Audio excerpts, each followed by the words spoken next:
Here at Glamorgan Cricket, we stand against all forms of discrimination, and there is no place for it in our sport. We will embrace and celebrate differences everywhere, knowing that with diversity, together we are stronger. We are dedicated to raising the game, so if you witness any form of discrimination, you can challenge it and call it out by contacting your nearest steward in the strictest confidence, or text UNITE to 60650. Thank you very much.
particularly with the two catches that they put down in the evening session. Both Carlson and Ingram, Carlson particularly culpably, had chances put down off them, and you know, they looked very, very dangerous. They started to play very, very well. Ingram, obviously, in particular, it was a more difficult chance that Wright put down off him. But had they picked up one or both of those, then certainly it would have been balanced. As it was, I think the day 70-30 belonged to Glamorgan. So it is about to start. Kieran Carlson will take the first ball at the Cathedral Road in glorious sunshine. Carlson on strike on 42 not out. Ingram is on 63 not out. Moving up into the late 800s in terms of first-class runs for the season, despite having been rested for a couple of games and not chosen for one when they had 3 overseas players available briefly. 114 for 2. Chris Wright then to open up. He has bowled 5 overs, 0 for 15 on his return to first-class cricket, having been suspended for the first half of the season. And he is bowling from the River Taff end, where a few of the spectators are in the shade. They won't be for long. Here comes Wright in to bowl to Carlson, who defends it on the offside, and we are underway on day 2 with the electronic clock showing exactly 11 o'clock. The clock on the scoreboard, a couple of minutes past the hour. That's the electronic one they go by. And Leicestershire's over rate is +1, which is interesting, given that we finished around 7 o'clock last night. Glamorgan were -2. Did the bulk of the bowling, as Carlson gets one that stops on him a little bit and fends it, and had there been a close short leg, he would have been in trouble there. But Louis Kimber is in a single saving mid-wicket position rather than a catching one, or close catching one anyway.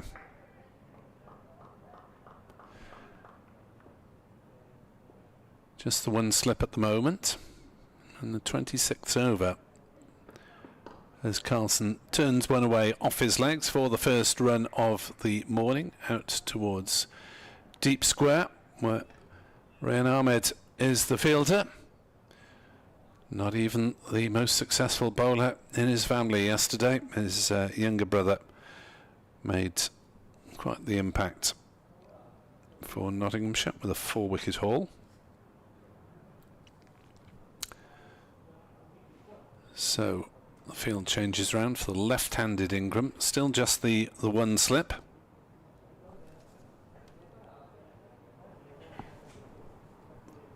And spectators in today certainly enjoying the weather, as Wright is in to bowl around the wicket to Ingram, who knocks that one away on the leg side, and he's underway as well for the day.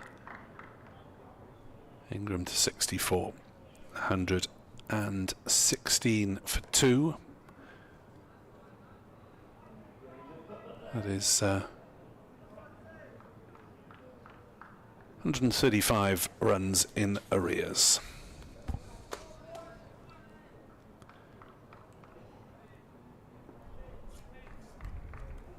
A packed offside at the moment. There's a backward point, 2 in the covers and a mid-off as Wright bowls, and Carlson plays it into that offside and duly fielded by one of that little cordon there.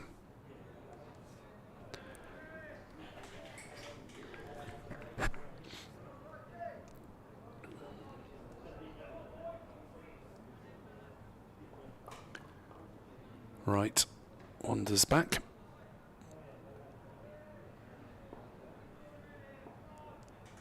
Some regular cricket in the One-Day Cup should have dusted off the rust as Carlson pushes forward, and that rolls up to mid-on. So a quiet opening over with a a couple of singles, 116 for 2. Glamorgan scoring at quite a decent run rate last night.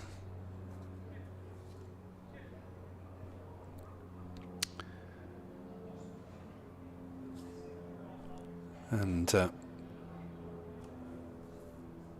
therefore don't have to worry about the run rate. Cathedral Road end, number 88, Tom Scriven. Scriven also to bowl his 6th over. He's 0 for 24 at the moment. The 2 wickets to fall both to Ian Holland, who had Sam Northeast caught behind his very first ball of the innings. And then Asa Tribe seemed to be surviving the initial onslaught, but then chopped on to Ian Holland, making 4 on first-class debut. Richard Ray is back with us from his radio duties and will describe Mr. Scriven's over for you. He's got Kimber at a short-ish mid-wicket. Just the one slip, and he's got a deep square. He's going to go around the wicket to Colin Ingram. Bowls very full. Ingram, straight ball though, and Ingram, very early days, just strokes it firmly back down the pitch to Leicestershire's young all-rounder, but even that was a very sweet piece of timing. Sounded very nice off the bat of Colin Ingram. We did check last night with the Leicestershire players whether what we thought was a catch was a catch. Chris Wright getting his hands to an Ingram slightly mistimed sweep off Rehan Ahmed. In goes Scriven, and again solidly blocked back down the pitch, this time on the onside by Ingram. And they confirmed it did certainly carry, and Wright got a couple of hands to the chance. Ingram on 62 at the time. That would have been a huge wicket at the end of play, 112 for 3. As it is, he survived, as did Carlson. Dropped at second slip by Rahana badly, really badly, on 14, 45 on the board at that stage. And these two have now added 89. If they can hang around, Glamorgan will have a big first innings lead, that's for sure. Again, Scriven bowls straight. Again, Ingram is all care and attention and respect as he just leans forward and blocks that down the pitch again on the onside. There was a bit of breeze yesterday, but this morning, nothing. Trees, the leaves barely stirring. It might just increase a little bit in the afternoon. It is absolutely perfect day, really. As Scriven full, driven and well stopped to his right by Rishi Patel. Goodness me, that was a really smart piece of work. Buddinger's out there. Now, who is off the field? Buddinger with a sun hat is at cover. Patel is at short extra, and Ingram must have thought that was going to go screaming to the boundary, but Patel, an athletic dive to his right, and made a clean stop. Scriven is in, goes past the outside. It's an appeal for a catch behind. It did move, but Scriven didn't look convinced. It did straighten. You could see the deviation even from up here, but that suggests when you can see it, it's come off the pitch rather than the bat.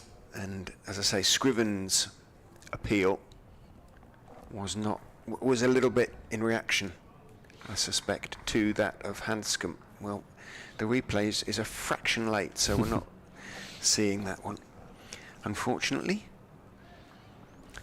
But umpire Pratt immediately turned it down. In goes Scriven and bowls. Ingram on the back foot this time, blocking it out to Patel at that short extras. That was a good over from Scriven to start proceedings from the Cathedral Road end of the ground. A maiden, in fact. 6 overs, 2 maidens, none for 24 for Tom Scriven. And Leicestershire's over 8. Considering we finished at yes. 5 to 7, it's positive. It's +1. Yeah, I remarked on that. Glamorgan finished -2. And they were, I suppose, bowling for the bulk of the day. We had 12 wickets, and I think they do tend to be fairly generous here in Cardiff with time allocations because of the distance between the middle and the dressing rooms. as Wright is in to bowl to Carlson, who plays it into the offside. It's fielded by Holland at point. Is that really the reason that they say because you've got to walk down a couple of flights of stairs, and down the... It is something that you hear frequently from captains when the umpires are giving them their pre-match pep talk of keep things moving along, boys, no time wasting, etc. And one of the captains is almost bound to say, remember, it's a long way out from the dressing rooms here.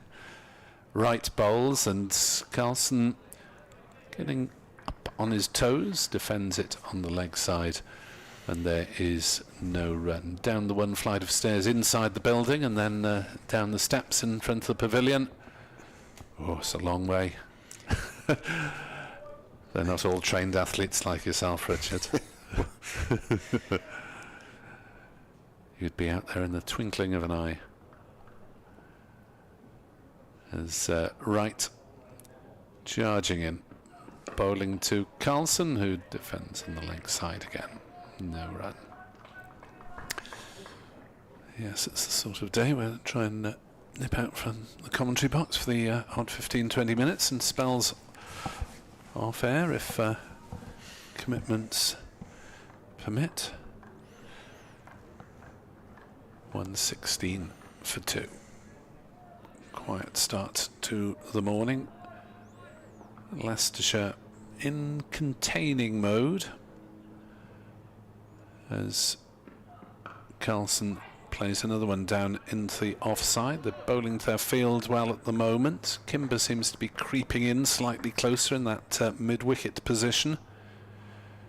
But to start the day with just the one slip, with 27 overs gone, would have expected another one for the first 20 minutes at least. But they're looking to frustrate and maybe get wickets that way. There's a man, Rian Ahmed is at deep square. Should they tempt Carlson into the pull shot, but he'll just turn that one away gently off his hip towards mid-wicket. Ahmed fields. They settle for a single at this early stage in proceedings. 117 for 2. The flag's hanging pretty much completely limp on top of the pavilion over to our left, which is sort of north side of the ground.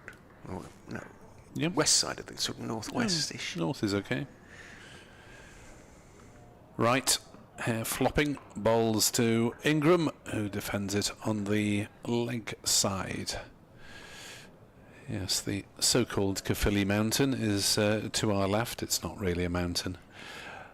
And the valleys area. Got to make a film. Yes, that one was actually filmed just a couple of miles further west at Gwyler de Garth, I believe. Okay. Not so far away. No, just a few miles away. England 375 for 7. Oh, lost a wicket then this morning, have they? No, they were 7 overnight. Oh, no, they they were 7 overnight. they? Yeah. Okay. Atkinson is 89 not out. Is he by After 93 balls. Goodness. All round status. Tom Scriven back over the wicket to Kieran Carlson. Oh, lovely outswinging delivery that draws Carlson into a slightly nervous prod outside the off stump and goes past his outside edge. Yeah, we were talking about the allocation of points from the abandoned game between Gloucestershire and Northamptonshire because of the state of the pitch at Bristol. It seems to be 11-0 to Northants. Yeah, they get the 8 for the draw and the 3 bonus points that they had already accrued as Scriven bowls, and this time it's drifting towards middle stump, so Carlson slightly uncertainly can play it down towards deep backward square. Buttinger comes into field, but 2 runs are taken. Carlson on to 46, none to Gloucestershire of course, but Yeah. I can't help feeling the whole episode is hugely unsatisfactory. Watch the highlights carefully. And Yeah. pitch it was lively, but it didn't look dangerous to me. A couple of batsmen get hit on the hand. Unfortunately, one, Vasconcelos, suffers a broken finger as a consequence, but that happens surely against good quick bowling. Sometimes Scriven is in, bowls, stays a fraction low as Carlson is half forward, pushing it out towards Point Wood Fields. Yeah, I expect a lot of cricketers will break a finger during the course of a season, one way or another, and sometimes they're able to play through it. For me, I have to say, it seems a massive overreaction on the part of, what should we say, the authorities, both at the ground and consequently elsewhere.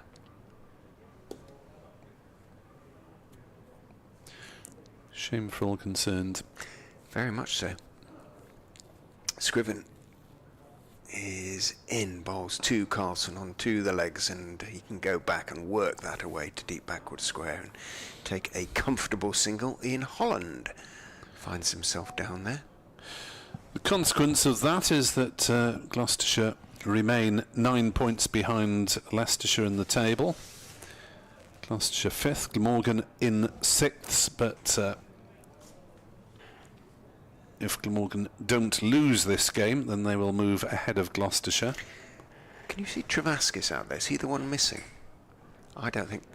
I think Buddinger's on for Travaskis, the left-arm spinner. That could be an issue.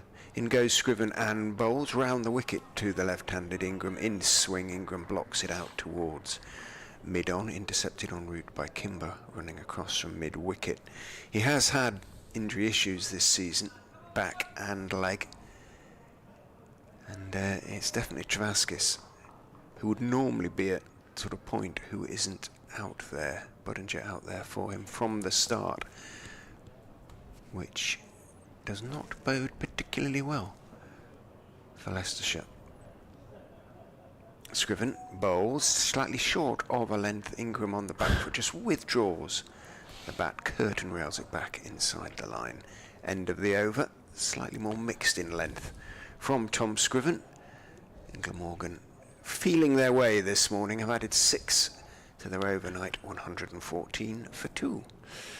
Yes, it has been a very gentle approach from the batters, isn't it? Just content to accumulate the odd single here and there. And right to continue. So Northants with those 11 points have moved level with Glamorgan, though obviously Glamorgan have already got the 3 from this match, so they'll at least stay in 6th. May move up as right bowls, and Carlson carefully blocking it out on the offside. This is unusual from these two batters in particular, who are taking a very cautious approach. Derbyshire remain stranded at the bottom and are likely to remain there after David Lloyd's fairly calamitous decision to insert Sussex at Hove yesterday. Sussex 405 for 5. As right bowls, and Carlson is forward, blocking it out on the offside. This is good, nagging, persistent stuff from the Leicestershire fielders. David, he is one who will admit when he has been, well, he's done something wrong, doesn't he? He was bowled by a slower ball from Scott Curry at Derby earlier this season, which left him literally lying on his back on the pitch with his feet facing the bowler. And how he ended up in that position, I don't know. He was sort of flinging himself down. Right bowls. Carlson drives on the leg side fairly firmly, but Rayan Ahmed is able to jog a few metres to his left and keep them down to a single, 121 for 2. But it was after he'd got over the embarrassment. Amusement was his primary emotion, I think. And yes, he said he'd done me there. Did your resident photographer have a picture of this? I'm not sure. I didn't see one subsequently. I hope there must be one somewhere. But it's a wonderful, wonderful image that I have in my mind. Wright bowls around the wicket to Ingram, who defends it very carefully indeed, and the ball just barely trickles a couple of strips away. He's playing himself in ominously as far as Leicestershire are concerned this morning. He was quite, not skittish last night, but he was quite aggressive, wasn't he, Yeah. in the final hour. Yeah, 67 ball half century is decent time. This morning he's been very, very careful. Fancies it. Perhaps he's heard about that potential record you told me about earlier today. As he defends the next ball out on the offside. Yeah, it's a long way to go, though. Still another 120 odd runs to become the fastest Glamorgan player to a first-class 1,000 runs in terms of the number of innings rather than the calendar. The record is held by Majid Khan, or Majid Jahangir Khan, or however you like to call him, back in 1972, when he got it there in his 15th innings. As Wright bowls and Ingram plays defensively into the offside, and the over 121 for 2, just the single off it.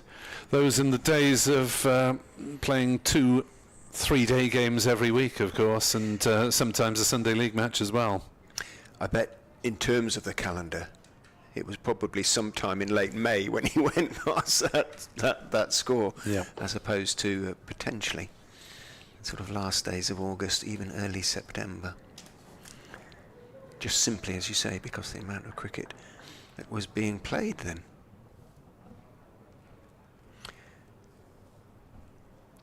So Scriven to continue. Leicester have been good this morning. It's been a good opening burst from these two bowls onto the legs of Carlson. He tried to flick it away to the leg side, didn't get anything on it, and as you'll have gathered from the appeal, Leicester sort of vaguely hopeful it might have been swinging back sufficiently. Umpire Pratt disagreed because it didn't really swing and was going to miss another couple of sets of, no, a couple of stumps, I would suggest, down the leg side. Not another couple of sets. It wasn't quite that bad. It didn't really swing back at all. That would have been a shocker of a decision. As it was, he was perfectly correct to bowl straighter this time, and there is just a touch of swing for Scriven, but Carlson equal to it, pushes the ball to right at mid-on. The other match in Division 2 between the two of the 3 main promotion contenders. Not, of course, that we're writing off Leicestershire in 4th, but some way to make up. Yorkshire are 391 for 5 against Middlesex. Some chap called Bairstow going well. Scriven bowls, stepping right across his stumps is Carlson and turning the length delivery just maybe short of a good length out towards mid-wicket, where Patel is the fielder. Johnny Bairstow 114 not out. George Hill 70 not out. Their partnership approaching the 150 mark at Headingley. Yorkshire back at base after their Scarborough visits in recent weeks. Yeah, I get the impression they're a touch happier there as well. I suppose anyway, you're kind of used to. Scriven is in full, but onto the legs of Carlson, who wristily whips it away into the leg side. It's a chase round to the deep backward square boundary for Holland. Carlson picks up a couple and goes to 50. Warm applause from below us, where most of the many of the Glamorgan faithful are gathered. Yeah, you might find them moving around in the course of the day to follow the sun. So his 50 has come off, I think 73 balls, or was it 74? 73, I believe. With 6 fours. That will no doubt be confirmed on the tannoy at the end of the over. In goes Scriven and bowls again onto the legs, and up go the hands of Hanscom and Rahane, but nothing at all from Scriven as it bounces off Carlson's pad towards square leg, and the leg by is taken. 1, 2, 4 for 2. Not a boundary in sight this morning. No, but they're starting to pick up the 1s and 2s again now, just beginning to tick over. 10 added now. Last boundary was in the 22nd over when Ingram hit a couple off Holland. That's it. Nearly 8 overs ago. In goes Scriven, and bowls edge dropped. Did get his fingers to it, diving away to his left. Rahane could see the deflection, but he needed to be more agile and quicker. He dived across to. I mean, it would have been a super catch in fairness, but he did get his fingers to it. Drew Ingram into the drive. Well, that is the first boundary for 8/9 overs, but it was a somewhat fortuitous one. On another day, might have gone into Rahane's palm. It wasn't the most athletic of dives. Am I being unfair to him? Possibly. But, well, it was a nice height. Would have been a stunning catch had he pulled it off, but I suppose having got a finger to it, or it goes down as a chance, doesn't it? Yeah, so a little burst of scoring with 7 off the last 3 balls of that over. Takes Glamorgan to 128 for 2. They're now more than halfway to the Leicestershire total of 251, and they still have 8 wickets in hand. Leicestershire need one of the old bang bangs. 2 wickets on the board and the game's fairly square. Right, charging in.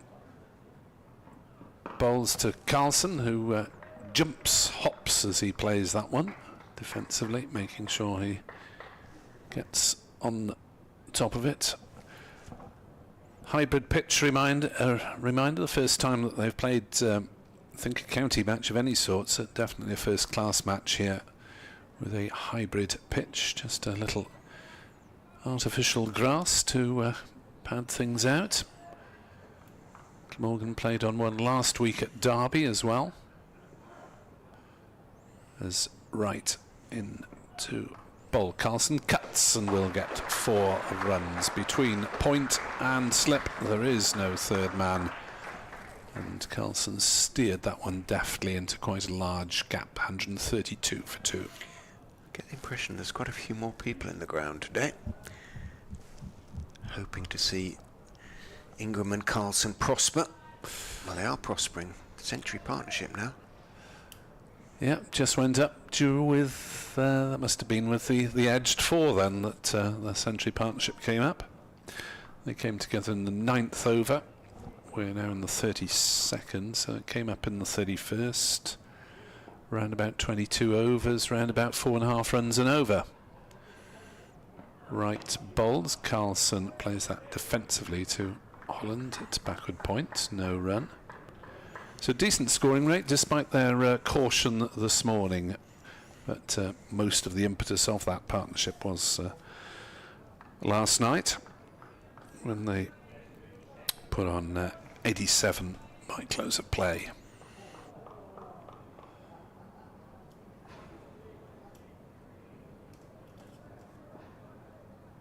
As right on his way in again, bowling to Carlson, who gets one off his legs, and he's deflected it down to fine leg. It will be cut off by Wood, but they are back fairly easily for a couple of runs. Good throw by Wood. Hanscom look, a glance of approval at the youngster. Strapping young man, isn't he? Yeah. Interviewed him last night about his debut. He spoke very sort of competently, as though he'd been well trained, knew what to say.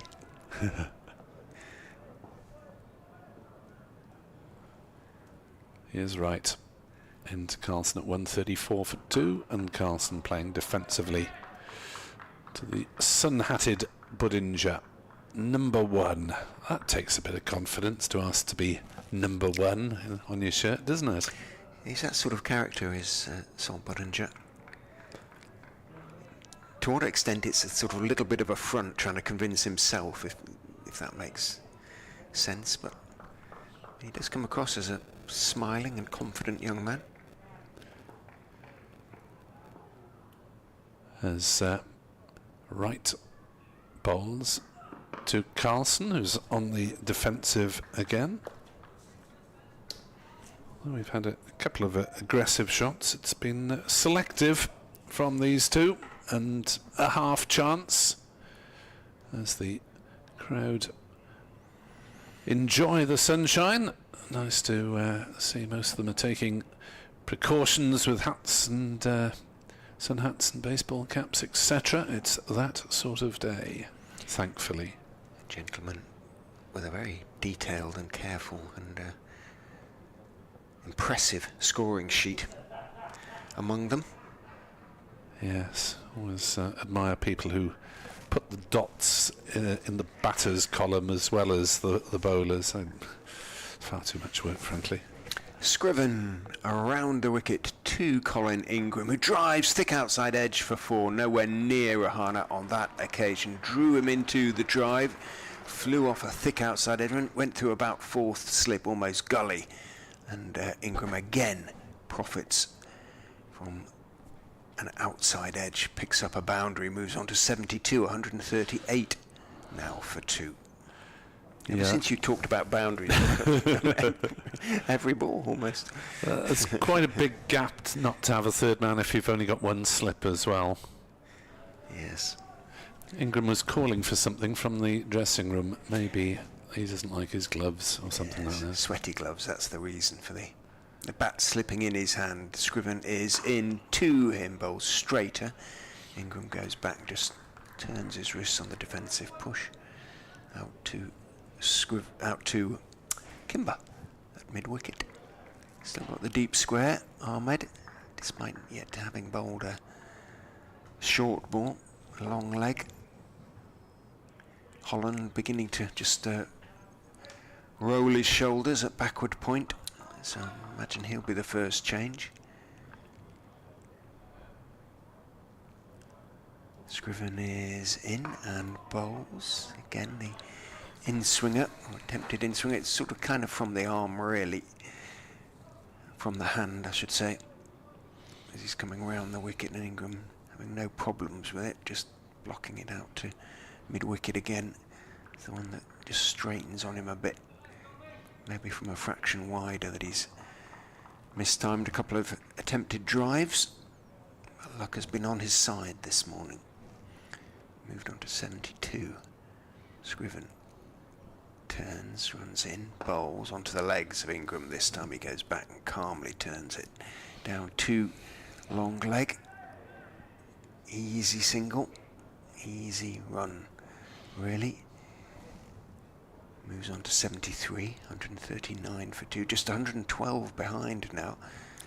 Glamorgan. Starting to look a little bit ominous, isn't that, if it gets down below triple figures, below 100, if they've still got 8 wickets at that juncture. Very much so. It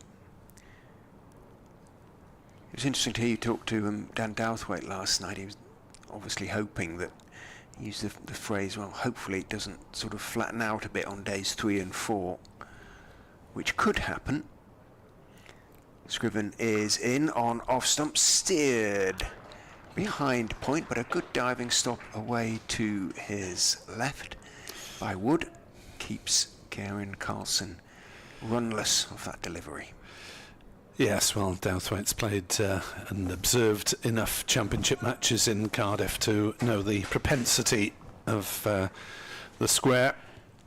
Sometimes, most of the time, to actually get easier as the game goes on. Pitch has definitely changed colour a little bit lighter as Scriven goes in. Back goes Carlson and works the delivery off middle and leg down to square leg. Budinger comes into field, and again, with him being out on the boundary, it's an easy one for Carlson, who keeps the strike, moves on to 57, 140 for 233 overs have been bowled in the innings. And on comes the 12thers with drinks, towels, gloves, etc. Ingram duly swaps his gloves. Not sure if Carlson has as well. His back is turned to us, 140 for 2. Shall I take a break, or shall yes, you? by all means. We'll change things around. Okay. Edward Bevan will be in very shortly. The Glamorgan 12th man jogs off the field. Both batters having changed gloves. It is a Warm, but not, certainly not oppressive morning. It's just about perfect. Holland continues to bounce around at backward point as Wright continues from the river end, bowls a little bit short of a good length. Carlson on the back foot turns the delivery to Kimber at mid wicket. Holland now seated with a nice stretch of the hamstrings, reaches to his toes and holds the pose. Have to warm up a bit to do that. Imagine it's part of your daily routine, Eddie. What's that, Richard? Those hamstring stretches as well seated. And Used to be, but not now. in goes Wright. Bowles flashed the drive, but he's got it past the diving Holland Carlson, and it's going to run out to the backward point boundary for 4. It was a little bit loose, whisper it, but he just about got on top of the bounce. It bounced for the first time around about 5-6 feet in front of and wide of Holland, and to the boundary it went before Budinger could cut it off. Carlson has been the main run scorer this morning. He's moved on to 61, having begun the day on 42. Glamorgan on to 144 now for 2, and after a tight first 5 or 6 overs, the runs beginning to flow. The value of patience being shown by Ingram and Carlson as Wright is in. Carlson just leans forward and blocks that delivery on off stump out to Holland. Yeah, 30 runs added this morning, and we had 35 minutes. I thought that, as you said, they bowled very well for the first 20-25 minutes. 12 of those runs have come down to the vacant third man. And if you want to defend now, as I'm sure Leicestershire do, I know I go on about this, but surely you should have that defensive man. It would have saved you so many runs. Yeah, it's a slightly odd field in that respect, as Wright is in, bowls a bouncer the first of the day. It's very high as it goes over Kieran Carlson's head. He did bob at the knees, and umpire Adnan just says 1 for the over. He glances at umpire Pratt just in case. It was in no ball on height, but nothing from umpire Pratt, who is a long way away. He's at point for the right-handed Carlson. He's a good 30 yards. That's a good eye. 35. That's what I always think. It's a big shout for a run out from there. In goes Wright, and Bowles comes back in and fells Carlson a blow amidships. Now, how far that came back in, we'll have a look when we see a replay from behind the bowler's arm, but a spectacular felling of Carlson. Yeah, it did come back in, and he leapt into the air as it thudded into his midriff, landed more or less on his knees, but Wright has always had that ability to bring one back, usually towards the end of an over, but he did there, but did almost too much, a little bit of extra bounce as well. In he goes, Bowles, Carlson back on his toes, and it's a fullish ball, and it doesn't get up that much. He manages to keep it out on the back foot, but sinks to his knees again after the delivery for very different reasons, because it almost crept through. But he survives, 144 for 2, he's on 61. Yeah, that ball from Chris Wright nipped back a long way. We saw Van de Gooten yesterday get a couple of wickets with balls that nipped back. Patel got one that came back a long way. And just going back to the field, Richard, there were 4 men on the offside saving 1. Nobody sweeping and nobody at third man. So if you get through there, it's 4 runs on the short boundary. So can't quite understand that, but there we are. Rana has gone wider at slip. He did get his fingers to one this morning. He's going to almost third slip. Yeah, he's had a couple through theirs. Colin Ingram, as Scriven comes round the wicket to the left-handed Ingram, bowls, and this is played firmly, confidently up to mid-off. 144 for 2. Ingram's on 73, and Carlson is on 61. The run rate last night was galloping up towards 5, but some tight bowling has restricted the rate now to just over 4, which is fine. Not a lot of loose balls on offer this morning. Scriven turns and runs round the wicket, bowls. So it's a good length ball, pushed away on the offside, a man on the drive field. So there's that wide slip. Wicketkeeper, of course, standing back. Then you've got a point, an extra cover, the mid-off, man on the drive, thickly populated offside field. Man on the drive also on the onside, a mid-on, long leg, and a deep mid-wicket. It's working out 30 runs off 8.2 overs. 9.2 overs. So Here is Scriven, comes in, bowls, and this again brings Ingram forward, plays defensively, this time out onto the onside. As opposed to yesterday, there is very little wind, just a little flutter of the flags away to our left, and a beautiful, shall we call it late summer? I'd rather say that than autumn, because I don't particularly like the autumn. It signifies the end of the cricket season. It's a perfect day for cricket. Perfect day for batting if you're a batsman. As Scriven, no runs off this over, comes in again and bowls. This time, identical delivery and an identical shot. Pitched on a length and pushed up to mid-off. just 10 runs for Ingram in those pretty much 9 over or 10 overs that we've had this morning. So they have bowled well at him, and 2 of those off slightly streaky edges, down to, as you say, the third man boundary. But he's showing a sort of another side to his character, isn't he, this morning? He's sort of digging in, being patient, playing himself back in, knowing the runs will come. Yes, Scriven, that coming in again and bowls. This time it's off the back foot, and there's another boundary.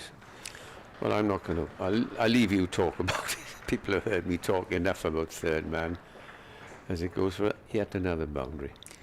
But that was a perfectly legitimate one. It wasn't an edge. You're just playing it down off the back foot, guiding it through. Just giving runs away, you know. Well, that one certainly was, for sure. You could see the angle of the bat. I think that's Ingram. 5 now. Certainly 3 this morning, isn't it? 3 boundaries down there. Carlson had a couple down here as well. Yeah, yeah. Now, He's having a Rahana's word. showing the ball. Oh. Maybe it's got wet. They did put a rope across, but there's no covers down there, so this shouldn't is be a too bit wet, of is it? No, a bit of longer grass, perhaps, but I can't imagine it's an issue with the Kookaburra. And it gets fairly short shrift from umpire Adnan. Get on with it. Handed it straight Yes. back to Rahana. That's what I like to see. 31 balls short of 35 overs with it. It should be all right. Was it 2 years ago we were changing balls after every 20 overs? Last match, I think we had 7 changes. Did you? In the Gloucestershire innings. My word. Last ball of the innings as in comes Scriven. Bowls. That's a nice looking drive, but they go for a very quick single. There's no problem with Carlson getting there because he's going to the far end, but dear old 39-year-old Colin Ingram had to put his skates on, but he got there. He retained strike at 149 for 2. Ingram has moved on to 78. Carlson is on 61. And this partnership now is thriving. 112 for the third wicket. At the second wicket fell at 27, just as the Leicestershire wicket fell at 27. 7 times at Bristol. Yes, I mean 2 of them obviously were legitimate changes because they made 700 odd, but It's a jinx on that ground this week.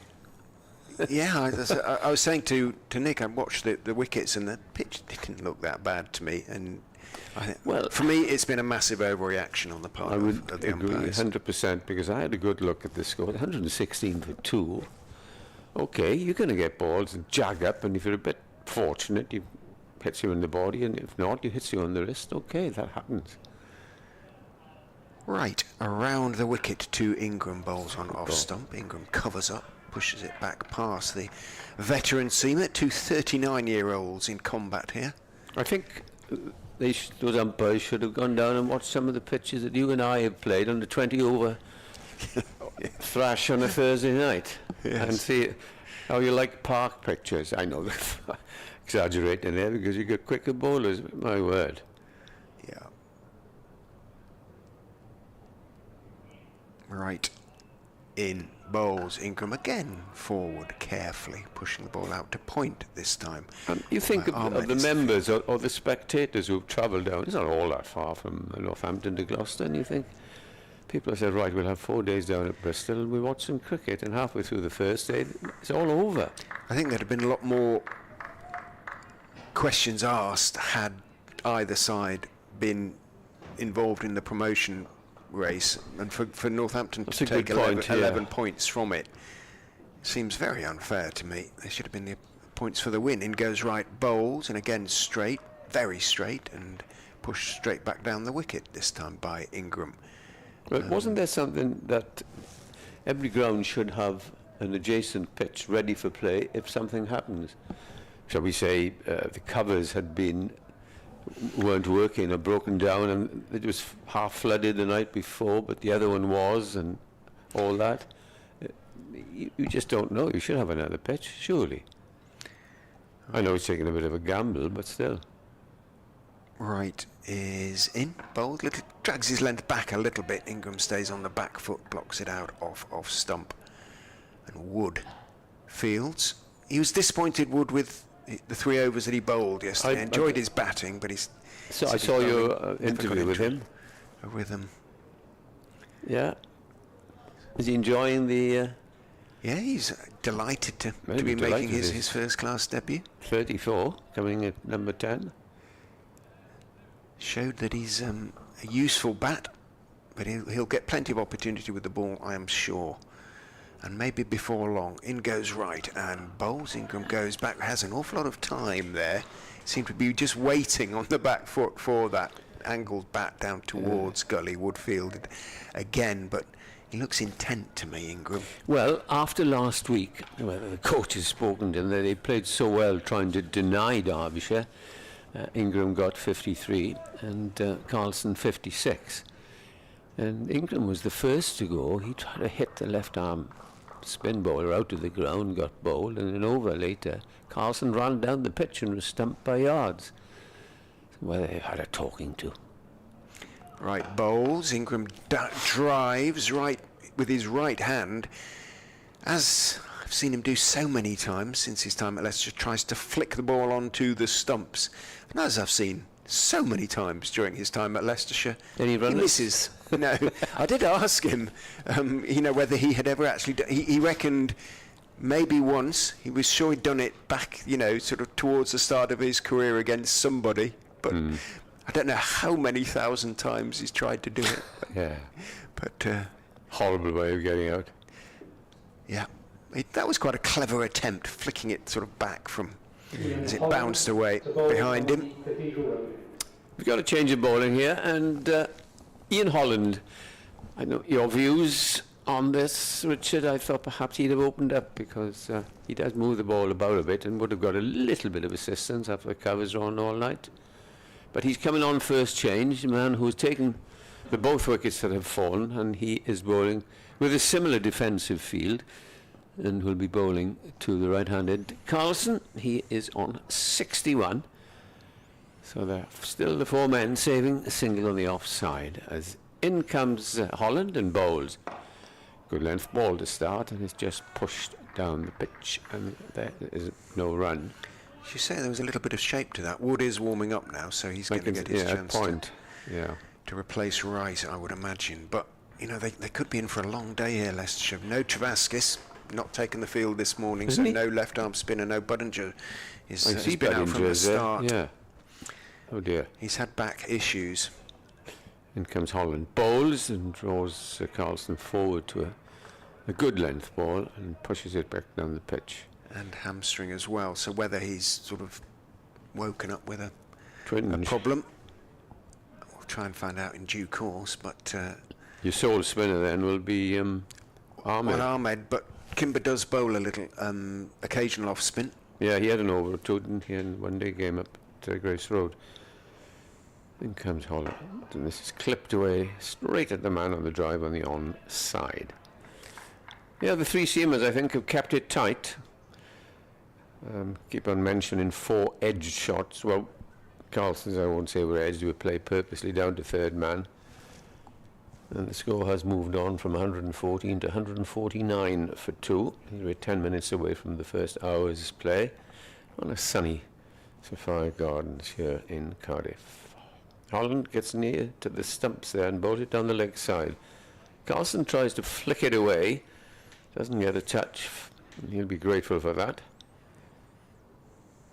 I still want, I don't know your thoughts on this, strangled down the leg side. Well, you're not strangled because you haven't played a particularly good shot, have you? No, it's considered extremely unlucky, isn't it, by batsmen? You could say if you flash outside the off stump, you're strangled outside the off stump. It's something that's stuck. In Holland comes in and bowls to Carlson. Carlson chips this away down to fine leg. He's running like a hare. You're not going to get us. Oh, he is. Coming back for a second, and my word, I never thought that was in the fielder's hands, basically. And they get through for 2, acknowledged by the crowd, and for the 150 coming up. 151 for 2. And the deficit now, exactly 100. Scoreboard almost anticipates the runs here. It's a very wonderfully It's fast. been as quick as I've seen it ever.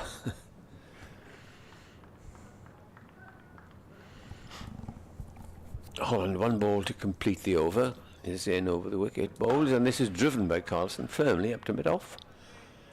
And there is no run. I think we probably have a change, as you mentioned there. Young Sam Wood is striding up, takes his cap off, hands it to umpire Adnam, and he will continue. Whereas yesterday he bowled his 2 or 3 overs from this end. He's going to have a crack from the river end. Good luck to him. Because I read your interview and he wasn't very happy with his bowling. No. Well, he must have been nervous. Goodness me. You would imagine so, wouldn't you? First up, second over was at the first and third weren't great. Second was all right, Second yeah. was there or thereabouts. As you say, he's a big boy, but though he looks relatively small compared to Alex Green, who's 12th man, and must have been quite close to getting a game here.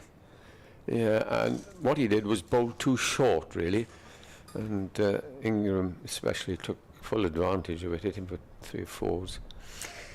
And he'll be eyeing that boundary. There is a man out there. If they were to get hold of Wood, these two, knowing they're already 1 bowler down, they could really put Leicester under a lot of pressure. Wood is in and bowls on towards middle leg. Ingram continues to be careful, just stays on the back foot, blocks it out towards mid-on/mid wicket. Patel comes across the field.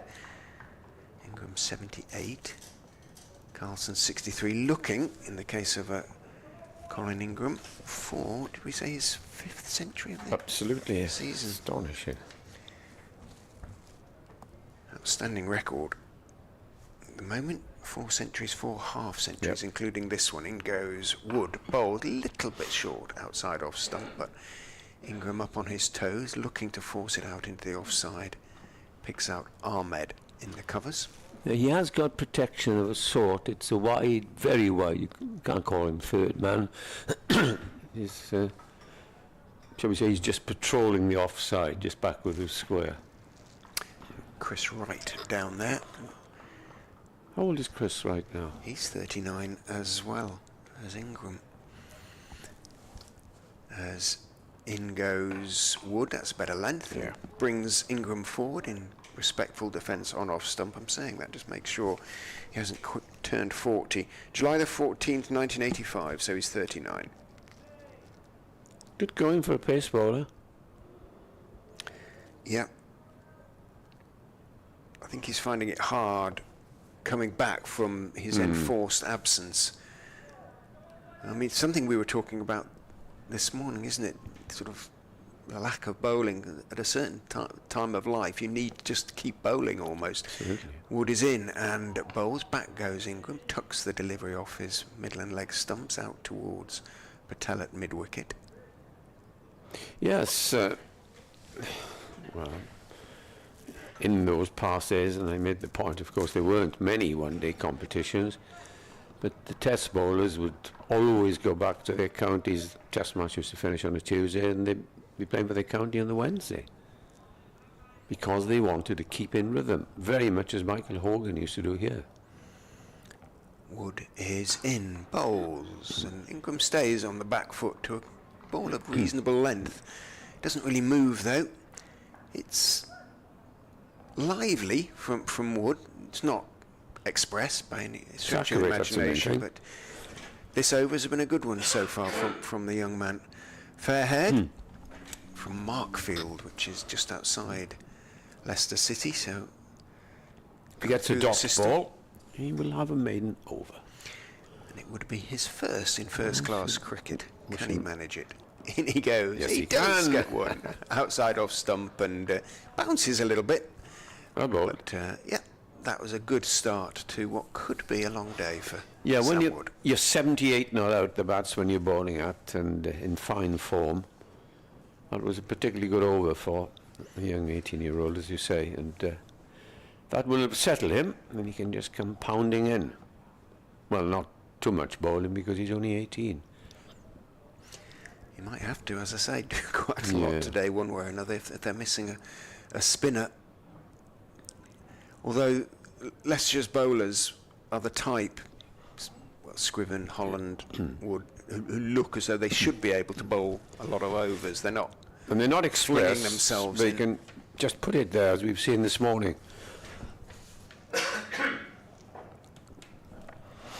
Keeper standing up.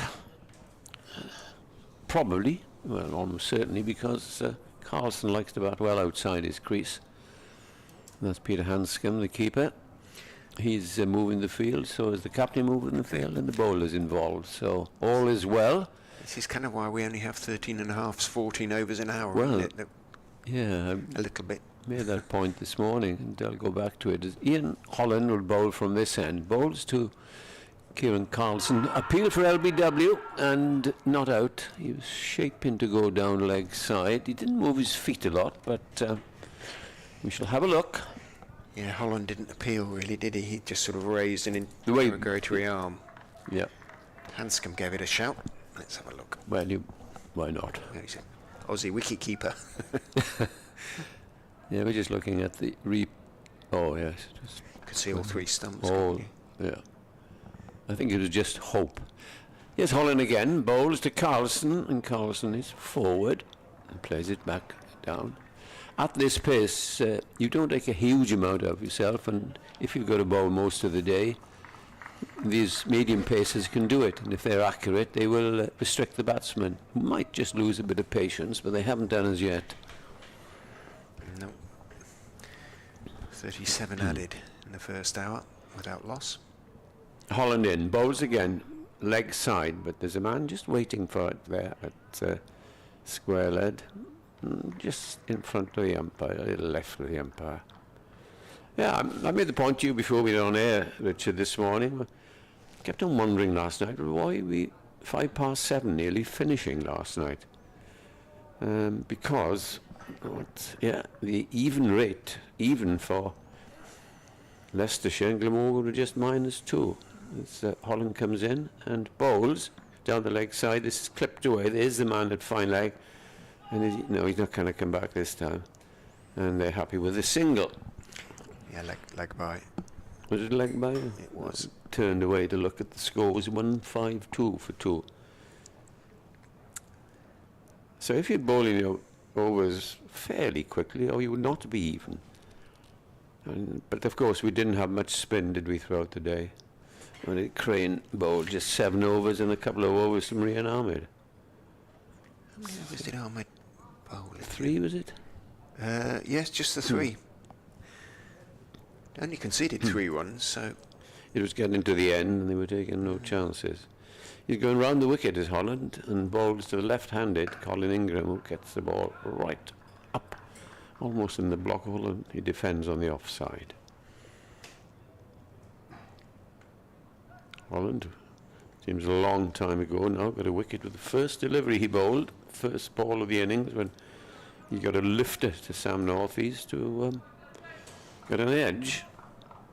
And must have buoyed Leicestershire no end, 0 for 1 after 1 ball. Here's Holland in, bowls, And, very circumspect is Colin Ingram this morning, treating everything with respect. End of that over, 152 for 2. And we've had 39 overs, run rate under 4 now, 3.90. Carlson 63. Ingram is on 78, and just a leg by off that over. Hoping to squeeze in this wood over before my next update.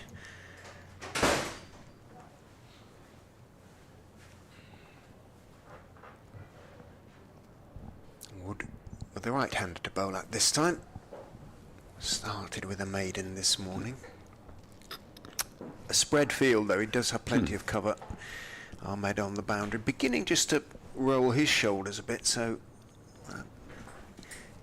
get on a little bit earlier than he did yesterday. Wood is in and bowls to Carlson. A little bit of extra bounce for the young man there. Carlson on the back foot, just up on his toes, dropping it out into the offside.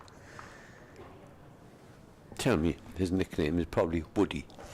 I would imagine, yes. You never quite know, but everything finishes with an E. Jonesy, Smithy. With a Y. Oh, the Y, yeah. It doesn't matter if it's 4 or 5 letters. Yeah, the invention is not quite there. In goes Wood and bowls a little bit short, and a little short-armed pull by Carlson up on one leg. With his left knee raised out to Ahmed. It goes, hit it cleanly, picks up a single, moves on to 64, 153 for 2. An hour has been played. How many overs have we had? 14.2. 14.2 overs per hour. Did you see that? I'll just go back after you describe this ball.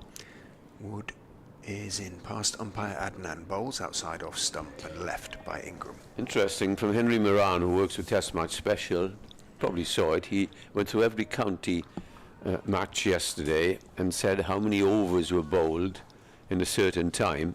Far, far superior to what we saw, or I didn't see, but others saw in the Test match at Lord's. Very interesting, because they're dreadfully slow. And Nick is back, been sunning himself, I think. Yes, here comes Woody to bowl to Ingram, and he knocks that one down to third man for a single. 154 for 2. Yes, I was sitting outside.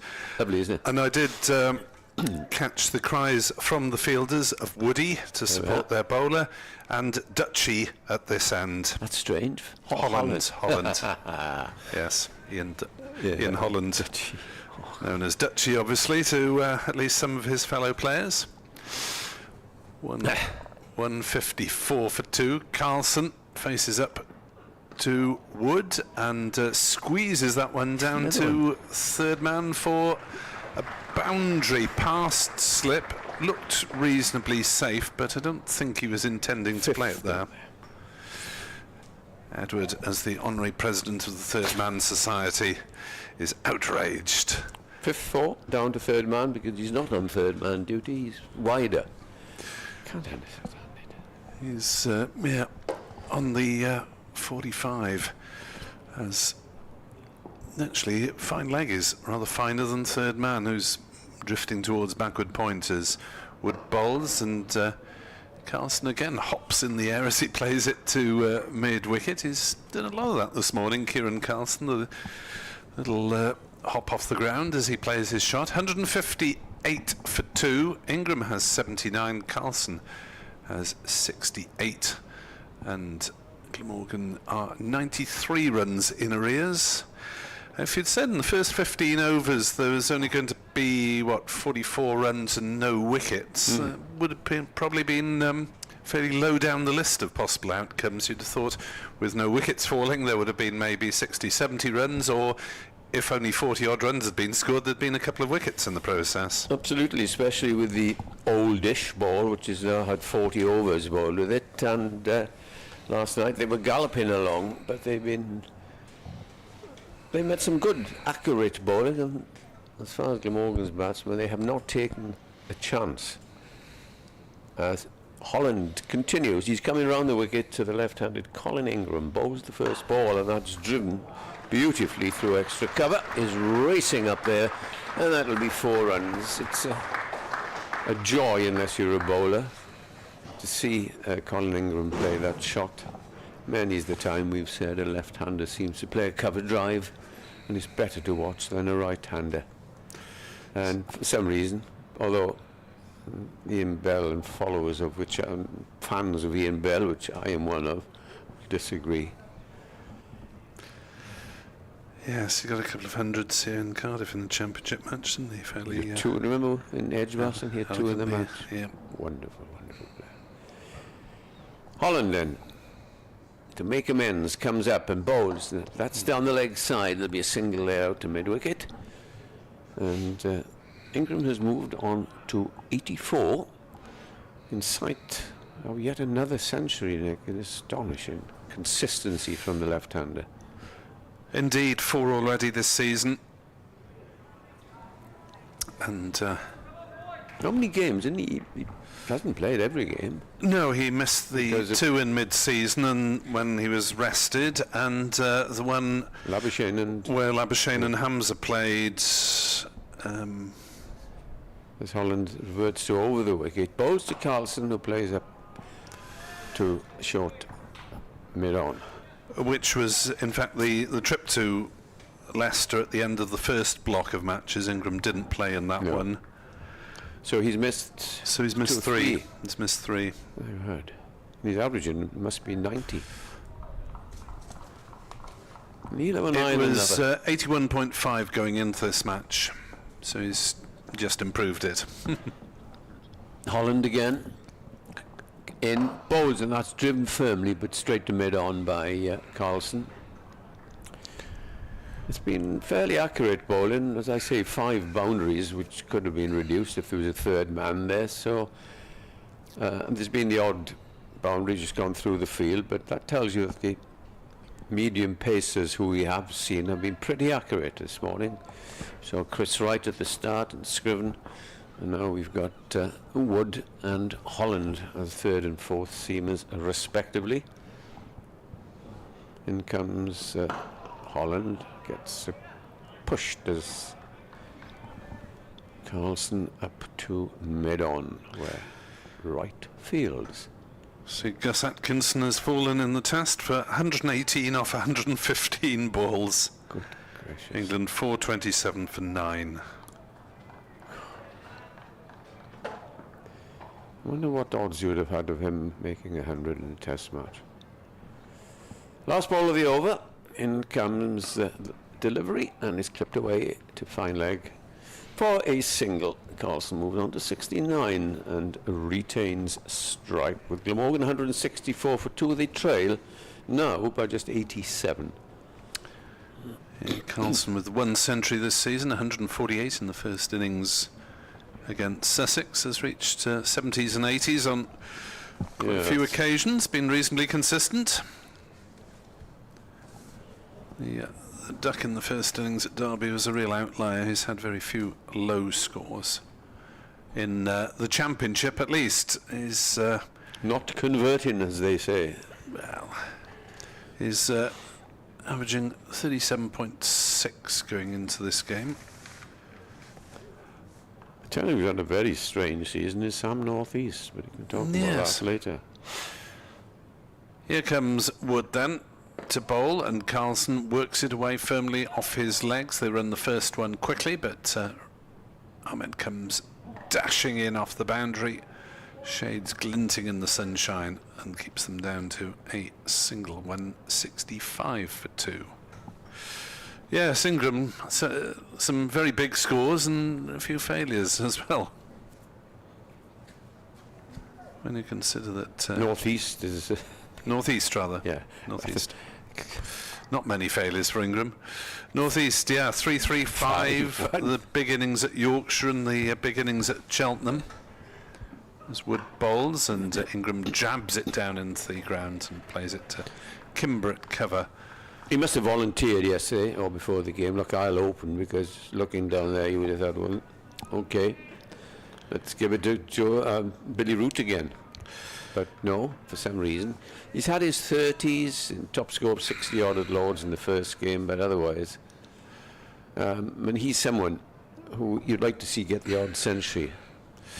Yeah, he's had a few good knocks recently in the One Day Cup. Yeah.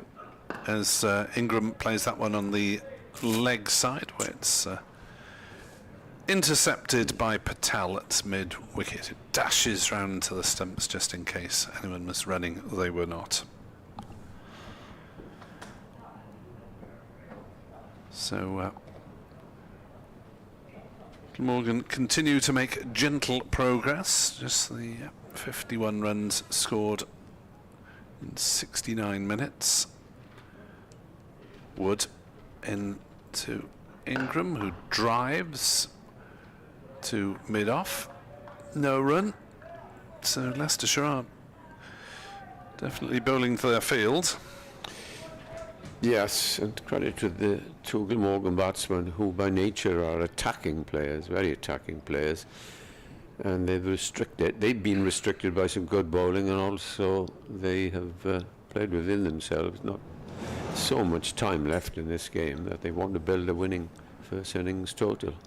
Wood in to bowl to Ingram, who defends on the leg side. It's not quite attritional cricket, but it's certainly quieter cricket than you would expect. And all credit to the Foxes bowlers for keeping Glamorgan in check. Middlesex's bowlers are not exactly keeping Yorkshire in check. Yorkshire are 442 for 5. Bairstow 135 not out, and George Hill has now got his century as well. Yes, they might tip for the top. So a Yorkshire victory there would be big in the promotion hunt, as Ingram plays the next one to short mid-wicket, and there's no run. And that is the end of young Sam Wood's over. He's bowled tidily. He's been all right. 6 overs not for 26. He was a bit expensive last night, but his first 3 this morning have just gone for 5 runs, is it? 7 runs. 7. One of which was one down to third man. Thick edge, yeah. Sussex, the other contenders. The top 3 together with Yorkshire and Middlesex. Leicestershire, of course, in 4th. Sussex 468 for 6 against Derbyshire. Looking to bat them out of the game. Yeah, Mr. Robinson will be eager to have a bowl. But it looks as if it's a pretty good old pitch. Glamorgan will find out next week. They will indeed. Or the week, well, a week Monday. Oh. The next game. Here we go then. Holland to continue. And he's coming over the wicket. Bowls to Carlson, who plays forward as Peter Hanscom is crouching over the stumps and making sure that Carlson is in his crease, taking guard, not a few feet up there. Reminder that Leicestershire have a date against Yorkshire in their next match. That's on Monday the 9th at Grace Road. 7 days between games because of the T20 quarterfinals. Holland in. Bowls an identical response from Kieran Carlson. Plays it out to cover. 165 for 2. Still another 38 overs with this ball. He tried to change it, but Adnam said, no, get on with it. After 35. Rearmament at extra cover, just twirling his arm. As we watch Holland come in and bowls to Carlson. Carlson played 3 identical shots here, pushing forward in the line of off stump. It really is a good pitch now, Nick, and Glamorgan must try and take advantage. I have not a very good feeling that this pitch is going to get better and better to absolutely nothing. Could be the case. Dan Douthwaite said last night he hoped it wouldn't flatten out, but it looks fairly unresponsive for the bowlers at the moment. Kieran Carlson waits, having blocked the first 3. In comes the next ball, and again he pushes forward. Stephen Moss on X-Twitter suggesting wildly, says, you and Edward might as well open the batting for Glamorgan. He's not impressed with the combinations, many of which have been tried this season. Bring back Nick Selman. I disagree vehemently with that suggestion. I don't think I'd like to run with me. That's face right. even, I was going to say, face even the slower of these Leicestershire bowlers. Yeah. Would mean having to wear a helmet for a start. And Hello, one would. no. Yes, Holland then. Well, 4 dot balls. He bought his run-up. Nice economical run-up. You take first ball or shall I, Nick? don't mind.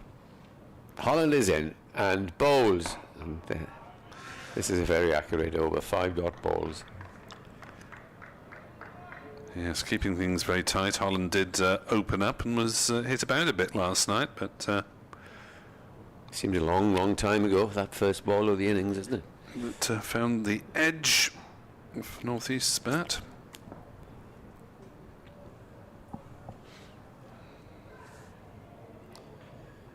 Here is the last ball. This is clipped down to fine leg. He retains a strike, and that spoils the figures. Not by much, just the run off the over. 166 for 2.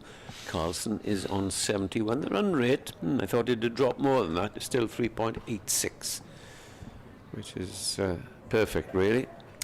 Had an inquiry via email, nickweb2017@gmail.com, from Paul Evans. Says he can't understand the significance of the array of lines, squiggles and dots painted presumably as bowlers' marks. If they're run-up marks, why don't they use marker discs? I suppose they don't want to be throwing a disc around between various bowlers. He says bowlers don't seem to orientate with them at the start of a run-up. Here's Wood in bowls and Carlson defends to cover. Viewers on the stream will be able to catch now and again, though they faded a little bit, those white markings that are spray painted by the bowlers before play. I don't think the groundsmen who I've spoken to are particularly happy with paint being splattered everywhere. I can't understand. It was great when the old disc, you put it in, you jam it into the turf and off you go. As Wood charges in, bowls to Carlson, who pulls and will get runs, or a run, down to backward squares. It goes bouncing down to Rayan Ahmed, but it was hit so firmly that they only managed to get a single. 167 for 2. I suppose the thing with a marker is that that would mean each bowler having to run through his run-up every time he starts a new spell, whereas the markings, at least they're there for the day. Yes, and in the old days, they used to just scratch a mark, didn't they? Because many of the bowlers who were used to bowling day in, day out, knew exactly where they were bowling from. Wood is in to Ingram, who drives nicely towards mid-on, but has not beaten the fielder. And there's no run. So, yeah, I suppose they might not always start from those marks. It might be where they like to hit a couple of strides in, etc. But yeah, there isn't any further significance beyond that, other than maybe the aliens landed. The fast bowlers, I wonder if they get confused. Now, whose mark is this? Is their side or our side? There's Wood bowls and Ingram edges, but safely and through the second slip. There is no second slip, and it's run away for 4. Edward is counting. 6th or 7th. 4's through third man, who is there, but Wright being too square to cut that one off. You thought that he needs to be a bit finer. 171 for 2. Colin Ingram, who was dropped off a very difficult chance early on this morning, drives firmly, but to mid-off. No run. That was when he was on 64, when difficult. Rahani put down a full-length dive effort at at first slip. There was no second slip. No. I suppose you can also say last night, Wright. Yes. That was Middleton. He was going down to the boundary. Did well to stop it, but the hands went up. Yeah, I think Leicestershire admitted that it was a chance in their book. 171 for 2. Wood to Ingram, who plays gently to cover. And there is no run. So Glamorgan continue to accumulate. Leicestershire have kept the brakes on reasonably well this morning, but are in severe need of a breakthrough if Glamorgan are not to approach the Leicestershire total of 251 with quite a few wickets in hand. Yes, and of course they're without Travaskis, who's unlikely to bowl in this innings because a left-arm spinner, and he's a pretty accurate left-arm spinner, would also be useful to bowl you, 15 overs in mid-afternoon. But they're relying on seam at the moment. Rian Ahmed, I would have thought, could be in for a longish bowl. But he'll have to bowl pretty accurately with these two in full flow at the moment. Ingram, 12 runs away from his 5th century, championship century. Carlson's on 72. He's looking for his 2nd, and they've been very careful, these two. They haven't tried anything outrageous. As sometimes we see Carlson runs down the pitch and hits the ball over long off for 6, but nothing like that. As Holland starts another over, and the first ball is pushed out to Rian Ahmed, feeling at extra cover. Morgan starting off 1-1-4 this morning. So that's how many? 60, 50, nearly 60 runs. So they go in at a reasonable rate, and they don't want to do anything foolish. Is Holland in and bowls, and this is a drive which is hit straight at extra cover. Fumbled it, and I'm not surprised. It was hit like a bullet. And who was that fielding? Ahmed it was, who Ahmed, yeah. tried to get everything behind it, but couldn't field cleanly, and it just cannoned away from him and allowed the single. Carlson moves on to 73. Ingram 172 for 2 on Ingram on 88.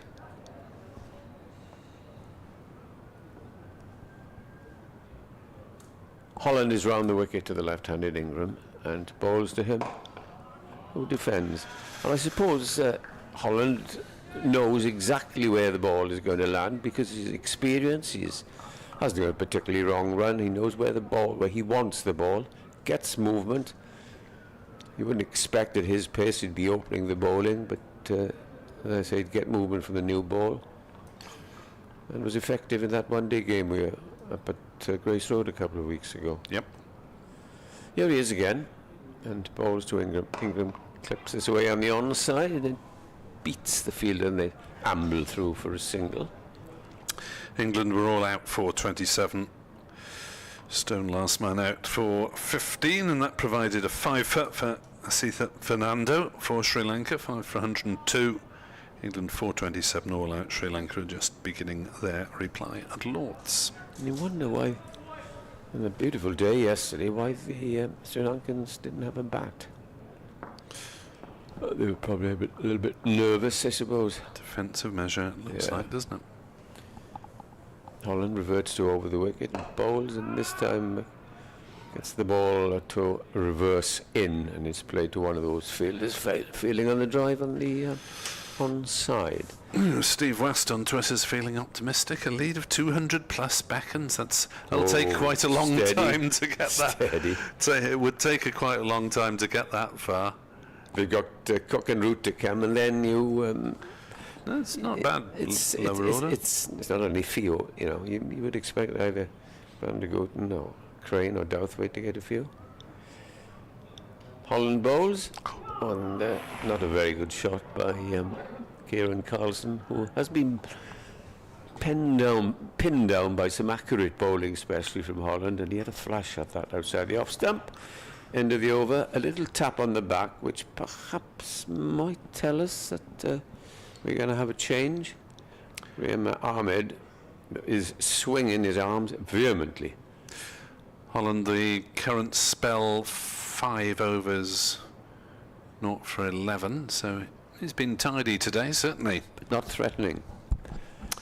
Yeah, Carlson had a bit of a waft at that last ball. Lucky maybe not to get an edge, but Leicestershire have gone with one slip all day, preferring to keep their fielders in front of the wicket for the miss-hit drive, as Wood is in to Ingram, who drives to mid-on.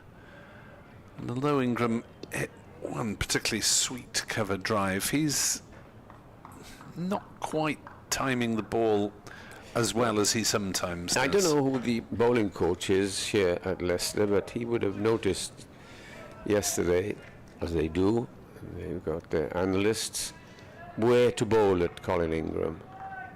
And they know anything outside off stump and half volley length, they're asking for trouble, which they haven't done. Wood bowls, Ingram drives gently to short cover, no run. They've had a few in their time. I'm sure that... well, the head coach Alfonso Thomas is a specialist bowler, isn't he? Yeah, perhaps he's doubling up. Coached at a few clubs, isn't he? Down at Somerset previously, a very good one-day bowler in particular. Well, didn't he hold the record before somebody broke it? Almost one-day wickets. Here's Wood on his way towards us to bowl to Ingram, who runs it down gently towards third man through the gully. There is no gully, it's an easy single. And while Leicestershire have been pretty effective on cutting off the runs in front of the wicket today, Glamorgan have accumulated quite steadily off angled bats and so on down towards third. Hour and a half's play, 60 runs, which is not rapid, but as you say, steady. As Wood in bowls a short ball, Carlson hooks. Down. Where's that one gone? Down towards square leg. Yeah, he played it well, didn't he? Pulled it down. Yeah, I thought initially he hadn't quite got on top of it, but played it effectively enough. Single taken, 175 for 2, and you have to praise the bowlers for keeping Glamorgan under control, because you have got 2 attacking batsmen by inclination, as Wood bowls to Ingram down leg side, well taken by Hanscom, moving to his right. Just the one slip, which is Rahani, who put down a difficult diving chance early on when Ingram had only added a single this morning. But Leicestershire haven't quite helped themselves. Kieran Carlson was dropped off an easier chance by Rahani earlier in his innings last night. Wood bowls and beats Ingram outside off stump. Well bowled, young man. Yeah, absolutely. 175 for 2 at the end of the over. Ingram has 90 and Carlson has 74. Yep, Glamorgan will be looking to bat certainly all day and perhaps into the third day. See exactly where they are. I've often said that, but then knowing Glamorgan's batting as it's been sometimes, they're back in the field at tea time. New bowler at the Cathedral Road end, Rihan Ahmed. And the aforementioned Rihan Ahmed is coming on to bowl. And he will be bowling from this end, which is running away from us. So I thought that last night he was bowling just a little bit slow. Wasn't getting much zip. So it was towards the end of the day, the batsmen were careful. Interesting how the approach here, because there's no long off, there's no long on. Carlson likes to go straight, and when he does go straight, he goes aerial. Here's Ahmed then to bowl his leg break and googlies, and he will bowl the first ball at Kieran Carlson, who's on 74. in he comes and bowls, and well pitched up, and that's for who's going to run away down towards the boundary. He's not going to stop that. A couple of Leicestershire players or support staff gather the ball, toss it back, and welcome to the attack, Mr. Ahmed. So 4 runs off that first ball, and the applause 150 is stands. the 150 partnership coming up for Glamorgan between these two. Just do this over, then I'll be on my way. There's Ahmed bowls down the leg side, clipped away to mid-wicket for a single. Takes the score on to 180, as the dart commentators have pleasure in informing us. Do you play darts, Richard? Has been known, but not recently. I've got to say, it's a bit out of fashion, is it, at the moment? Is that? Not really. You see it on the television. I don't really watch it, but there we are. Ahmed's coming round the wicket and bowls. And this has struck a mighty blow here and has gone all the way for 6 with minimum sort of effort. And with Ingram near his 100, I'm going to have a break because Nick is far better than with his records that I am. And are you sure? Carry on, he says. Okay. He's already mentioned one that it felt a long way away this morning, not so much now, which is, I think it was 180 that Ingram needed to break Glamorgan's record in terms of reaching 1,000 runs in the lowest number of innings. Here's Ahmed again and bowls. This time it's a better delivery. He rather floated the other one up, and Ingram went for it and just lifted it. If these two can hit Ahmed out of the attack, then the seamers are going to, be under a lot of pressure. Leicestershire seamers later on today. 11 off the over, and this time is a little short and has played a short extra cover. Ingram remains on 96, 186 for 2. Deficit has come down to 65. As Rian Ahmed round the wicket to the left-hander, comes in for the final ball of the over and bowls, and this is driven up towards mid-off. Nick will have the opportunity, possibly, or Richard, to describe the 100. Now that is the commentator's curse. 186 for 2. Well, assuming Colin Ingram does go to 3 figures, it's becoming routine this season. He's been outstanding, and he's been very, very patient this morning, notably so, I think, certainly noticeably so, by his standards. Yes, he really has taken his time, hasn't he, after being dropped late last night and again first thing this morning. He's really been quite cautious by his standards. 4 centuries already this season against Middlesex away, Yorkshire away, Sussex at home, and then Middlesex at home.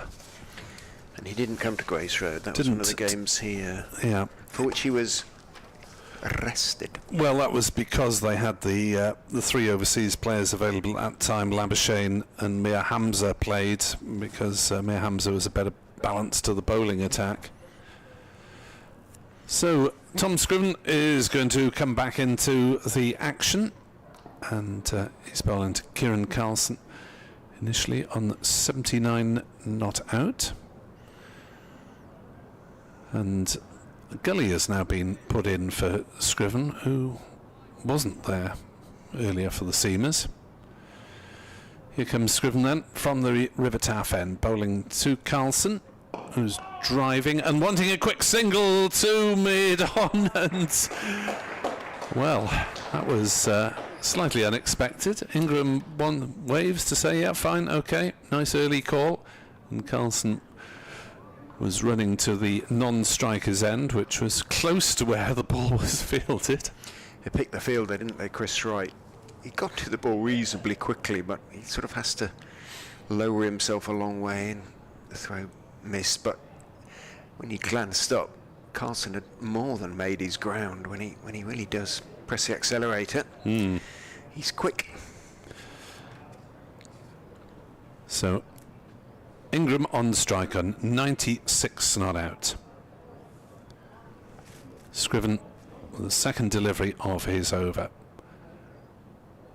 And he comes, bowls to Ingram, who plays that one out on the offside, and there is no run. So a remarkable series of scores by Ingram this season. A man who basically didn't play first-class cricket for 4 or 5 years after knee trouble and becoming a gun for hire in the T20 circuit.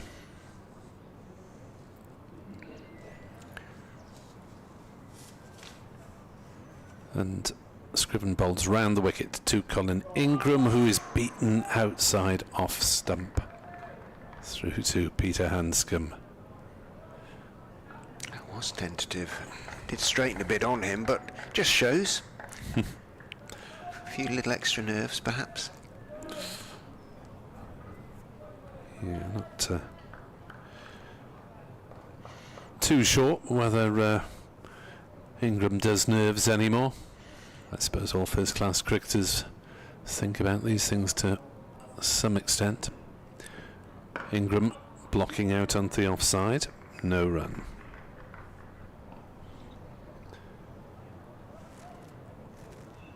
Remarkable renaissance in the red ball game in the last couple of seasons. Looks almost better than ever this season. Is he contracted next year? I haven't got any record of that. As forward presses, the ball squirts out on the onside. I think that'll be credited to the batter. That was a little inside edge onto pad, and Carlson called him through. As things stand, I'm not aware of any overseas players being contracted for next season. Well, I'm sure on that basis 1 or 2 counties might be glancing in his direction. Should he be interested in another season? I would hope that Glamorgan would make him an offer to his liking.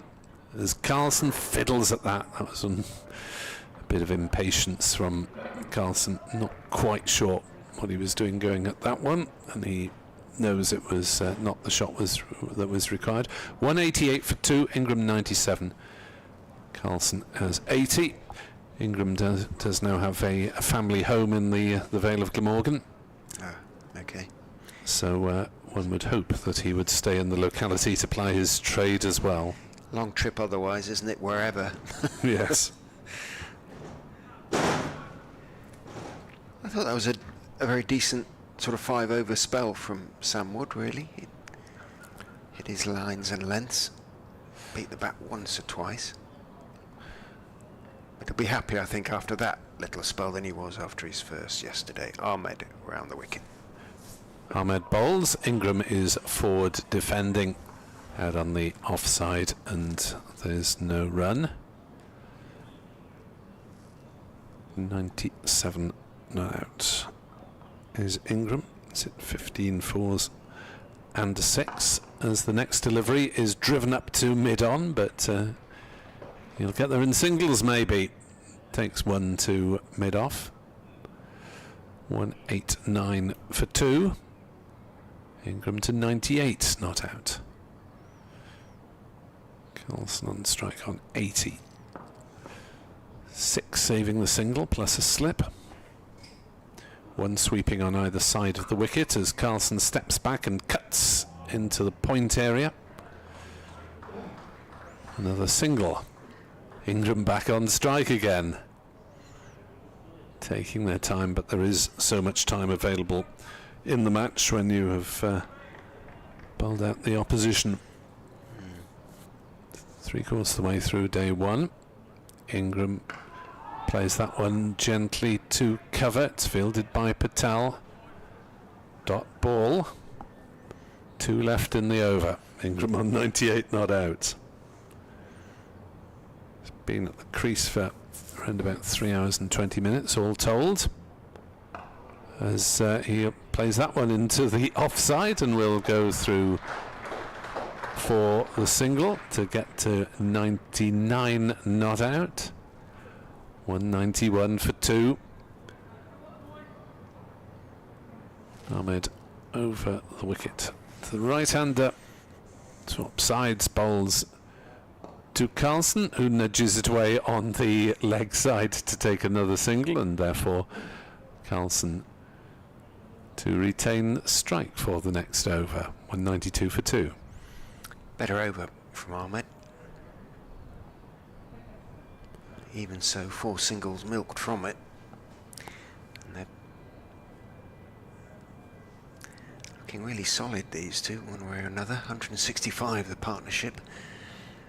And that run rate's still up at 4s, despite the fact they've had to work harder for their runs this morning. Yeah, it's been good discipline from the Foxes bowlers, but I need something a little extra. Yeah, I need something in the wickets column to show for it. Shall I start this over anyway? Why not? Yes, I've been doing lots of the last couple of overs. From the river end with a slip, Rahana standing at second slip, and a gully Patel. In he goes and bowls to Carlson, who works him neatly off his toes, and Nick's break lasts precisely 1 ball.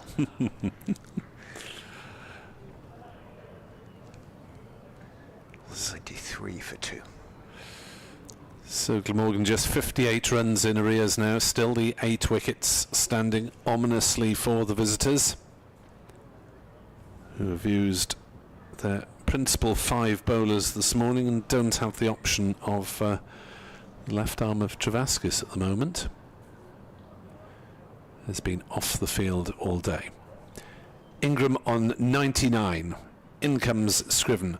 Bowls to Colin Ingram, who leaves outside off stump through to Hanscom. So Leicestershire do have men saving the single. Mid-wicket and cover are in pretty tight in a quasi-catching position. There's also point and square leg either side of the mid-wicket, mirroring likewise mid-on, mid-off. So 6 saving the single. Slip and a gully just fine leg is out. As Ingram works it off his legs, and that will be Colin Ingram's 5th century of the season. It's come off exactly 150 deliveries, and it's included 15 fours and a 6. A remarkable display of consistency from Colin Ingram, and a display of application as well, as he gets a hug from Kieran Carlson, and warm applause from all round the ground, and a packed Glamorgan balcony. 194 for 2. Back to you, Richard. Well played, Colin Ingram. His average must be close to 100 now, you would have thought. Chucking 100 not out when you've got an 80-odd average. Have a look at that in a moment. But it's Carlson on strike on 83 himself, onto the leg stump, flicked in the air. Bounces a long way short, 20 yards short of Rahan Ahmed at deep square, and he takes 1. It's quite easy to work out Colin Ingram's average because 10, he's been out 10 times, so it's now gone up temporarily at least from 81.5 to 91.5.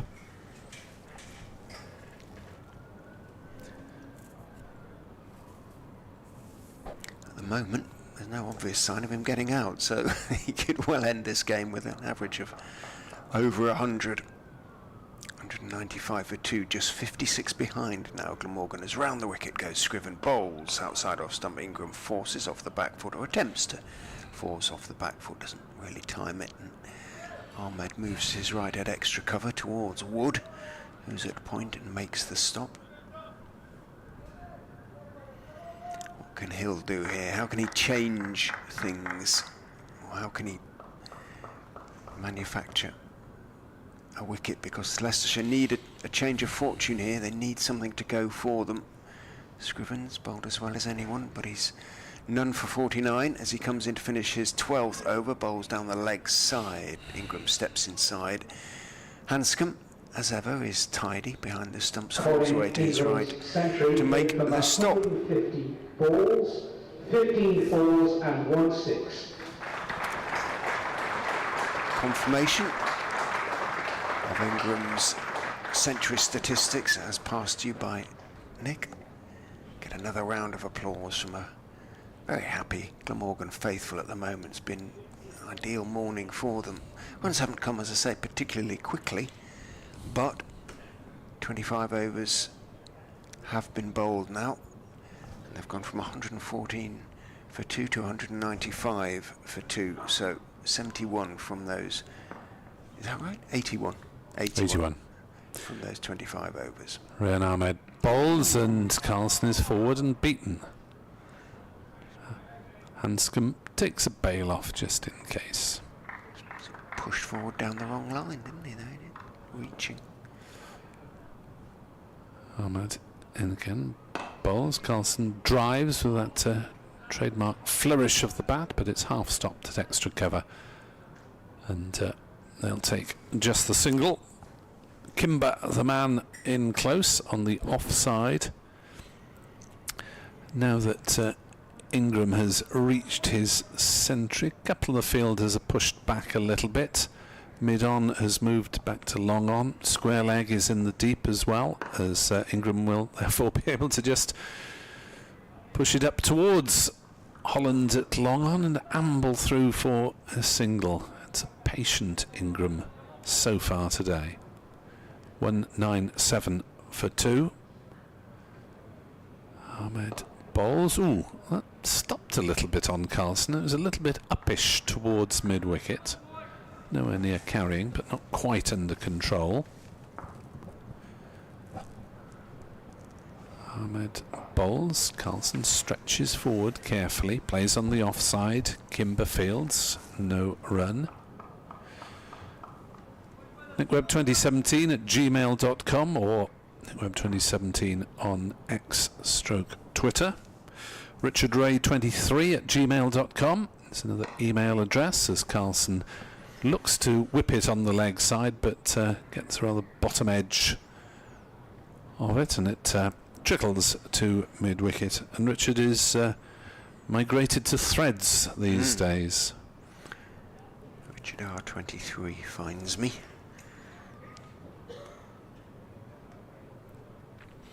How are you finding that particular medium so far? Not vastly different. Different in tone, but in Yes. terms of operation, about the same, but tend to spend rather less time on it. Yes, I'm Which afraid probably I'm could have been affected with still reasonably with X as addicted well, to but X, but try and keep out of the sewer.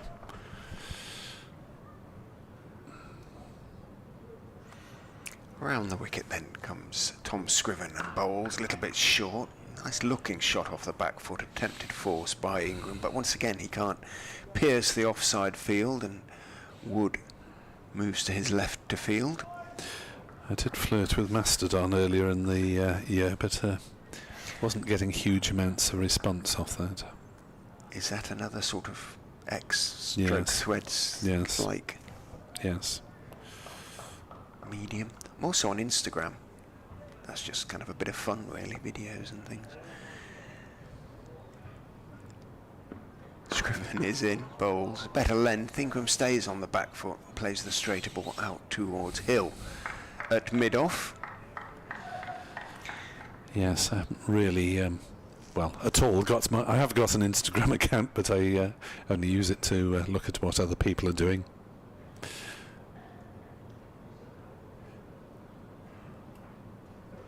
Find out what parts of the world my daughters are in.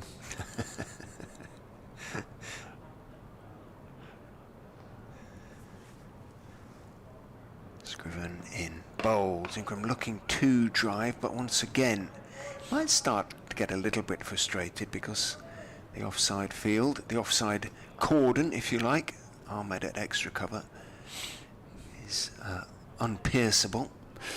That is just, by the way, they do tell me roughly and occasionally where they are.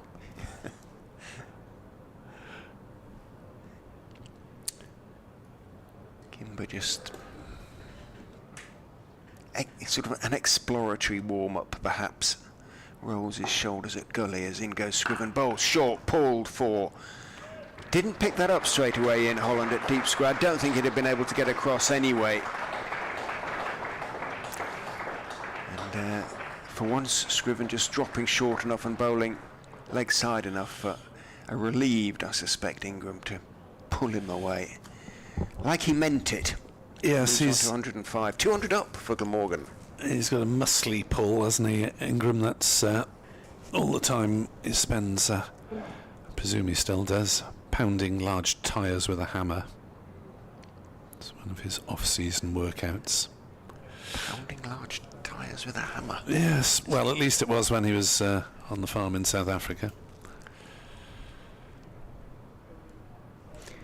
I'm being recommended to try something called Blue Sky as well, which apparently is another alternative to... There are so many now, aren't there? Scriven in again to Ingram. A little bit short, a little bit wide, but Ingram this time lets it go through. Must be tempted to throw the bat at it because there are no sweepers on the offside, no third man either, but I guess he's thinking only 10 minutes or so until lunch. I could go really big. What's his highest score so far this season? 170. Well, 180 is what he needs, isn't he? 185 for the 1,000. Breaker, an old record. Forward goes Ingram to that length delivery from Scriven. Out into the offside goes the ball. Rahan Ahmed fields, throws it to Hanscom, but then continues to walk in because he's going to continue his little spell from the Cathedral Road end of the ground. 201 for 2, the deficit therefore exactly 50. Well, this is problematic for Leicestershire, isn't it? Because their bowlers have got that many more overs in their legs. They're without the second spin option of Travaskis, so I suppose Kimber would be the next bowling option, potentially, if needed. And that's kind of it, really.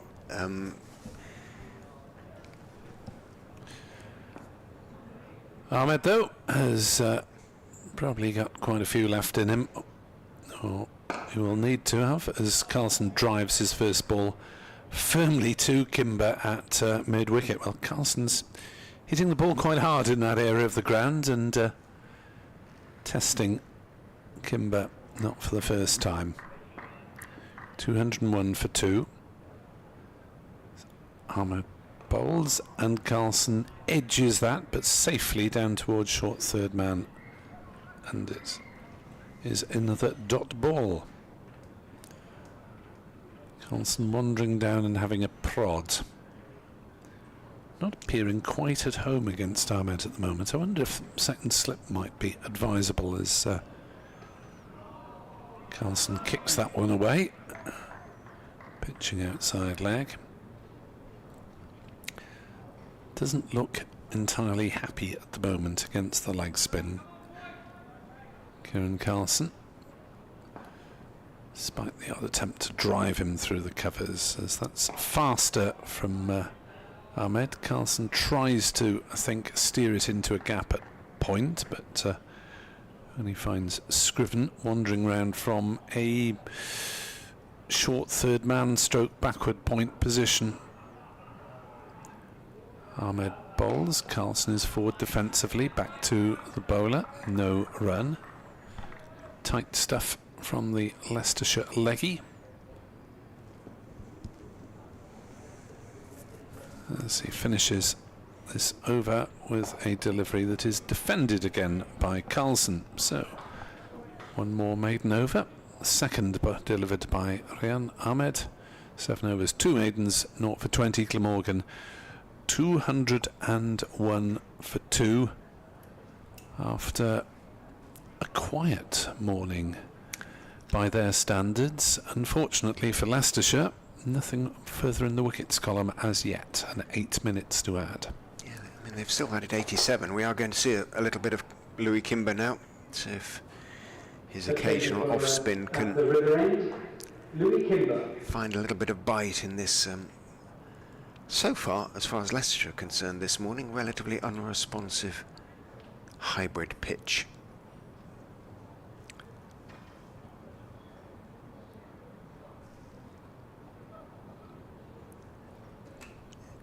Doing my sums again, yeah. 87. As Kimber steps in, goes round the wicket to Colin Ingram. Bowls a very full delivery that Ingram just blocks out into the offside. This the 29th over of the day, so Leicestershire will stay in the green on the scoreboard in terms of their over 8.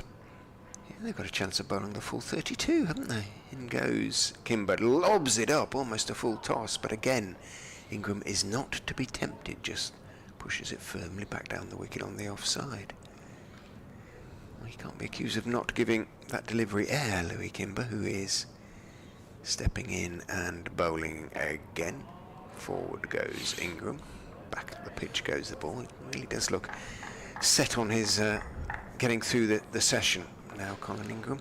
Yeah, mid on, mid off, pushed back 2/3, 3/4 of the way. Kimber is in, Ingram is forward. Wouldn't be surprised to see that little pattern repeated over the next 2 deliveries.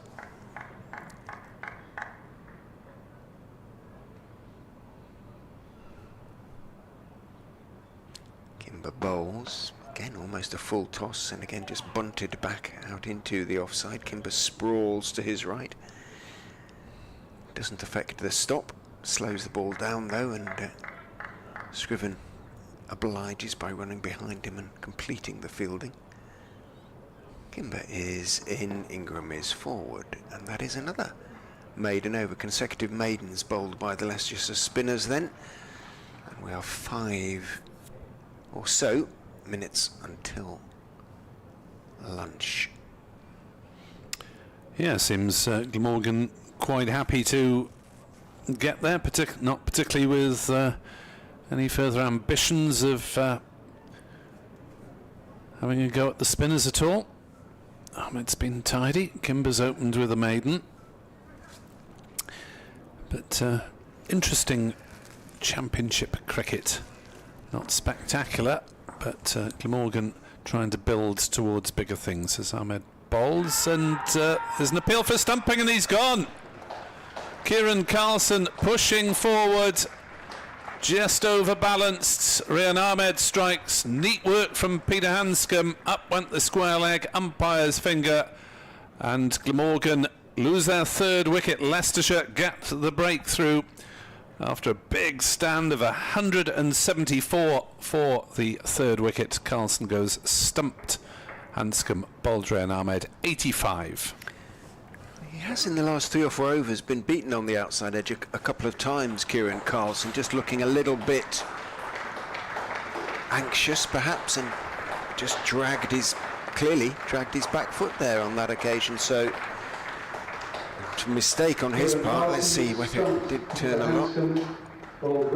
Yeah, did just dragged his right foot out of the ground and looked back in dismay. Hanscom very quick hands, but his foot was clearly out of the ground. There it goes.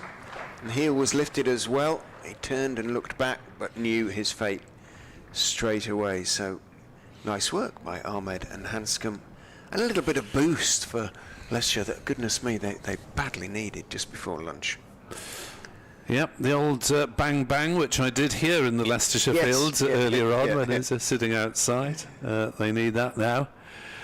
Carlson has now been out stumped twice in successive championship innings. It was the way he fell in the 2nd innings at Derby, albeit that was giving Jack Morley the charge. Yes, not quite as reckless. And this was just a little technical error, I suppose. Carlson dragging his back foot out. And he's gone. Billy Root back down at 5. Carlson faced 140 balls and hit 10 fours. Partnership 174. That was my immediate calculation. I'm happy to have that verified or otherwise. Excellent stuff, though. Here comes Ahmed again to bowl. Billy Root's not quite happy with his guard as yet, scratching away. A silly point. No. Cancel that. Silly point was there, but has now moved to t'other side of the wicket to short leg as Ahmed bowls to Root, who defends that one. Straightened mid on him from round the wicket. Good one to throw in first ball. Ahmed into Root, who's forward. Getting to the pitch of it, defending it away on the leg side. 12:58, 3 more balls in this over. If no wicket falls, you'd think they'll get in another one. As Root defends again. That's 6 half-centuries, but just the 1 century for Carlson, so that might just be playing on his mind a bit, that he's not quite converting. Ahmed in bowls, Root is forward. Off the middle of the bat, defending back down the strip. Wicket maiden ahoy. Yep. Glamorgan have got stuck on 201. As Ahmed bowls, Root plays no shot, the last ball of the over. 201 for 3. Leicestershire finally have a reward for their efforts this morning. And looks like we will get one more over before lunch, the 31st of the session. Are you due next door? I am due next door, so I'd probably better not play with fire and miss it. I shall see you after lunch. Richard Ray of BBC Radio Leicester back on this BBC Sport Online service. Also available via BBC Sport app, via your smart speaker. As Kimber will bowl to Ingram, who defends to mid-wicket. 2 left-handers at the crease. It's probably easier for Lewis Hill, the fielding captain anyway, until the next wicket falls, and we're back to a right-left combination as Ingram defends back to the bowler. Mid-on, mid-off are back towards the boundary. Certainly mid-on's very close to the ropes. Long off is almost as close to the boundary ropes. Kimber in bowls. Ingram defends to cover. Fielded by the skipper Lewis Hill. There is no run. 3 balls remain of the morning session. As Kimber ambles in and Ingram plays it very cautiously out on the offside. Rahani runs round from slip to collect it. Field fairly well spread now, apart from the slip, for just about saving the single. As Ingram chops it down off bat and pad into the slip area, and there's no run. So last ball of the morning session. The field comes in. They're putting a short leg in for the last ball of the morning. Just trying to mess with Colin Ingram mentally a little bit. And 2 slips in as Ahmed joins Rahani. Mid on, mid off, come up. And Kimber bowls, and Ingram leaves the ball to go through to Pete Hanscom. End of the session then. Glamorgan 201 for 3. Ingram 105. Root yet to score. Carlson, man out in that session, stumped Hanscom. Bowled Ahmed just pushing forward a little bit too much to give Hanscom the opportunity. And commentary resumes at 1:40. We're now at the lunch interval, which will last 40 minutes. During the interval, you're very welcome to stroll around the outfield. The players going off for lunch with Glamorgan very well placed at 201 for 3. It's been a quiet morning session, but Colin Ingram, 105 not out, reached his 5th century of the season.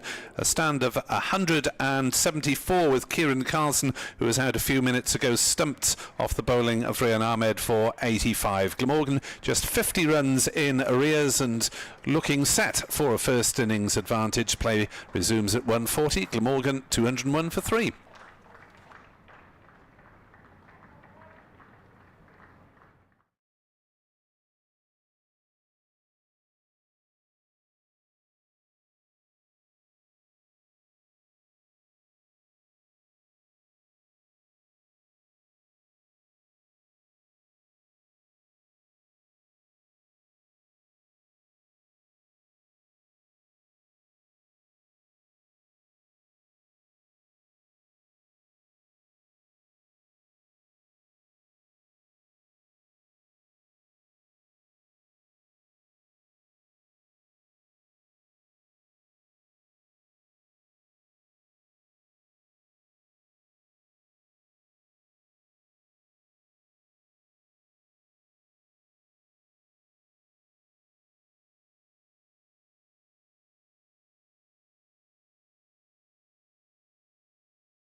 season.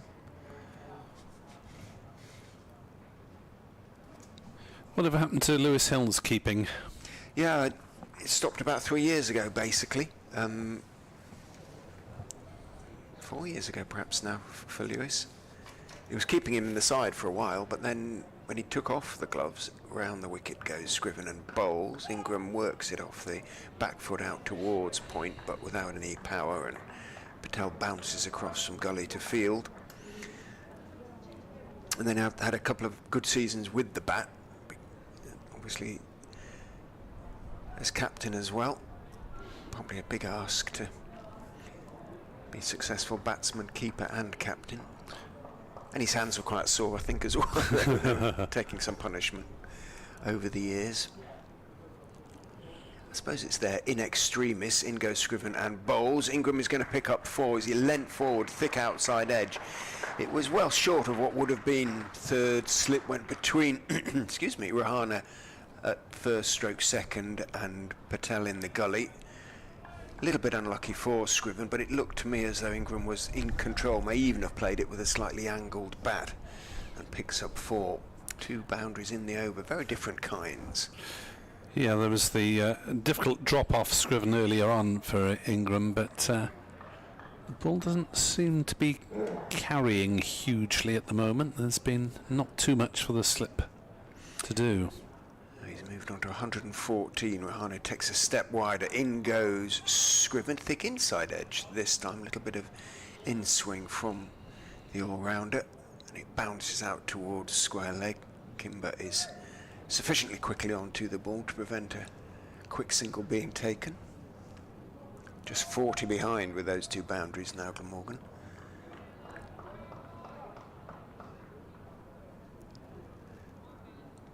Just to come back to Hill, he has been a little bit short of runs in the second part of the season in particular. And he will have been very disappointed to have sort of got a start again in the first innings here as Scriven goes in, bowls a touch short on the back foot. Ingram turns it defensively towards mid-wicket, but then rehearses a couple of meaty pulls.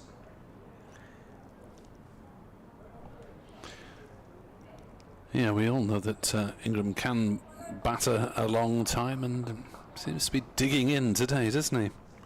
That expansive cover drive, a bit of an outlier in terms of his innings.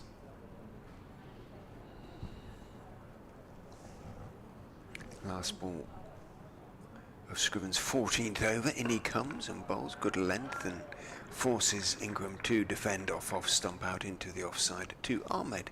8 from the over nonetheless. Those 2 boundaries, the cover drive and the controlled edge through 4th slip to the boundary for 4. Scriven none for 61 from those 14 overs. So can Billy Root make the most of his chance in the rather less pressurised areas of number 5, averaging 29.5 before this game, 502 runs for the season, and now on strike. He'd want a good finish on that basis, wouldn't he, too, this season? Yes, albeit Morgan have found opening combinations difficult as Root plays that one away on the onside, and there's no run. A couple of important knocks in the One-Day Cup. Not hugely spectacular, but a couple that anchored Glamorgan innings and took them through. Ahmed bowls short, and Root's missed out slightly there as he clips it towards square leg, and Scriven prevents a run being taken. Yes, I heard Sam Northeast and Rishi Patel chatting as they left the dressing rooms yesterday, and Rishi Patel sort of saying, well, how come you were opening then? And Northeast going, well, nobody else. Ahmed bowls, Root drives, but straight to Hill at mid-off, no run.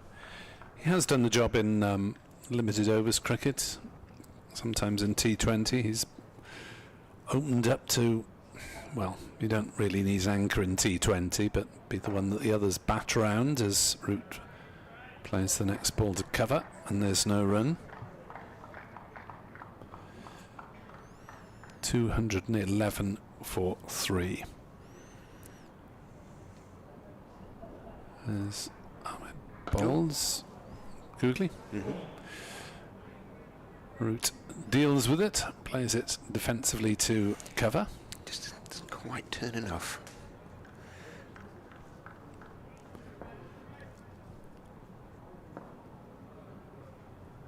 There's next delivery from Ahmed from round the wicket, and Root prods it into a fairly vacant offside, but doesn't attempt the quick single as Hill moves to his right at mid-off and does the fielding. 211 for 3, maiden over. Yeah, it's been good from Ahmed, really. 1 for 22 from his 10 overs. He's bowled with a lot of control. No drag downs in that over, no full tosses. Asked plenty of questions of Billy Root. Made him play. Right, it's been good. Spelled the seamers. As I say, in this first over, when he was hit for 6 by Colin Ingram, Leicestershire supporters will have been quite concerned that he was going to be hit out of the attack. Yeah, Ingram does try and do that occasionally. There's a little consultation as to field placing, as a result of which Patel is moved round from gully to point. Sri Lanka 43 for 3. Oh, jeepers again. In reply to England's 427. They do seem to struggle with their starts. Scriven then round the wicket from the river end bowls. Ingram goes back and plays it firmly out into the offside, but Ahmed, alert, moves to his right at extra cover to field. So Chris Wokes took the first wicket, and Ollie Stone has taken 2 since coming on as first change. For Gus Atkinson, who made a century earlier.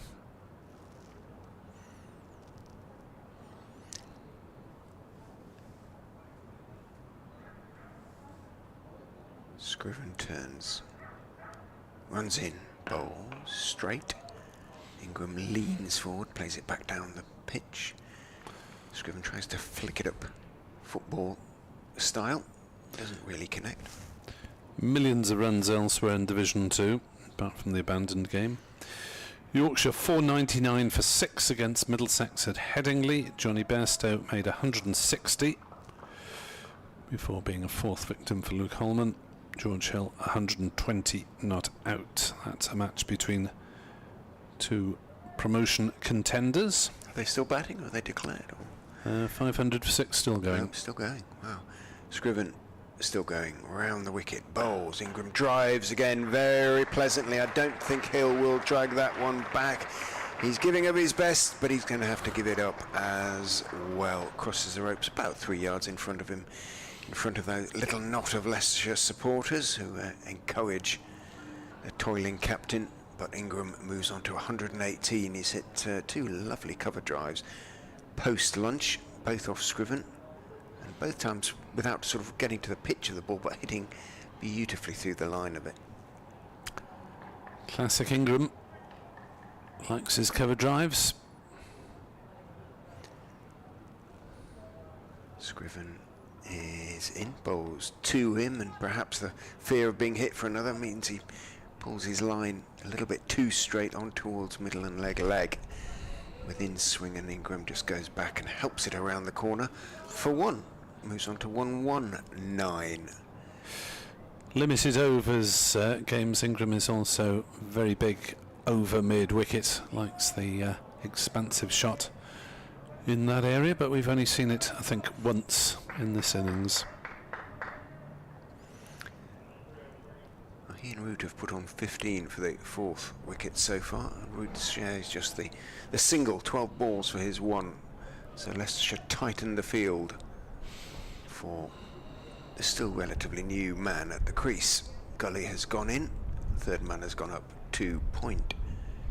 Scriven is in and bowls outside off stump. It is cut past Gully down to 3rd man for 4. Well, it was short and wide. Did was arguably a fraction late on it, but got plenty of it. Steered it wide of Patel's reaching left hand. I think it bounced well short of him and flew down to the third man boundary for 4. Root is very fond of that quadrant behind square on the offside. No matter how many fielders are put there, he will try and hit the ball through them. So once again, the toiling Scriven has conceded 2 fours in an over, consecutive overs that he's done that. 220 for 3. In he goes. Bowls to Root on off stump. Root is forward, playing the ball back to Tom Scriven. But as I say, 9 runs from the over. None for 70 now for Scriven from 15 overs. And the deficit is now just 31 with 7 wickets in hand. As Yorkshire batting on against Middlesex. Current leaders Sussex batting on against Derbyshire, having been inserted. They are 538 for 6. John Simpson has got his century, and the young spinner Jack Carlson has got his half century. Simpson against Leicestershire this season is something like 410 for once out.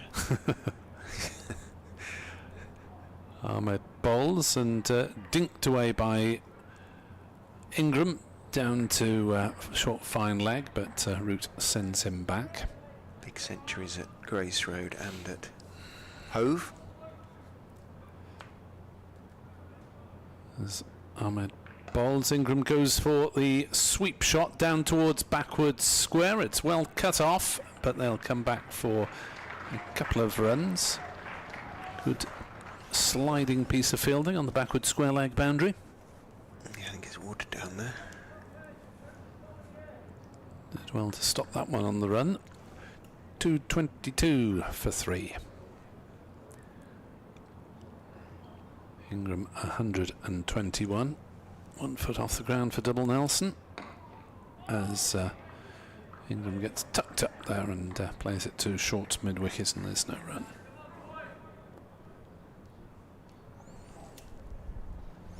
Dropped on 64. Difficult chance for Rahane at slip. 162 last night. Yeah, that was not quite so difficult. As Ingram drives towards mid-off. But doesn't sound quite right off the bat, given that Ingram is playing with some force as he defends one into the offside. I wonder if this is the Kookaburra ball getting soggy, as it were. Not soggy in wet terms, but just very soft. Doesn't sound as though it's coming always as firmly as it might off the bat. Short from Ahmed and cut away down towards backward point. They will take 2 more runs as Budinger, sweeping in front of that empty grandstand away to our right, cuts it off. 224 for 3. 4 runs off the over. Ingram has moved to 123 and Root is still on 5. Yeah, first time for some little time that Ahmed just dragged one a little bit short.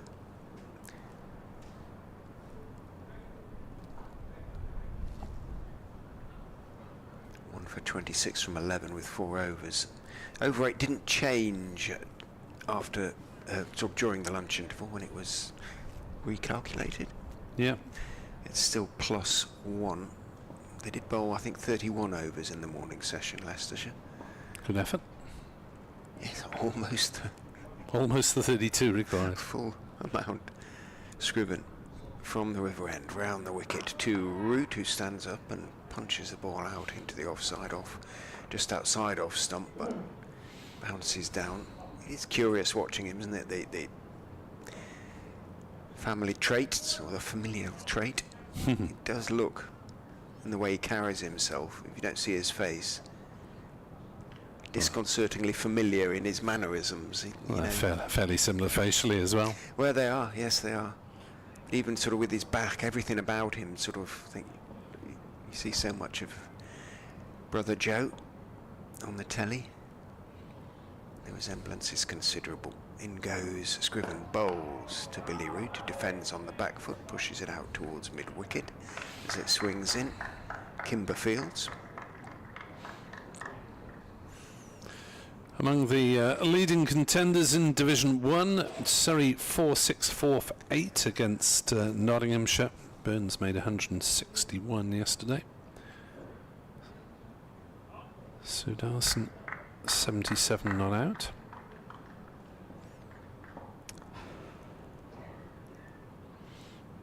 Scriven bustles in and bowls outside off stump. Far too wide for Root to be persuaded to play at the ball. Chasing Somerset in the First Division, racked up 492 against Durham at Taunton. Centuries from Abel and from James Rue, the keeper. Durham in reply 60 for 1.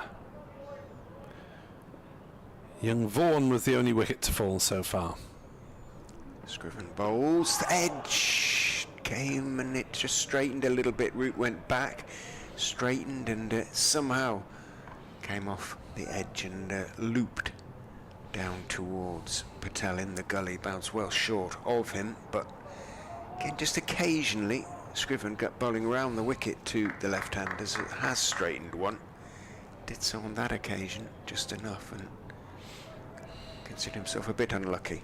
Oh, update coming apparently for BBC Radio Wales. Will respond if needed. Scriven is in, bowls, Root is forward, pushing the ball out into the covers, and there's no run. It's not scheduled, but I'll do one if they introduce me.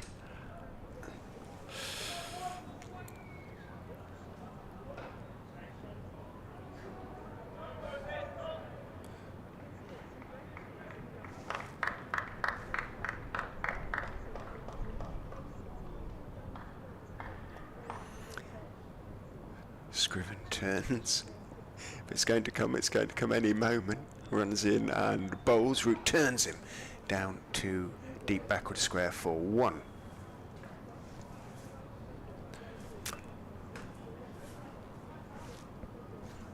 TNS to play Fiorentina in European football. Our time has come and gone. We're not required to update the I'm still reeling from that news that situation. the Wales team are going to wear different kit next season. Welsh rugby teams are going to wear different kit. Yeah, makes sense, to be honest. I'm surprised it hasn't come in before.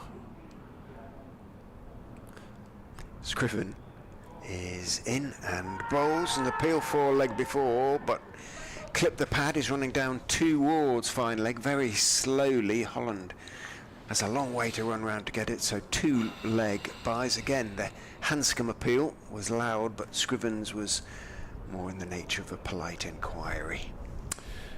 Yeah, the story there is that the women's team have switched to red shorts, which frankly I'm surprised wasn't the case previously, or white like the men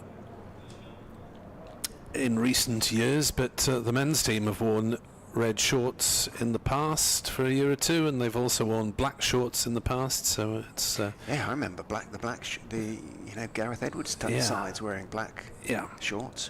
So it's not exactly a huge break with tradition, and obviously more practical for the women to wear red as they go into the WXV2 tournament. Is their next engagement in the end of the month. I thought it might mean different sort of shirts and things like that. No, there is a new away strip just been unveiled as Ahmed prepares to start a new over. Forward comes Root, defends back to the bowler. The new Wales rugby away strip is white with just a little bit of red and green trim, which works quite nicely. Ahmed is into bowl, turned round the corner, down to backward square by Root, no run. Sounds a bit Italian. It's not bad at all. The previous one was black, but they're trying to make the shades of colours as different as possible for visually impaired television viewers. As Root is on the back foot, there has been a little bit of a fuss in recent years with colourblind people complaining about the red-green clash between Wales and Ireland, for example, which obviously looks the same to some people. Ahmed bowls, appeal for LBW, given. Billy Root is on his way for 6, trying to sweep, whacked on the pad. Ahmed did enough to convince the umpire, and he has a second wicket. It's 229 for 4, and Leicestershire making progress either side of lunch. Yeah, 2 questions there. Was he outside the line? And was he so far forward that it made it a little bit of a guess for umpire Pratt? He did think about it. It was a vociferous appeal. We'll have a look at the replay. From behind, it looks fairly straight. Wonder if we can see one from in front. Here we go. Oh, it's the googly as well. It's the googly. Yeah, fair enough. Yep, no, absolutely spot on then. Straightened Straight enough to probably hit leg stump. Yep. Well bowled, Rahan Ahmed, who has been comfortably the pick, actually, of Leicestershire's attack since coming on to bowl. 229 for 4. He's been tidy. He's got the wickets as well as the economy rate. And Chris Cook, another man who's not been as prolific as previous seasons. Very fine, 126 against Derbyshire in the second match of the season. Since then, just the 1/2 century. Missed the One Day Cup campaign. Well, he may well have missed it anyway because he was in a franchise squad and didn't have any chance of being released back because he picked up a calf injury in his opening week.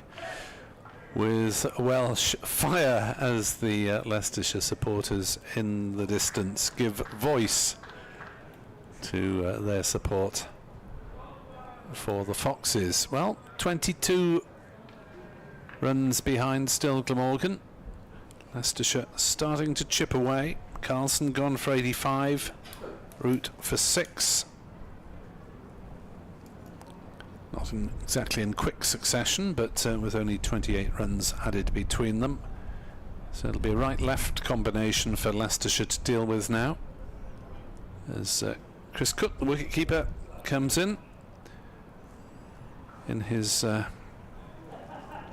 benefit season, or testimonial, whatever they call it these days. There used to be a clear distinction between the two, but they seem to be fairly interchangeable terms these days, as hardly anyone gets to 20 seasons with a county for the doubler. 229 for 4. Cook is greeted by a short leg and a slip as Ryan is in to bowl, and well, that one's deflected to slip. Bounced and took the edge and somehow didn't carry. Oh yes, even though slip is reasonably close attendance. Ahmed bowls. Cook on the back foot this time, defends it back to the bowler. Feel a little bit better for having solid bat on ball. Goes down and prods suspiciously as the Leicestershire supporters applaud their spinner's efforts. Well, rightly so.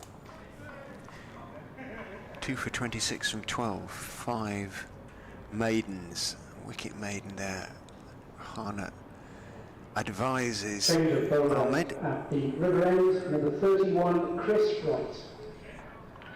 His excellence, particularly post-lunch, means that Hill can rotate his seamers at the other end for a little while, and he's going to do that now. He's taking off Scriven, and as you may have heard, he's bringing on the veteran Wright. 11 overs, 2 maidens, none for 29 in the innings so far from Wright.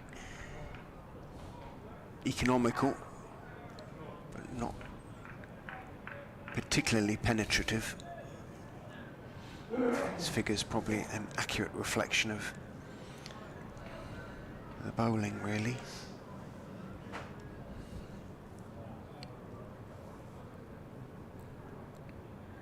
Round the wicket he comes and bowls. Ingram drives beautifully for 4. That was over pitched. It was a half volley. He did get to the pitch of it and crashed it past the leaping Ahmed in the covers for another boundary. Moves on to 1-2-7. The deficit now just 18. Yes, had a repeat of a couple of shots really that he played off Scriven after lunch as well. 3 up to that deep extra cover boundary in front of the dressing rooms away to our left. Twiddles the bat in his hand. Waits as Wright is in, bowls to him, thick inside edge onto the pad, bounces down into the offside. Rahane runs up from slip. The single is taken, much better length from Wright. But Ingram won 2-8 now, 234 for 4. His third highest score of the season, 132 in the opening match at Middlesex, which was almost forgotten because North East was scoring 335 at the other end. So Ingram's 132 got virtually no attention whatsoever. And 170 here against Sussex. Bit like, and correct me if I'm wrong, didn't Cook get a century while North East was scoring 400? Yeah, Cook got 190, I think, a couple of summers ago. It rather paled into insignificance. Back over the wicket to Chris Cook with that open starts, comes right, bowls full, trying to push through a Yorker. Isn't quite a Yorker, and Cook on the back foot can play it firmly out to mid-on. Yeah, I think I saw him on the way out. He said that's probably the least attention you'll ever get for scoring 190.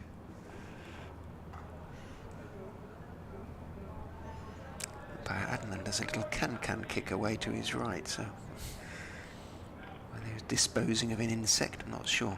Right is in again to Cook, who's forward and off stump and just pushing the ball slightly wide of Budinger at extra cover, consequently picking up the single he needed to get off the mark. Crowd sense a touch livelier now. Things happening post lunch. Yes, we've had those glorious Ingram boundaries and the wicket of root. Something for both sides to enthuse about. They might have taken a little lunchtime refreshment as well, of course. Yes. Ahmed being summoned from the point boundary to point, despite the fact it's Ingram out there. He was at deep square, obviously, for the right-handed Cook. Fairly conventional field now, with the exception of a deep mid-wicket as Wright is in, bowls, and Ingram nibbles it around the corner nicely down towards fine leg. Holland has to run round to field. And 2 taken. Ingram on to 130 now. He's been much more urgent, or busy, if you like. Yes, busy is a good word, isn't it? I'm surprised that they don't have a cover sweeper rather than a deep mid-wicket, to be honest. Almost bowling for the bad ball unless they're looking to trap him on the mid-wicket boundary. Right. Expensive this over.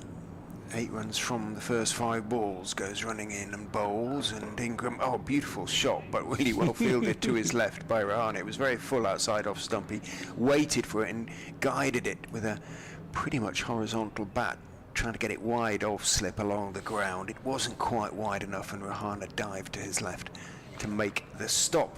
End of the over. 237 for 4. The deficit now just 14. I'll do one more and then give way to Edward. And it'll probably be a fairly quick operation if Ahmed's other overs are anything to go by, as the crowd bask in the late August sunshine.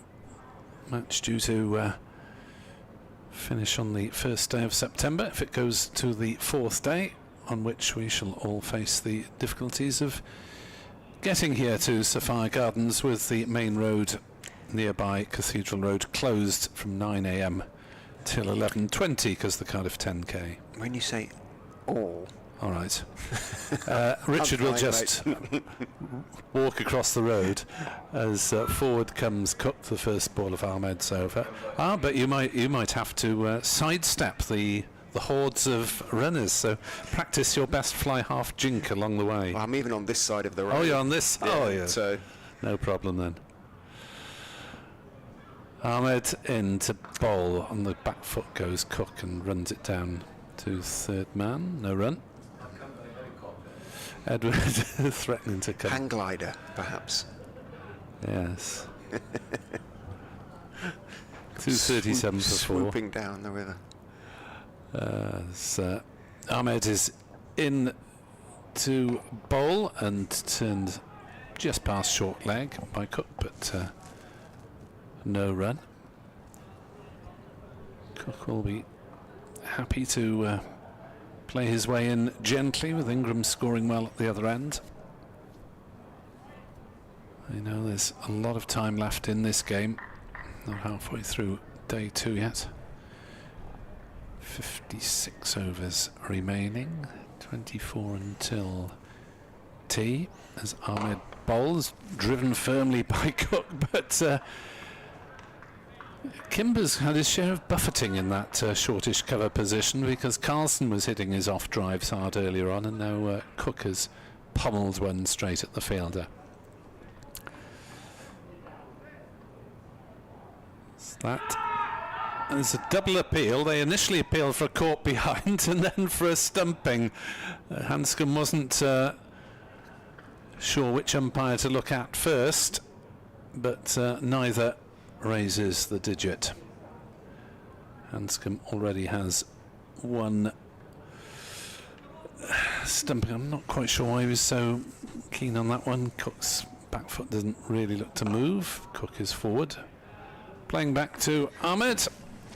It is a maiden over from the 20-year-old Leicestershire leggy. 2:37 for 4. Ingram has 130, Cook has 1, and you're listening to BBC Sport Online, also on the county video streams. Ahmed continues to impress post-lunch. 13 overs, 6 maidens, 2 for 26. It's comfortably the best I've seen him bowl in the county championship this season. He's been consistent. He's turned both the leg spinner slightly and the googly. And he's got his rewards with 2 wickets. It's going to be Chris Wright to continue from the river end with point on the boundary as he bowls a thick outside edge for Ingram that's going to run down towards third man. Sam Wood comes into field and Ingram takes 1, moves on to 131, trail now by just 13. Glamorgan, a lead of, can they hope for a lead of, well, 55 overs remain after this one, so in this session 23 overs after this, 23.5 overs remaining.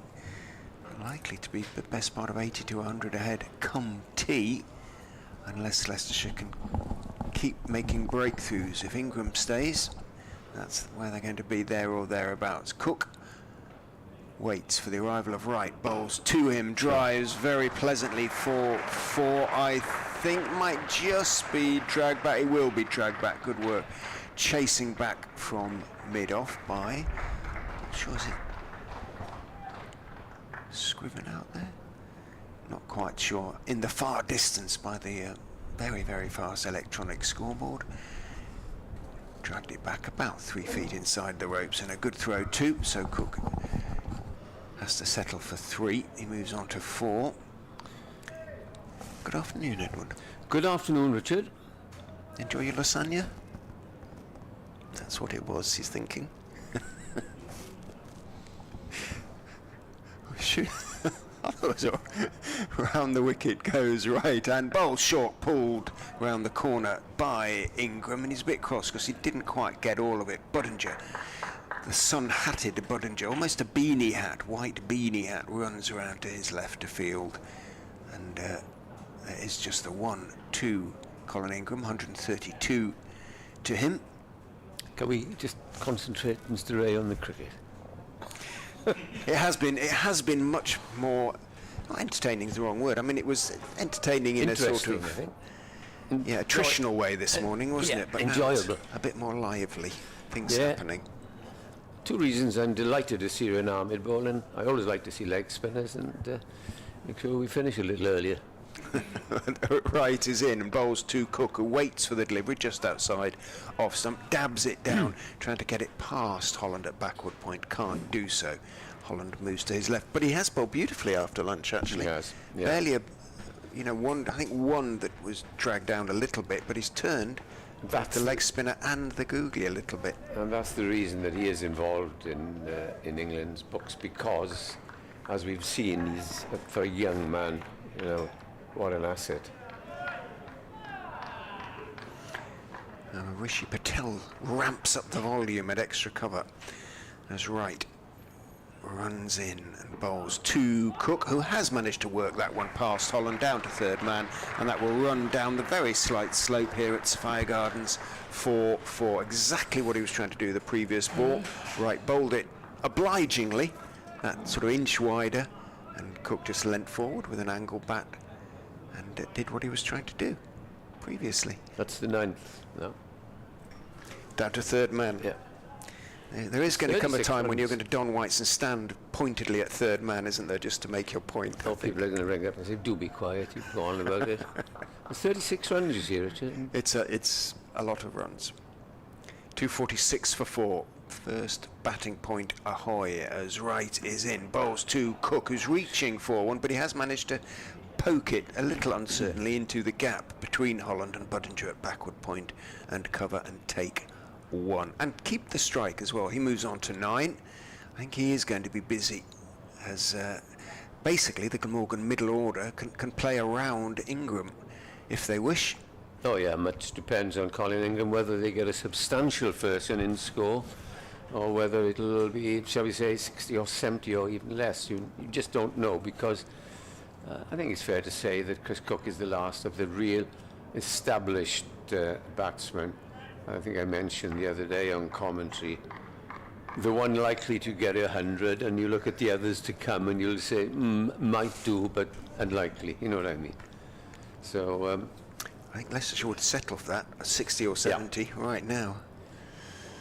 Rain Armin then to continue, and he is bowled into the right-handed Chris Cook. In he comes, bowls that first ball, the absolute perfect delivery for a leg spinner, and it zipped through, and Cook sort of, is it a googly, is it a leg spinner? They haven't read him as yet. Cook hasn't, has he? No. And he doesn't take much out of himself. He can bowl all day. Let's count 1, 2, 3, 4, 5 steps, tosses it up, but nicely driven back, but fielded by the bowler, who glances round as to say to Chris Cook, how dare you come down the pitch and play me like that. Goes back to his mark. Stocky, well bit, broad shoulders as Ahmed as he bowls. Googly, clipped away though, down towards fine leg. They'll take the single, and they're going to come back for an easy second. That takes the score up to 249. And the crowd just in front of us appreciating good running. 249 for 4, then 1 away from the bonus point, 2 away from parity. Short leg is crouched as in comes Ahmed. Bowls met on the full and played out to short mid wicket, but well fielded there. I suspect that Cook and it has been mentioned to them, don't just let him bowl at you. You've got to put him under a bit of pressure. Ahmed bowls, Cook is right forward and plays it back down the pitch. Cook in the double figures, he's on 11. It's still a good run rate, 3.73, so they didn't worry about that. Ingram, 132. Last ball of the over. Again a googly, and it's played away. This time they won't have a run because is out fielding there at short mid wicket, hurls it in. 249 for 4, and we have had 67 overs of the Glamorgan innings, and 54 sounds a lot, doesn't it, left today. Yeah, but as you say, if Ahmed is allowed to bowl the way he's bowling, Leicestershire will get through them roughly on time. Yeah, and if one of these, preferably for Leicestershire, it would be Ingram goes, then you know that Ahmed is not going to be dictated to by the lower order, because, okay, Crane might read him, and Crane will be interested to see if this pitch is taking a turn for leg spin. Yes. Just looking at Ahmed's figures, he's bowled 11 overs today on the bounce, obviously with lunch interrupting them.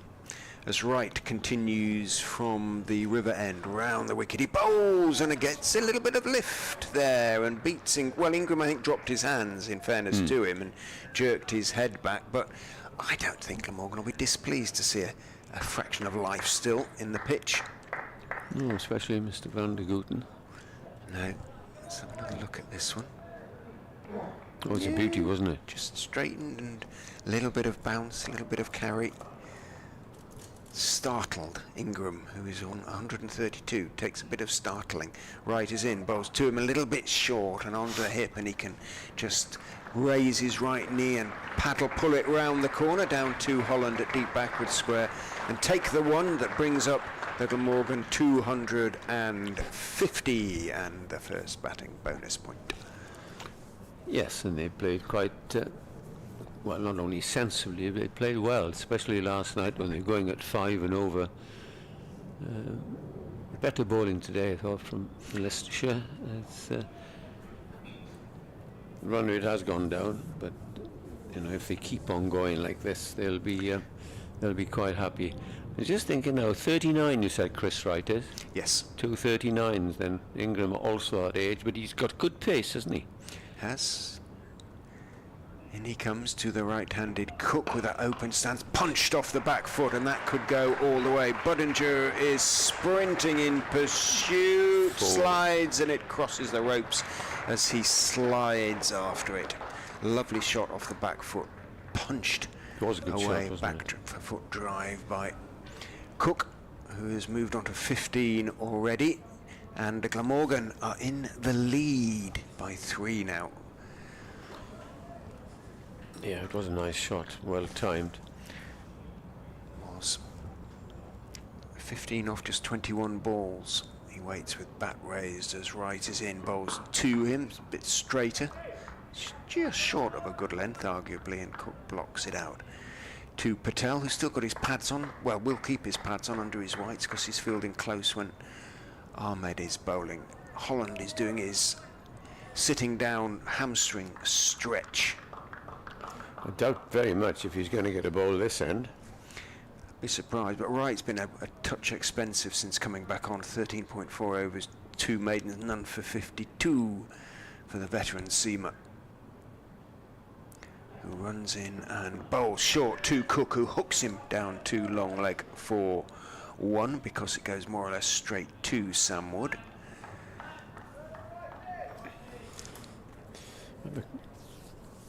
In the game against Nottinghamshire some 5-6 years ago, these two came in on the 3rd day. Stuart Broad was playing, and they batted the day out and all the last day and saved the game. Messrs Ingram and Cook. Ingram and Cook, yeah.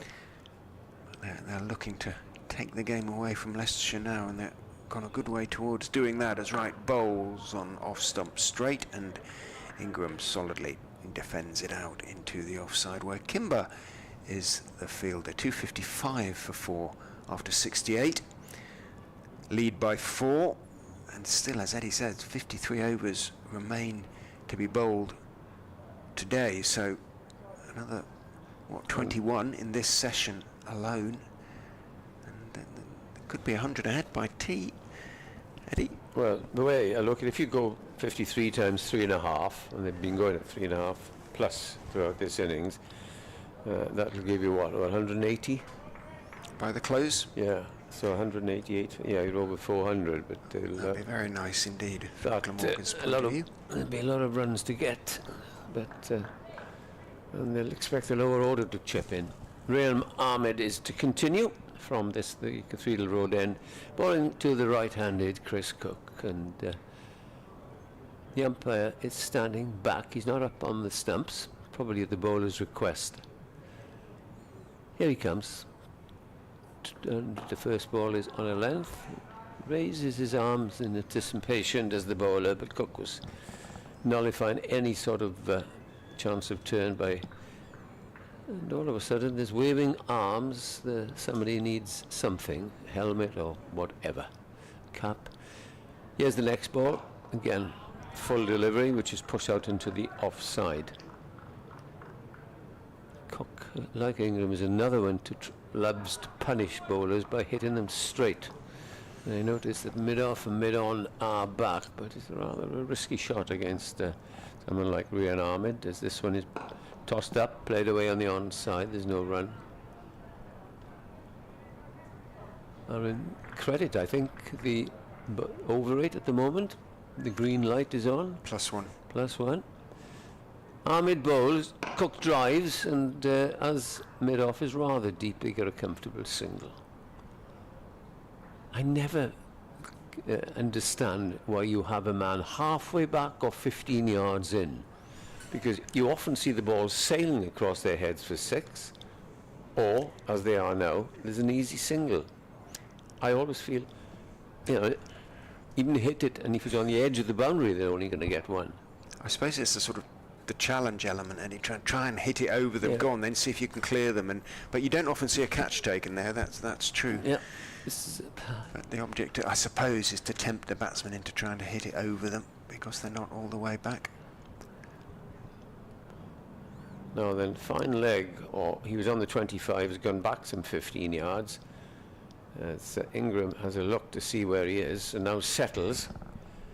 As in comes Ahmed and bowls to him, and he plays this off the back foot down to the man at Laurent, who stops it one-handed and tosses it back.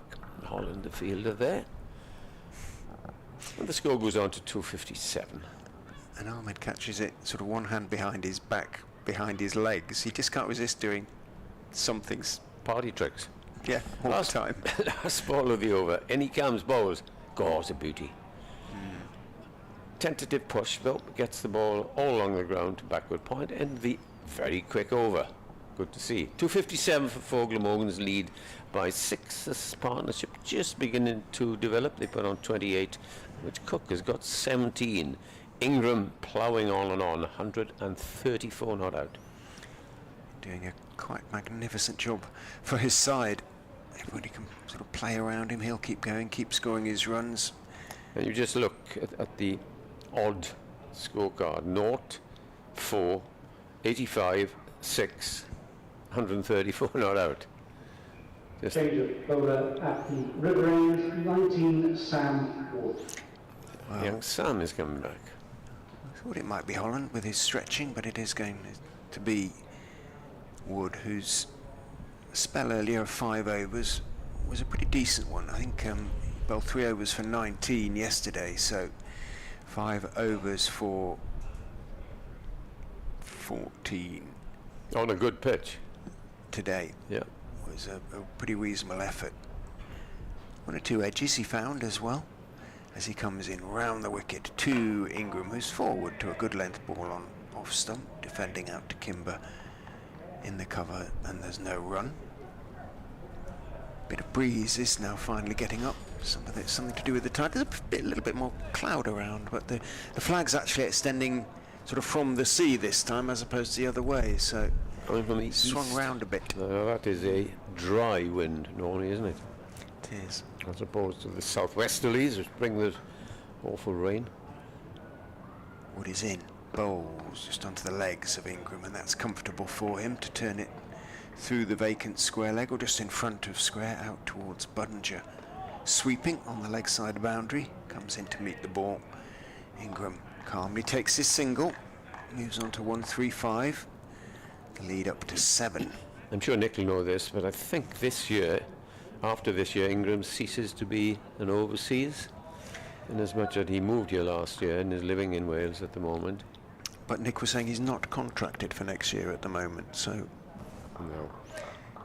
there'll be, Well, on his record this year, as I said to him, there'll be a few counties looking at him if he's a free agent. In goes Wood and bowls down the leg side, flicks the pad of Cook, and he raises his eyes to the heavens in irritation at not helping that down to fine leg. It was stopped by Hanscom. The first thing I should do, Richard, was to ask Mr. Ingram to come in Monday morning and sit across the table and discuss terms. Because as you say, if he hasn't signed and people are swooping, as they do, even though he's 39. But if he has, and Nick, as you and Nick have both pointed out, he's got a house here now, he lives here now, so Doesn't it's probably a long way his, to travel if he were to go somewhere else, and wherever he went. I think he might be due for a benefit as well. Ah, well. Wood is in and bowls. Cook defends on the back foot just outside off stump, out into the offside. Patel fields. 12 years I've been at Leicestershire, no benefits in that time. The only one who would be eligible, you would have thought, would be Lewis Hill, the captain who's been there as long as I have. Been there, man and boy. Yeah, he's a good servant, doesn't he? Yeah, and he's a local man, Lutterworth. Yeah. This is Cook's benefit here, of course. Waits as in goes Wood, bowls to him. He's respectfully and carefully forward.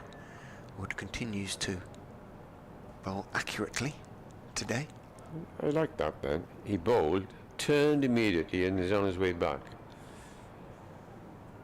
The over rates in this country are so poor that they often wait and have a look and have a chat with the umpire if it's a decision turned down. But this young man just turned, off he went. Comes charging in and ball short, pulled by Cook. There is the sweeper.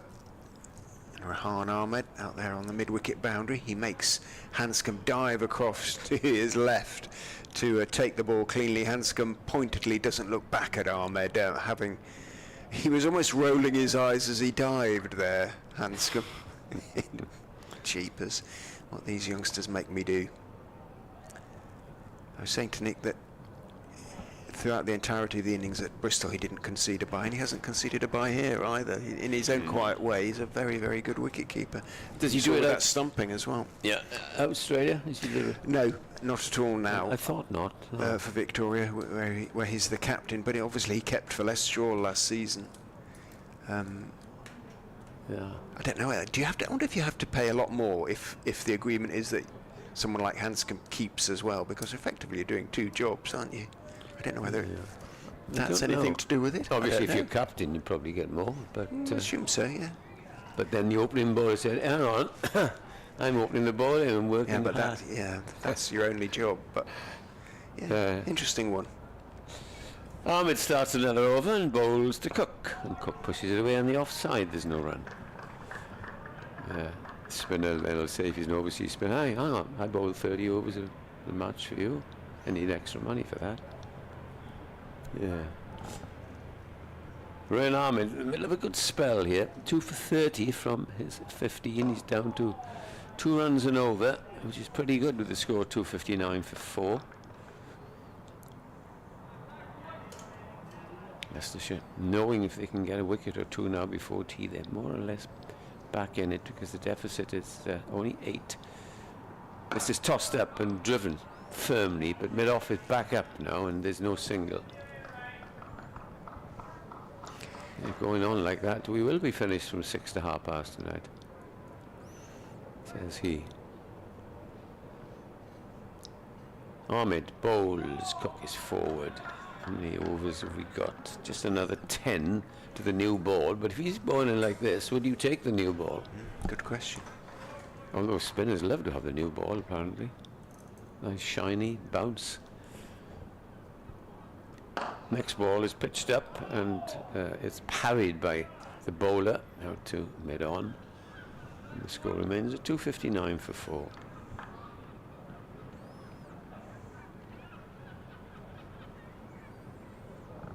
Last ball of the over. Oh, that's too short. Retained strike does Cook. 1 off the over. And the score moves on to 260 for 4. Yeah, rare short ball in this spell, which now consists of 13 overs on the bounce, albeit with What did he bowl? 5 lunch. last night? Three Three. just for 3 runs. Yeah. So he's bowled 13 overs for 28 runs and taken a couple of wickets. I think he's been very, very good. Young Green has been on the field. I didn't see him. Look how he dwarfs Ahmed as he runs back past him. He's a huge boy. Beanpole. Well, he's just a big, big chap. A few rugby clubs have him, Richard. 17. Lock forward or number 8. Yeah. I imagine that at Stamford School, where he, I was going to say was, but may still be a pupil. I assume that he played for the rugby team as well as I would the have thought so. Or goalkeeper. cricket team. No, it's a rugby school. I think they might play football in the spring, I'm not sure. But Josh Hull's brother, Josh Hull was a pupil there as well. Facilities again, you see, aren't they? Public school. I Yeah. think it is public school, isn't it? His brother is on the books of Northampton Saints Rugby Right. Club, so they're a sporting duo. Well, Wood's ready to go, but Cook just steps away, walks away. Whether there was an insect underneath his visor. Probably a fly got in there. And Wood, the tyro, is not inclined to exchange words with the veteran Cook at this stage of his career. Well, perhaps in 10 years' time. Yeah. Cook will be happy to still be going in 10 years' time. In goes Wood and bowls to Cook. Good bounce, Cook just leans away a little bit high and then looks at the, I was going to say square leg umpire, but Neil Pratt is standing at point. Hello. He's still unhappy about something to do with his helmet. Ingram has Chris just Cook. skipped down the pitch to have a word with him and would, as if to say, you've kept me waiting, man, and to bounce you, which he did first ball. Yeah, he's called for something, but he's carrying on. In he comes, Wood.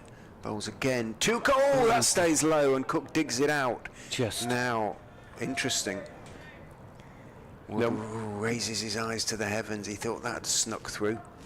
whether that was Cook unhinged by what's happened and didn't know whether to go front or back, or the pitch is getting a little bit too paced.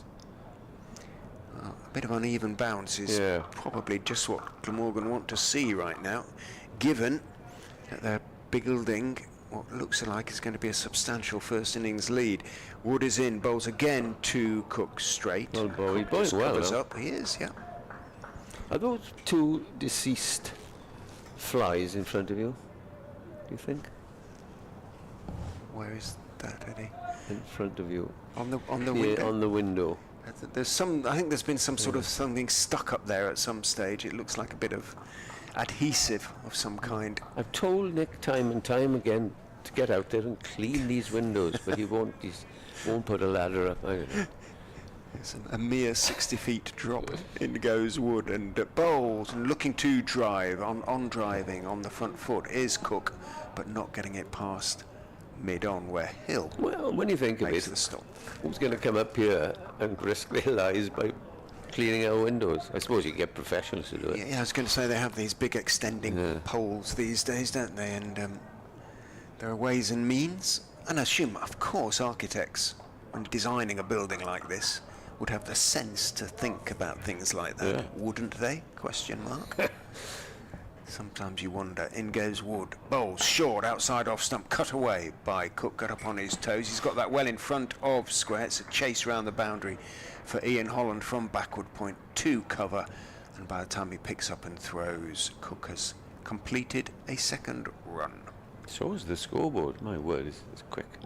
Reminds me years ago at the Oval, they had two people working in. I think it was a man and wife. They were absolutely extraordinary. Just as they set off the second, up would go. They were terrific. They were good scoreboards, weren't they? You know, you wound up. Hard work. And there is still one extant at Grace Road. In goes Wood and bowls to Cook, who defends, takes his bottom hand off the bat. Long may it be there. Yeah. End of the over. 262 for 4. Ingram 135. Cook 21. Partnership 33 now. The lead is just 11. So Leicestershire are keeping Glamorgan honest with their bowling, but I think the youngsters, Wood and Ahmed, have been very, very good. They certainly have, and Wood's figures now 0 for 37 off 10, and remember last night he went for 11 in 1 over. So he was 3 for 19 overnight, so yeah. I think they should 7 for... keep him in the side. They probably will, won't they, for the rest of the season? Yeah, it'd be interesting to see who's available. Obviously they have a week off now without having qualified for the T20 quarter-finals, so they'll look careful. And the result here, you know, if they were to lose this game, they'd pretty much be out of the promotion hunt, and there would be value, you would have thought, in giving the likes of Wood and Green experience. Absolutely. Who's your next game against? Yorkshire at home. That's a big Big game for them, potentially, and could be for Leicestershire as well.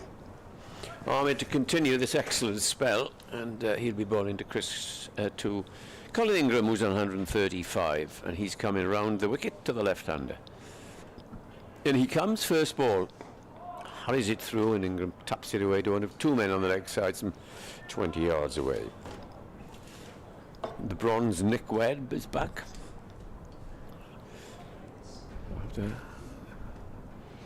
tasting the Cardiff sunshine as Ahmed comes in, bowls, and that's a beautiful shot by Ingram, and they'll have 2 runs. Perhaps not timed as well as I thought it was, but sounded better initially, didn't it? It did, yeah.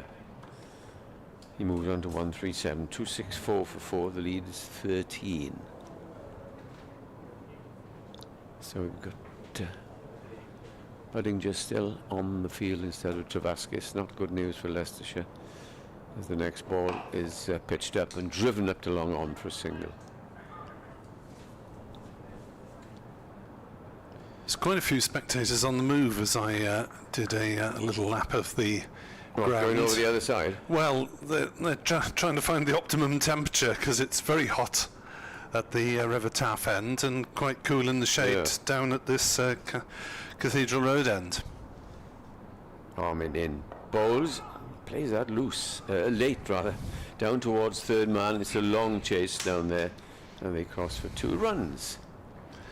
Nice placement by Cook, who's looked quite imposing since he came in. 23 to him.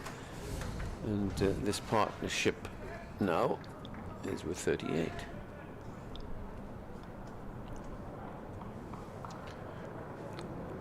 Slip in the short leg of the close fielders as Ahmed is in. Bowls give that a real whirl, and they go for a quick single, which is very well judged by both batsmen, which gains muted applause from the crowd, if you can call it a crowd. But I suppose if this was in Chelmsford or Taunton or the smaller grounds, you'd say, yeah, quite a few people in. That's the trouble with gardens, isn't it? A capacity of nearly 15,000, and anything fewer than about 2,000, and they look really spread out. And as I say, they are spread out because some people are heading for the few shaded areas away to our right. I was up in when you were unavailable. I was up in Birmingham at Edgbaston. Admittedly, it was a foul day, only 20 overs.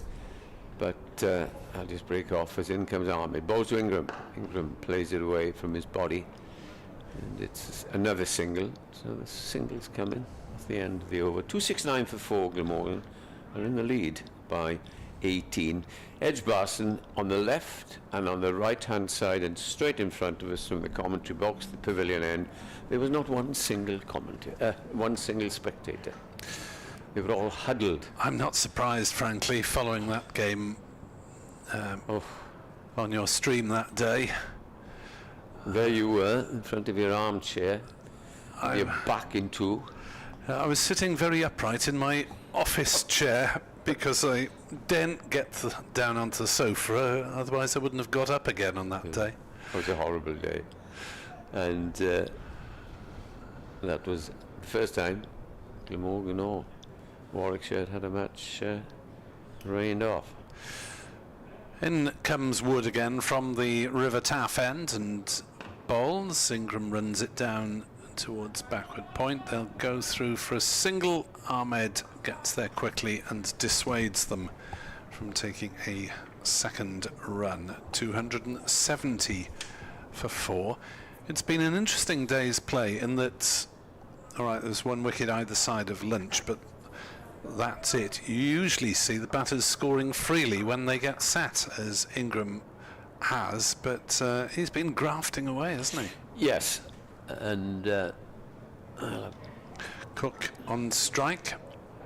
Wood bowls, turned off his legs but hits the pad, and there's no run. I think the reason for that, Nick, is that when he lost Carlson after they'd put on a mammoth 174 for that third wicket, he thought, well, I don't want, the gate is now open, I don't want to open the other one as well, and I must stay here. I've been here a long time, because you never know. Had he gone, or there could have been a cluster of wickets, and all of a sudden the lead might well have been just 40 or 50. As Cook drives, but straight to mid-on, and there's no run. Ian Evans has emailed saying if Glamorgan don't sign Ingram on a 2-year contract, it will be the biggest mistake since a certain mini budget. I presume a couple of prime ministers ago, the budget that crashed the British economy is what you're referring to, Ian. And many people would agree, and when you were outside, we were discussing that. I think the sooner they get the pen to paper, the better. As Cook is up on his toes, playing that one defensively, and the covers Budinger Fields, and there is no run.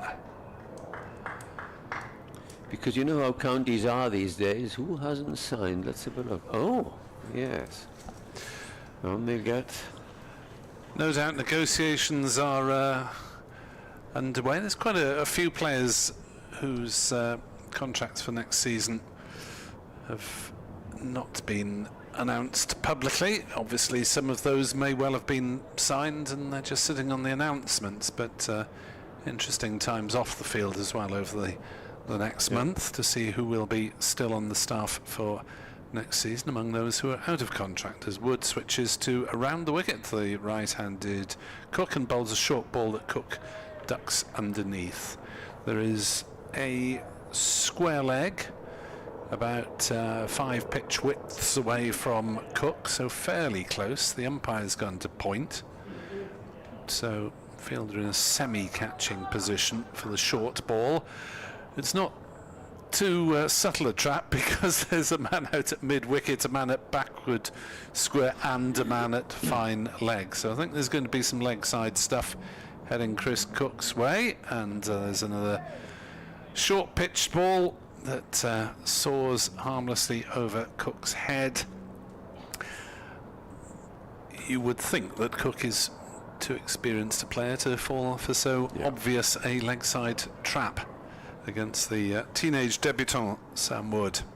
Yeah, as you mentioned, when he came in, Chris Cook is not by his high standards by any means, but he's been out simple ways, just pushing forward, caught it slip, bowled through the gate, things like that.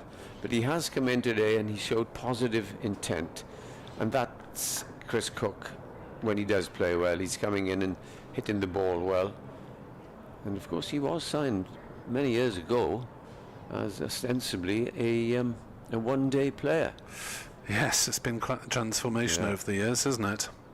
And what a servant he's been. Rian Ahmed to continue, and he's coming around the wicket to the left-handed Colin Ingram, who was 140, not out, pushes the ball back to the bowler. That's right, Rian, you rushed through your overs. We'll be done and dusted by 6. Not, I don't think.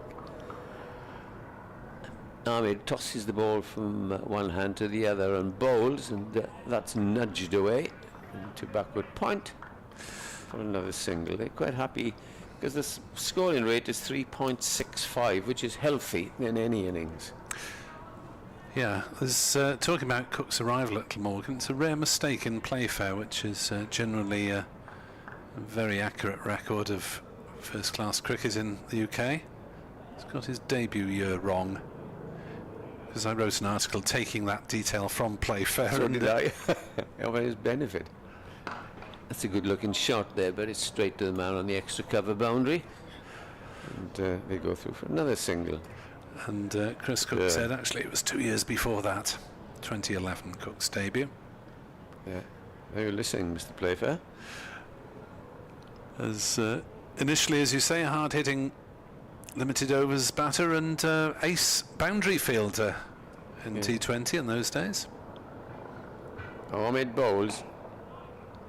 The concentration, you know, that Ingram has shown in this innings is immense, isn't it? Yes, it's been a tremendous duel, really, isn't it, between the veteran batter and the young spinner. Just the slip now is the close fielder. Ahmed bowls, played, and there could be a couple here. It's a chase from mid-off, and he leaves it to the man at extra cover. They go through for 2 more runs. So it must have been about 5 or 6 runs in that over, which has 1 ball remaining. 274 for 4. 26, and it'll be the second batting point. I think I'm right in saying that, well, I may be wrong, Glamorgan's batting or bowling is 2 under every other county. As Ahmed tosses this one right up, and it's a lovely cover drive out to another single for Ingram, who's gone up to 144. 275 for 4. This is development now. 46th the partnership. Yeah, Glamorgan in 10 first-class games before this one had 16 batting points. That's the lowest. Which is the lowest. Thought it was, yes. And 23 bowling points, which is about mid-table.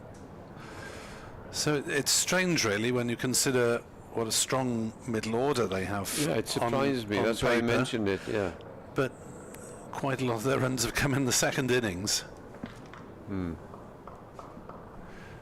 As Wood starts a new over, 0 for 38 off 11, bowling to Ingram, who dead bats it on the leg side, and there's no run. Sri Lanka all over the place. 105 for 6. Could be over tomorrow. Reply to England's 4-2-7, all out. Wicket takers 2 apiece to Stone and Potts, 1 apiece to Wokes and Atkinson. Bashir not yet required as Wood bowls and gets a thickish edge off the Ingram bat, but runs safely down to third man. Single taken.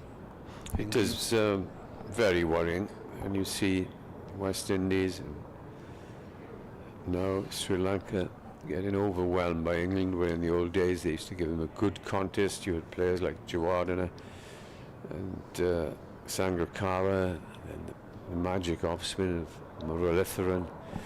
But it's just a shadow of that side, because so many of these one-day competitions are even down to 10 over slogs. As Wood is in to bowl to Cook, who nudges it away on the leg side, no run. And that's where the money is. Yes, You can't blame young athletes for no, pursuing their bank balance. You never know how long your form or your body is going to last, and you have to make a living out of it. and yet you see some, and there's one out there now, Colin Ingram, who said, right, I've done my touring, I've been on so many of these tours, I'm just going to concentrate now on staying home and playing for Glamorgan. As Cook forces that one into the offside, but it's well stopped by a tumbling substitute, Budinger, at cover. You wonder whether that was as much personal reasons as cricketing with Ingram. Obviously, Young family. with a young family, it's more settled to be based at home. Did he have one excursion to Dubai in the British winter, I think? Might have one of those, yeah, but As Cook stands up tall and dots it down into the offside. Budinger has a throw at the non-striker's end, because Ingram had come a few steps down, And it required a good piece of backing up to prevent that one from running away for buzzers. Overthrows. And you look in the winter at the crowds of those countries, you know, there's hardly anybody watching Test cricket now. I was thinking of one person the other day. As Wood charges in, bowls to Cook, who pulls but doesn't really time it to square leg, no run. And the over 276 for 4, Glamorgan lead by 25. That man was the man who first thought of, in this country, to have a 2020 competition. I don't know if you were with me, the first game, and it was a practice game. Glamorgan went up to New Road in Worcester, and it went off fairly all right. It must have been, what, 20 odd years ago, more perhaps. It was 2003 the T20 started. That's it, 21 years ago, and nobody made much of a fuss of it. And of course, probably thought 130, 140 was a winning score. But now everybody aims for 200 plus. Batting styles have changed, bowling styles have changed, fielding has got better. And all sorts of competitions are now held throughout the world. Yeah, it was just, I think, 5 group games since first season, the T20, and no one realised it would be the source of income that would provide the counties with, not say most of their income, but most of the income that comes through the gate on T20 nights. As Rain Ahmed starts another over and bowls to Ingram, who tickles it round the corner for a single too. The man was rather deep there at number 25. Another single, 276 for 4. But Sean Jarvis, the Leicester chief executive, has been doing his best to drum up business for next year, with Leicestershire memberships going on sale, and saying they... If he doubled, yeah, I saw that. No, needed ideally to double it. And then they'd be all right, they said. Ahmed to the right-handed Cook this time. Plays it back down the pitch. There's no run. But counties seem to be left on their own to market those memberships as opposed to franchise tournaments. The next ball zipped through and edged all along the ground to the man just backward of point. It's a tremendous spell, isn't it, from young Ahmed? Good to see, yeah. But when you were outside, I was just saying, you see now, Nick, what they've saw in Ryan Ahmed, England selectors. As he bowls with this one is a bit offline, is chipped down to fine leg for 4 runs. Not happy is the bowler. Just as he heard Nick saying yes, that. just as I was praising him up to the skies, and he's delivered a rare ball off target. Well timed too. Cook is playing very positively here. He's moved up to 29 rather quickly. As he waits now for the next delivery. That's better. Pushed away on the offside. So these came when the score was 229, and the partnership now 48. Seems to have flown by, doesn't it? Last ball of the over. Short, clubbed away up to deep extra cover, with a man waiting for it. Cook says, I'll have the bowling, please, as he does. End of the over, 282 for 4.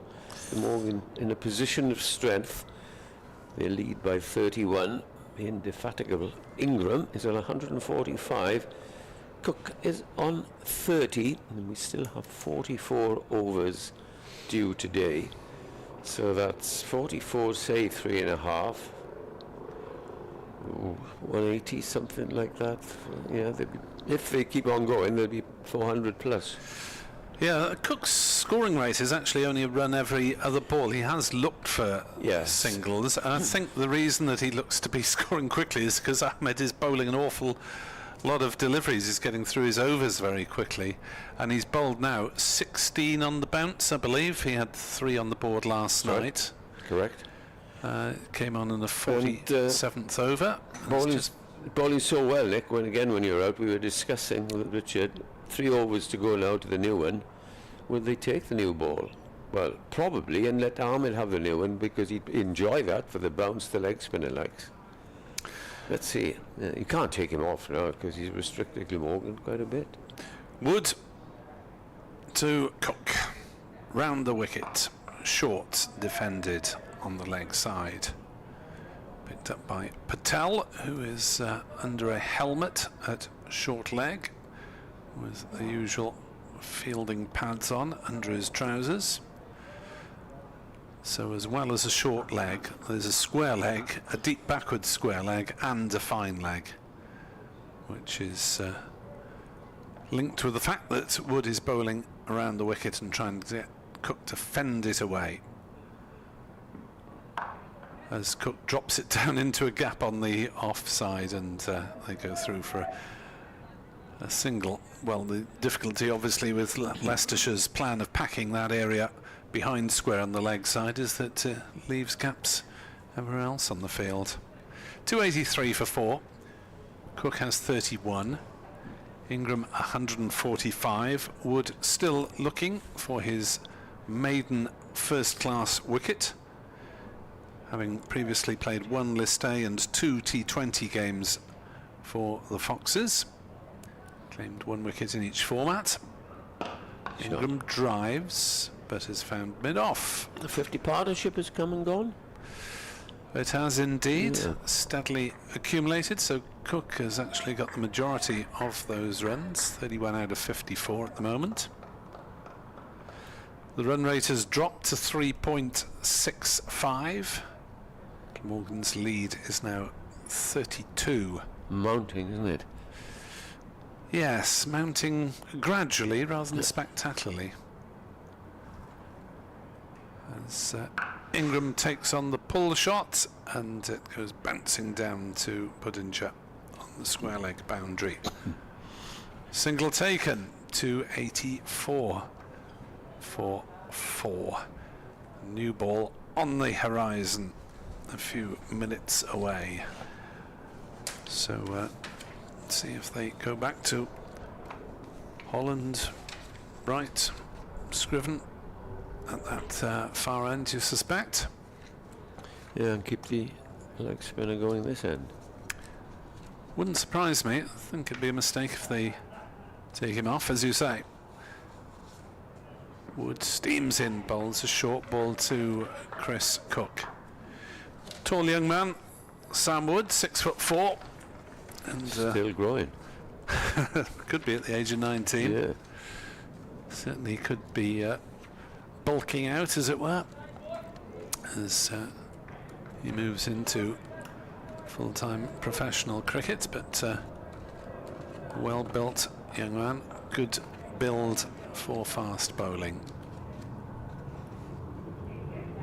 As bowls short, Cook deflects it down, short of short leg, and it's quite the coterie on the leg side. Leicestershire had a deep mid-wicket as well as the deep backward square and fine leg, and short leg and square leg in a single saving position, so there's no doubting as to where Wood was looking to bowl at the back end of that over. 284 for 4. Ingram 146, his second best of the season, his best being 170 and win here against Sussex in round 5 of the championship. Chris Cook is on 31 not out, and again Leicestershire in a position of wondering where the next wicket and the breakthrough is coming from, as Ryan Armout will try and answer that for them. Yeah, he's ready to go, as is Ingram, and bowls the first ball that's a little bit short and push up to mid-on. I must ask Richard why Ben Cox is not included. Now, the wicketkeeper batsman who was signed from Worcestershire 2 years ago, because he was sort of shortlisted as a possible England player, because he's very, very useful batsman and a top-class keeper. Not in the side. As Ahmed bowls and forward. I can't remember a false shot played by Ingram. Well, not since he Last edged. night. Well, he was dropped that difficult chance at slip Difficult, earlier. wasn't it? This is again defended. He hit the 6, which sailed past the boundary just in front of us, but that was a glorious shot, effortless. But he hasn't taken any sort of risk, which is a compliment to him.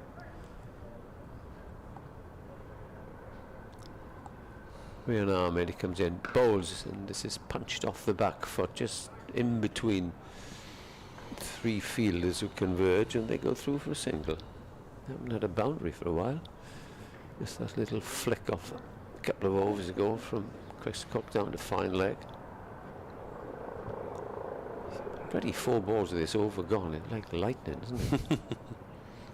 Yeah, Leicestershire's over 8 at the tea interval should be pretty decent when they change it next. Short leg comes in for Chris Cook because Ahmed bowls. That's down the leg side, and that's chipped away for another 4. So that's twice he's done that now, and admonishes himself because he knows he shouldn't be bowling down there. And Hanscom gives it the old teapot as if to say, look, you haven't got a man down there, please don't bowl. And then is he asking, you need a leg slip instead of a short leg? Let's see. Yeah, there's a leg slip, bolted, horse, etc. 289 for 4. Cook is on 35 as he comes in and bowls, and oh, this is out surely. I heard a big nick, and up went Hanscom, looked at the umpire, then looked for a stumping. There wasn't a stumping out because his foot was anchored, but I really thought it's one of those where they look at both umpires. Hanscom did go straight away for the stumping, to be fair. I'm not sure whether he appealed first for a catch or not, but difficult to say from here. He's having a word with umpire Pratt, or umpire Pratt is having a word with him to say, tone it down maybe, Mr. Hanscom. I think he was looking more towards the square leg umpire than looking for an inside edge. But Cook had his foot not in the air, but certainly just a toe on the ground, I think. And Hanscom, hopeful that he had dragged it forward, as Carlson did before lunch. Rather strangely from Leicestershire, it's an over of spin from Kimber before the new ball, the 80th over. Well, mid-off and mid-on are up, I think. Kimber bowled a couple of maidens earlier on. Fancy, just before lunch. You might fancy him, Ingram. As Kimber bowls and Ingram presses forward and defends. Yes, Ingram blocked the overs before lunch as well, didn't he? So, no frivolity on Colin Ingram's part today. Mid-on has gone back a bit, but if he middles it, he'll clear the river. Kimber bowls. Ingram knocks it away into a gap on the offside, out towards deep cover.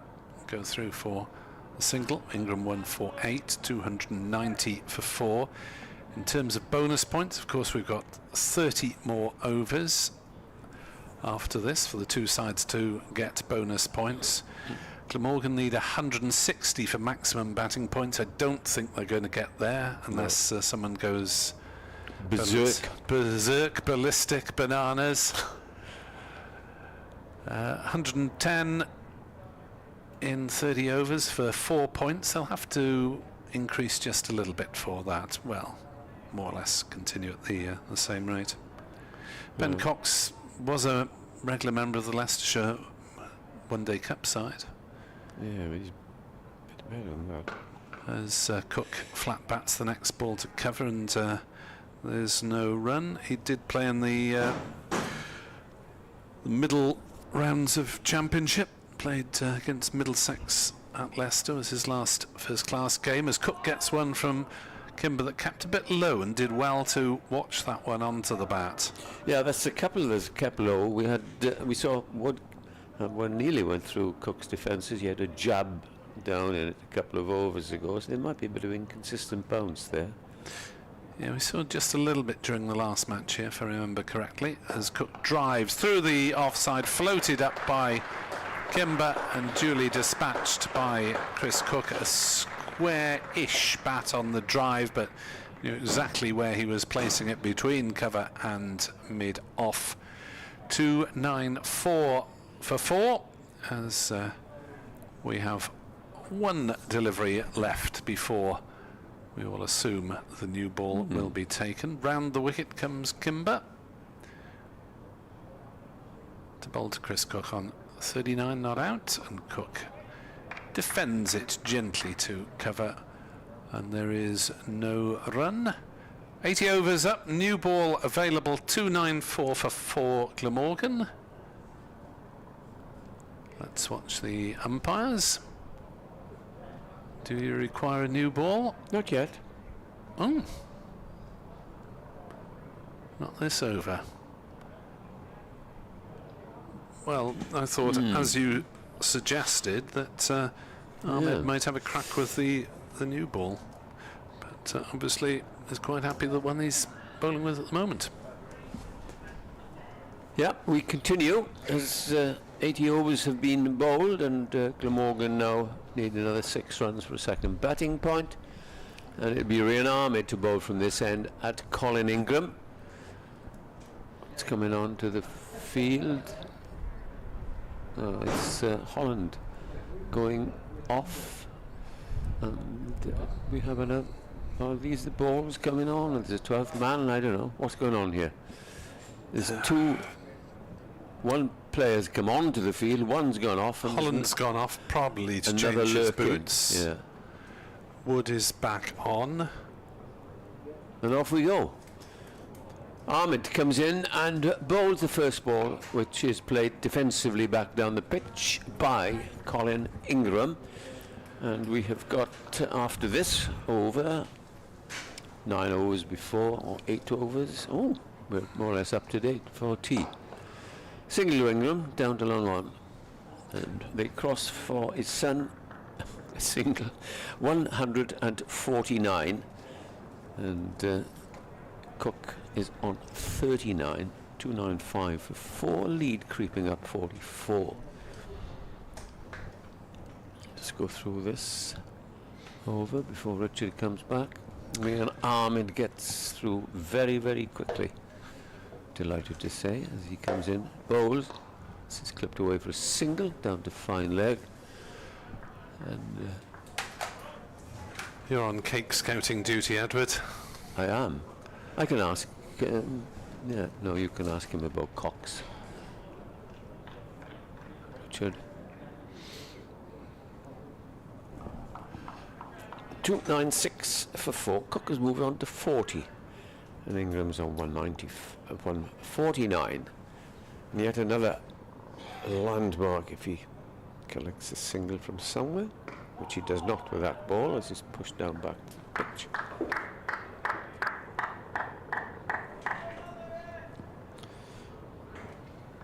It wasn't a spectator clapping, it was one of his teammates on the field. I heard a loud clap.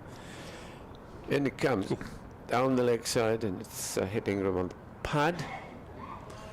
And we have one ball left. And once again we'll examine the new ball, oh dear, which is pointing to the events at Hove. He tries to get his 150, he doesn't, as it's gone down to short fine leg. That's the end of me for a while. Richard is back, he'll join Nick. Just before I go, I'll pop the question to you. Why isn't Ben Cox in this side? So that Hanscom keeps wicket and they can play the extra bowler, essentially. He's played every game up until the Bristol game last week, so he was taking a break, but it does mean that, as last season, they can play the extra bowler. Unfortunately, they haven't been able to use him because he's in the dressing room. No, yes. Oh, the irony. So Trabascus, that is. They obviously feel that they have a certain amount of control of the scoreboard at the moment, the Foxes, because new ball not being taken. Well, Holland was just off the field briefly. As Kimber continues, and Cook will take a quick single down towards backward point. I assumed that Holland had popped off to change into his best bowling boots, but not quite yet. That's him at extra cover, isn't it? Yeah, he just came back on, yes. Might just have been a comfort break. Could be. Kimber directing his troops. He's in his 4th over, 0 for 6. Just the one boundary claimed by Cook in his last over. Ingram is forward, defending to cover. Patel shovels the ball back towards Kimber, who wasn't watching, and dribbles past him. 297 for 4. Kimber bowls forward. Comes Ingram to defend. 46 is the Glamorgan lead, but they are taking their time. This has been a cautious day's cricket for Glamorgan. Helicopter overhead as Ingram just turns one into a gap at square leg to go through for the single that brings him to 150. And he has faced 234 balls for that. Applause once more from the crowd. 20 fours and 1 6 so far. Yep, very well played. That 180 is now very much within sight. 185, wasn't it? Kimber bowls, and Cook thinks about a quick single. Won't be if they run each other out. Up to mid-on, they decide against it. Yes, 185 is to potentially become the Glamorgan player to 1,000 runs in fewest first-class innings. As Cook steps back and cuts, and he's found a gap there down towards third man. There's a long chase for Budinger, and it will be an extremely easy 3 runs, and that brings up the 300 and Glamorgan's second batting bonus point. Colin Ingram's 150 in 234 balls, 24s and 1 6. Thank you, Lawrence. It's a slightly concerning crash from somewhere nearby, but might just been a door slamming. But yeah, very well played, Colin Ingram. And as you say, the 300, and the lead is now 50 and becoming, one feels, potentially significant. But obviously Glamorgan will be hoping for a lead of, well, what, 200, something like that. They can legitimately be thinking in terms of 500. I thought it was optimistic when one of our listeners, Steve, said a 200 lead earlier on, but it is possible if they bat sensibly, as they have been doing so far. But Ahmed's keeping them under control. In he bounces from the Cathedral Road end, and a little bit of a flinch at that one from Cook, as again he didn't really, he's not picking the googly. It wasn't the googly, but he wasn't sure it wasn't, and ended up just pushing it out into the offside. In goes Ahmed, bowls fuller this time, clipped nicely by Cook, as near as far, however, as mid-on. A little bit of an escape a couple of overs ago when he drove slightly wildly, missed it, and Hanscom demolished the stumps, but he'd managed to get his foot back in time. In goes Ahmed and bowls, and he's turning that one off Midland leg down towards deep backward square for a single. Chris Wright comes into field. Yeah, it strikes me at the moment Glamorgan are just placing their runs more than anything else, aren't they? They're spotting the gaps in the field and popping the ball into them, just ticking it over. Ingram, remember, came in second ball of the innings when the unfortunate northeast edged the first delivery.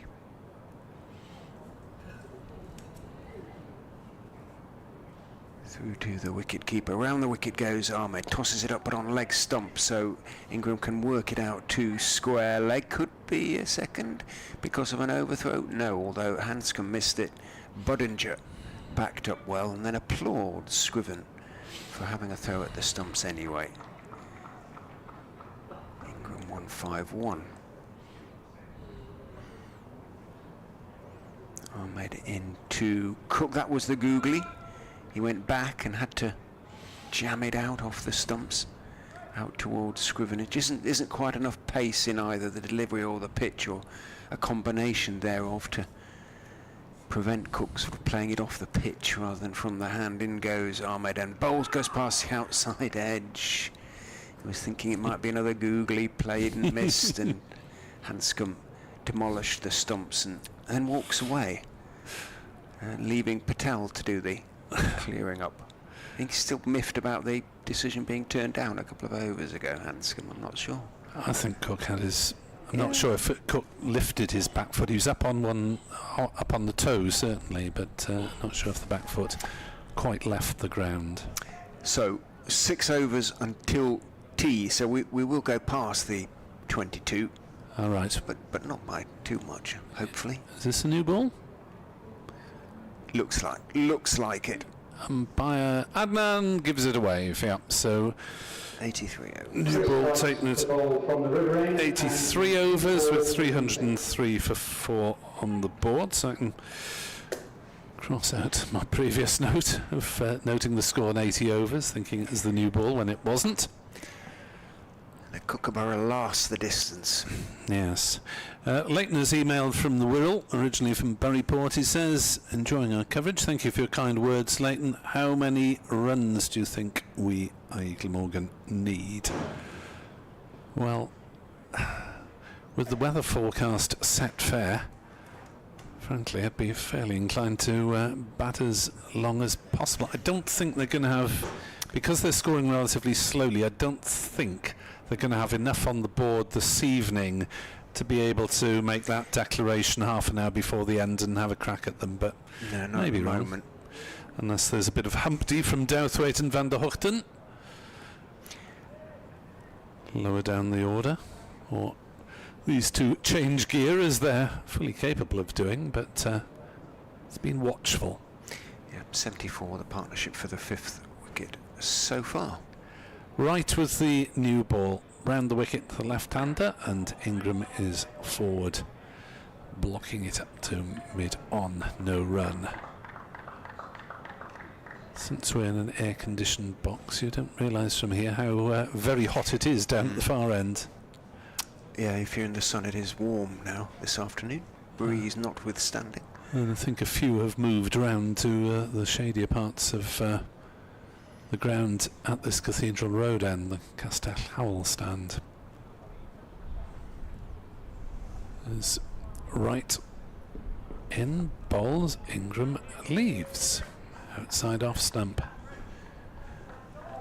This is a long way away from what you'd expect from Colin Ingram, with all this time at the crease, as you say, being in since the second ball of the innings, so he's been in more than 80 overs now. You'd expect him to be playing flashing shots all over the place, but Leicestershire have not allowed him to do that, and all credit to them for keeping it tight even when they're not taking wickets. Right, charges in, bowls. Ingram gets one off his legs. Bat or pads? Pad it was, but it's 4 more runs to the Glamorgan cause as it runs into the boards at fine leg, ahead of Ian Holland. 307 for 4, and seems every time we praise the accuracy of the Leicestershire bowling, one drifts down leg side and goes to the boundary. Doesn't debit against the bowler on that occasion, though it is slightly his fault. Right on his way again in the sunshine, bowls, and Ingram defends up to mid-off. In answer to that listener's query, I think Morgan will just bat on for the time being and see where it takes them. 200 lead would be what they're aiming for. It's only 56 at the moment, and as I say, they're not scoring quickly enough, I don't think, to declare tonight, unless they manage to really escape at some point. Right in, bowls, down leg side. Ingram looks to turn it away. Hanscom takes it moving sharply to his right, and Ingram looked at the umpire to say, any chance of a wide? But don't think it was. Hanscom's natural movement was taking him away. 307 for 4. Last wicket fell just after lunch, or half an hour after lunch, when Billy Root went for 6. As Ingram is hit on the pads, looking to work on the leg side. No appeal since they knew it was going down leg side. 307 for 4. Ingram 151. Cook 45. And you're listening to BBC Sport Online. If you want to email us, nickWebb2017@gmail.com or richardray23@gmail.com. Richard R23 on Threads, nickWebb2017 on X Twitter. Discussions involving Chris Wright, the captain Lewis Hill, and the very experienced Ian Holland to bowl from the Cathedral Building. Peter Hanscom, very much a captain in his own right, of course, Hanscom. Right, yet to pick up a first-class wicket this season, this being his first appearance of the season in first-class cricket. 15 overs, 3 maidens, none for 53. Holland does have 2 wickets to his name in the game, both picked up yesterday. No joy for him today. 2 for 59 from 14, but he's got a new ball, or at least a ball that's 1 over old, in his hands. What can he do with it? Can he get it to move sufficiently to discomfort Chris Cook, who is on 45 as he faces Holland? Bowls down the leg side, seems away down there. Hanscom sort of falls to his left to make the stop. And good day for both members of the Ahmed family, really. Ryan's bowled very tightly indeed, and Farhan 7 for 140, his final figures. On debut as well? On debut, wow. Yes. Indeed, very good. It's a bit of a rarity, isn't it? 7 on debut. Holland is in, straightens his line up. Cook goes back, plays it off the stumps with a closed bat face out to mid-wicket. It's a good job Nottinghamshire had him, because Surrey still got 525 all out, even with his efforts. 50.4 overs he bowled. Wow! Well, Never bowled that many before, surely. Well, as it was his debut, I'm sure. No, in any match. Yeah, I'd be 11 minutes. amazed if he had, that's for sure. In a match, let alone an innings. In goes Holland, bowls outside off stump. Little bit of shape to the delivery, but Cook lets that one swing through to Hanscom. Sri Lanka 124 for 7. Chris Wokes has got a second wicket. Sri Lanka still 303 runs in arrears. Seems odd, doesn't it, to be bemoaning the lack of fight from the opponents of England teams. You want to see them stretch there, don't you? In goes Holland, bowls, worked wristily away from just outside off stump by Cook out towards backward point. I hesitated then because the scoreboard had already put the run up, put Ingram on strike, and everything total was done, and they hadn't crossed. Lightning fast. Trigger finger. Absolutely. Once or twice it's caught them out, hasn't it, when they've been wrong in their anticipations, but not often. Not often at all. The lead now 57, 4 overs to go until tea after these 2 deliveries from Ian Holland, who's going to go round the wicket to Colin Ingram. Bowls, Ingram leaves outside off stump. Just looks intent on batting through the day almost, Colin Ingram. Yep, he's got his head down. Repeat, repeat, repeat. Odd flourishing drive in the first few overs after lunch, dispatched a few through the covers, but apart from that, really been digging in. Holland bowls full, thick outside edge, and it squirts away through a roundabout third slip down to the third man boundary for 4. So what luck there's been, and there hasn't been much of it, but it has gone his way. Ingram, a couple of difficult chances dropped, a couple of edges through slips, but you kind of need that when you're compiling a big innings, just 1 or 2 little moments of fortune falling your way, and they have 312 for 4, the lead 61. Ingram's 21st 4 and the 1-6. Cook will be on strike at the start of the next over on 46 not out.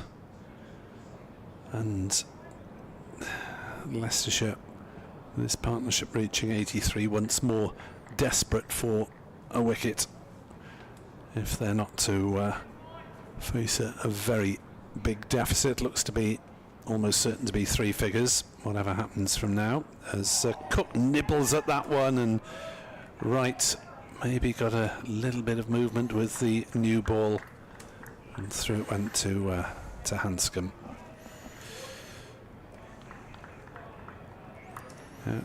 Steve West watching online. I think you need to turn the colour down on your telly a little bit. It's not that green, really. Adjust your settings. Right, dark hair, bushy, makes a signal. Looked as though he was calling for a DRS review there. The signal he made obviously meant something else. As he's again fizzed one past off stump, and Cook, I think, got his bat out of the way at the last moment. But a bit of life generated by Chris Wright as Leicestershire try and hold on in this game, drag themselves back into it with a couple of wickets, and give themselves a fighting chance in their second innings whenever that comes. The game at Hove is the very definition of one-sided. Wright bowls and Cook leaves this time outside off stump. Sussex finally called it a day on 607 for 8 declared. Derbyshire in reply 26 for 4. The euphoria of that first home win for 5 years is dissipating quickly, you would anticipate, in the Derbyshire dressing room. Yeah, first win at Derby since September 2019, when they completed the win over Glamorgan on Sunday morning last. As Cook drives into the offside, it'll just be the single, Budinger runs round to field. Well, they're very much suffering a metaphorical hangover, if nothing else. Yeah, David Lloyd is the latest man out. Jadev Unedkat has 3 wickets, the Sussex opening bowler. And Aaron Donald has just come to the wicket. They need another of his double centuries, maybe. In Headingley, Yorkshire declared on 601 for 6, Middlesex 34 for 0 in reply, so not quite so affected by scoreboard pressure as Ingram defends on the leg side to mid-wicket, and there's no run. In Division 1, we mentioned that Surrey had passed 500 despite Ahmed Jr.'s efforts. Notts in reply 29 for 1. Chasing Somerset on top against Durham. Somerset made 492, Durham 149 for 4. Right bowls. Ingram works it to fine leg for a single, 314 for 4. Well, end of the season for Kent can hardly come quickly enough. Kent were bowled out for 156 in their first innings despite 70 from Compton. Warwickshire replied with 420 all out, and Will Rhodes made 201 of them. And Kent will be certainly down in Division 2 next season. They are adrift at the bottom of Division 1. Looks like a trip to Canterbury potentially for both these sides, which is usually quite a pleasant venue. You've been to the cathedral? You had a look around? I have. Bit expensive to get in, but worth it.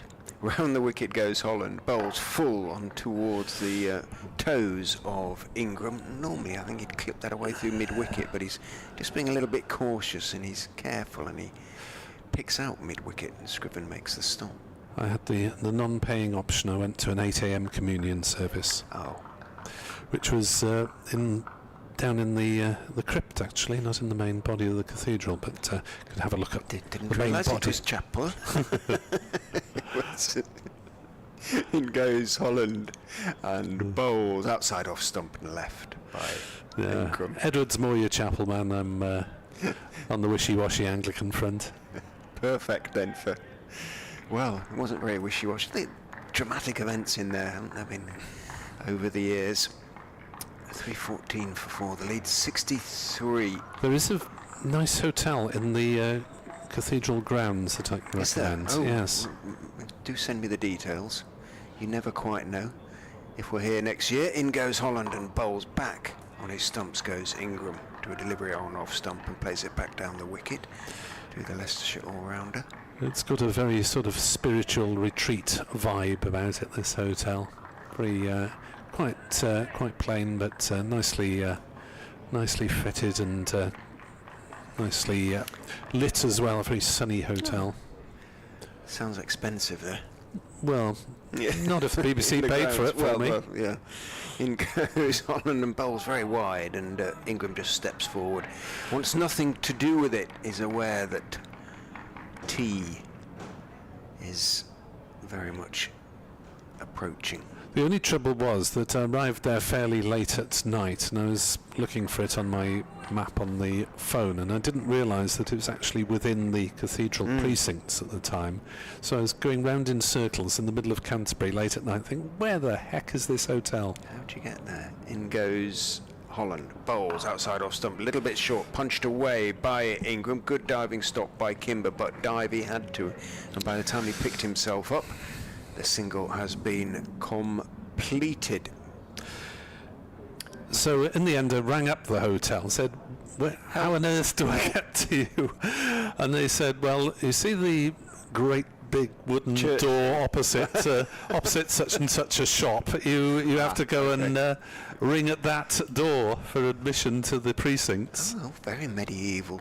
Yes.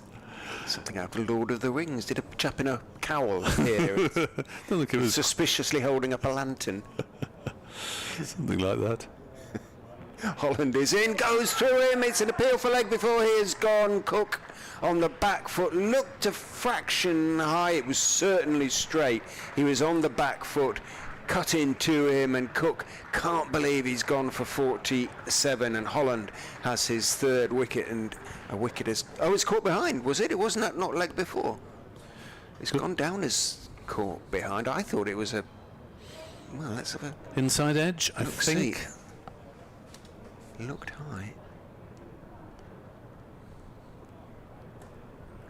Well, one way or Chris the Cook caught Peter Hanson. is out. Bowled Yeah, Ian Holland. we're inside edge onto the thigh pad because it Yes. was far too high for an LB, so presumably inside edge onto the thigh pad, and it looped gently through to Hanscom, so Cook, eyes to the heaven, has to depart. And I mean, there was clearly a noise. Whether there was the inside edge, perhaps that is.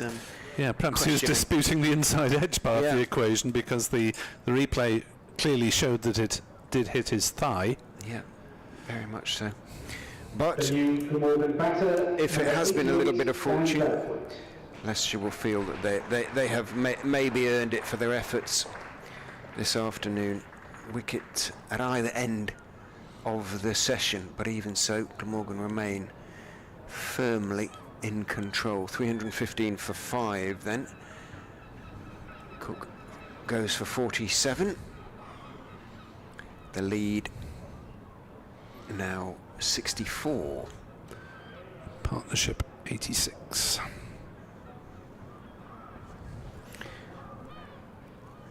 Comment from a Leicestershire supporter. Missed it by a mile, lol. Probably tells you all you need to know. Yeah, it certainly, looking at the replay, hit the thigh. Yeah. Hence Richard's I initial assumed it was like before. Yeah. initial shout that it was LBW. Interesting decision from Mr. Pratt. It'd be good to see that one again, because the movement off the thigh was certainly more considerable than any movement off the inside edge. So, 2 overs until tea. Can Leicestershire pick up a second bowling bonus point? They've worked hard for it. Here comes Wright, still labouring for his first wicket of the season, and Ingram drives to mid-off, no run. Holland has 3 for 65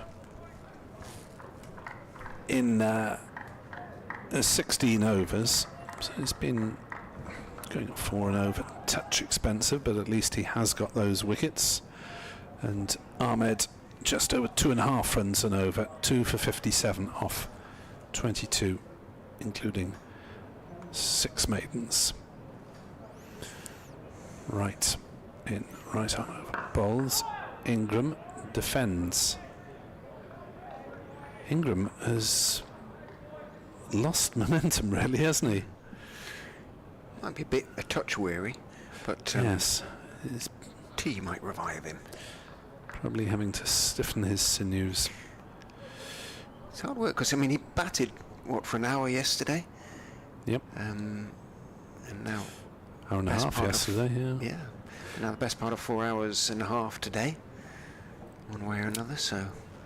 Yeah, actually, he's 348 minutes at the wicket at the moment, which is just short of 6 hours, isn't it, in total?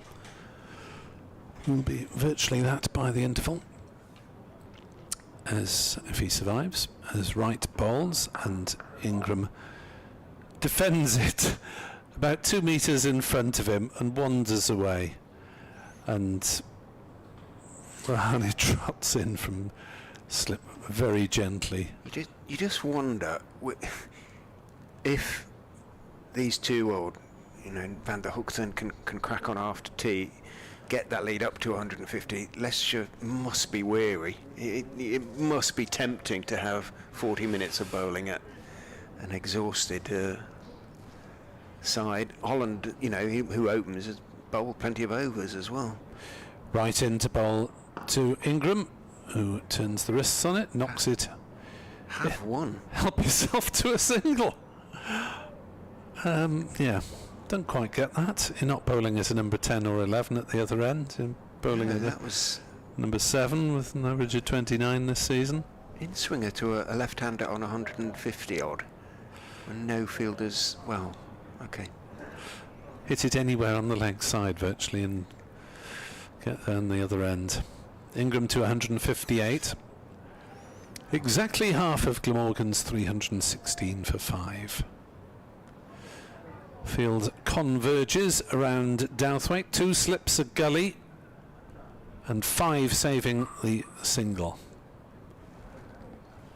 As Wright is in the ball to Douthwaite, who is forward defending to cover.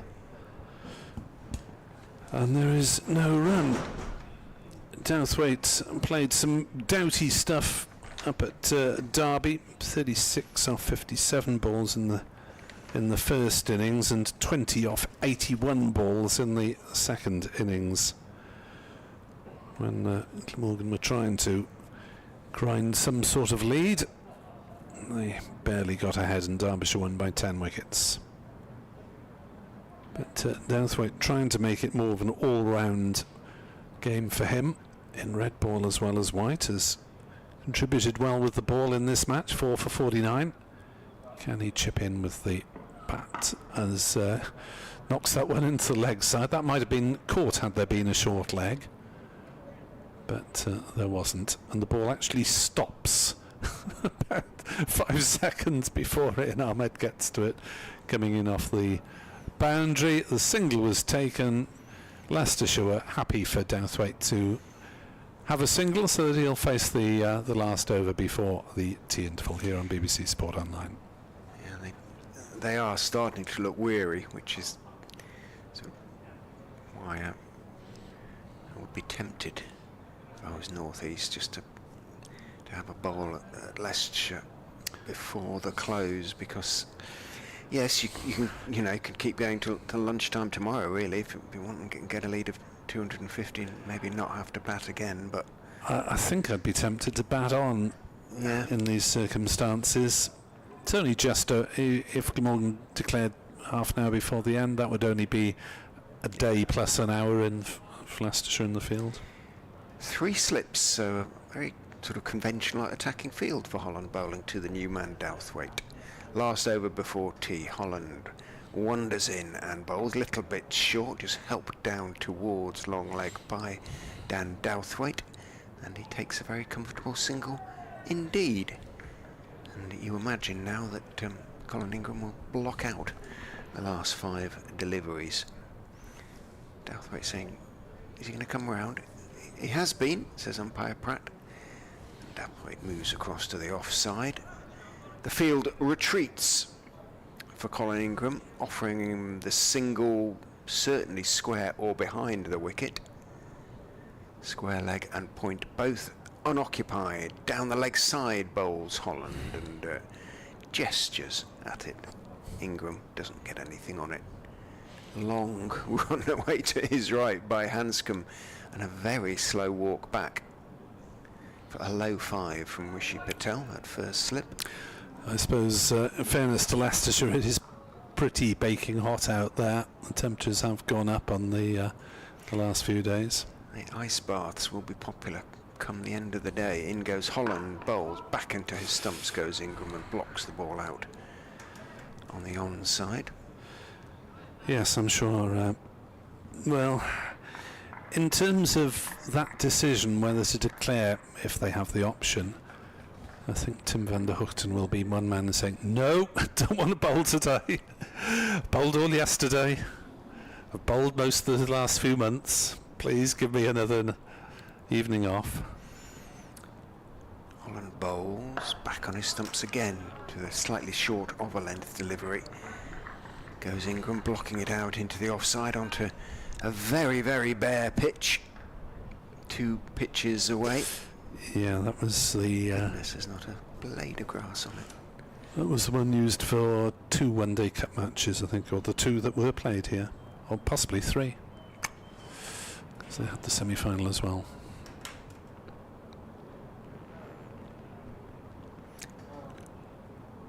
Holland in, bowls, back goes Ingram. Out goes the ball to Kimber in the covers. Again, there's no run. Still very correct. Sort of when he resorts to technique, when he doesn't have to manufacture a shot, it's very correct stuff from Colin Ingram.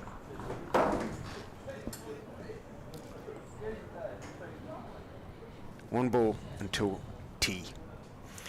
And again, it's been Glamorgan's session as Holland is in and bowls. Ingram defends out into the offside. Kimber fields, and Ingram turns and heads for the pavilion with a very satisfactory scoreboard for both his team and for him personally behind his right shoulder. He's 158 not out. Glamorgan 318 for 5. The lead is 67. Richard, myself and Edward will be back with coverage of the final session at just before 4:15. Look forward to your company then. Glamorgan 318 for 5, leading by 67 runs. 30 or so former Glamorgan players have joined us today in the Thatcher's Pavilion for their annual get-together. If you'd like to meet them, please go along now to the steps at the side of the pavilion nearest the National Cricket Centre and make your way up to the view on the 2nd floor where the former players are waiting to meet you.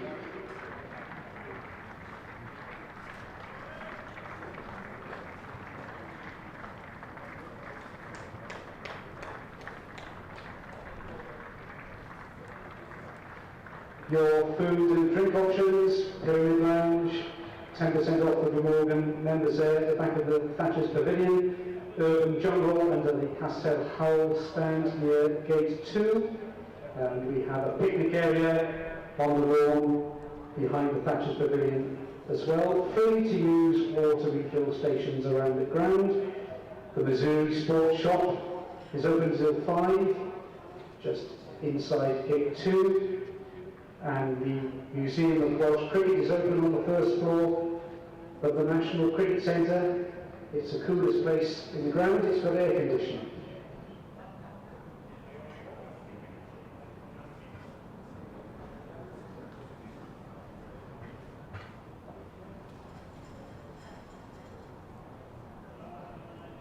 The latest scores elsewhere: England in the Test, 427 all out against Sri Lanka. Sri Lanka in reply, 129 for 7. Chris Wokes and Matthew Potts have got 3 wickets apiece. In Division 1, Taunton, Somerset against Durham. Somerset 492 all out, Durham 148 for 4 in 44 overs.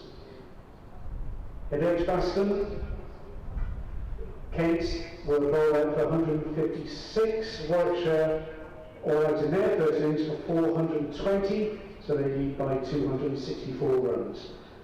At Chelmsford, Essex against Worcestershire, Worcester 266 all out, Essex 253 for 7 from 80 overs, trailed by 13 runs.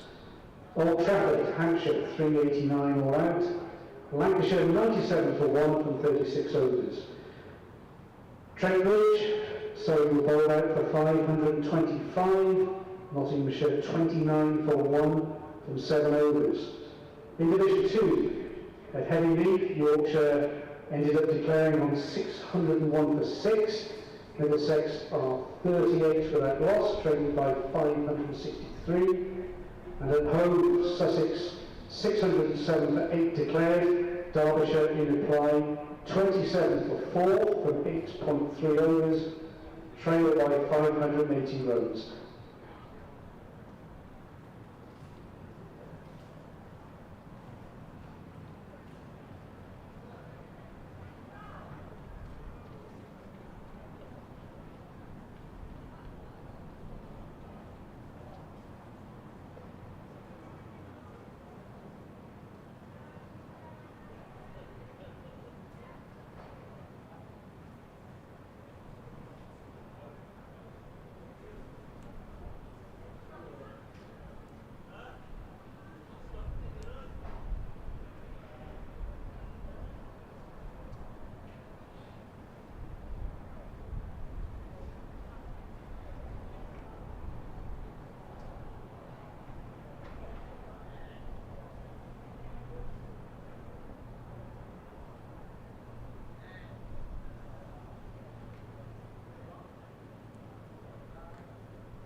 Mm-hmm.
Glamorgan 318 for 5 at tea. That's 67 runs ahead of Leicestershire already on first innings, and mainly thanks to Colin Ingram, who has 158 not out. It has been a steady, patient innings. He's been in since the second ball of the Glamorgan innings. Support in the afternoon session from Chris Cook with 47. Earlier, Kieran Carlson contributed 85. Glamorgan 318 for 5. Play resumes in around 10 minutes' time.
We still have plenty of cricket left to play here at Sapphire Gardens this season, with 2 4-day county championship games against Yorkshire and Gloucestershire coming up in September. All fixture details are listed on our website. Sapphire Gardens is one of Cardiff's best and busiest year-round venues for meetings and conferences, whatever the size. Our hospitality team would be delighted to go through our options with you. Full details are on our website, glamorgancricket.com.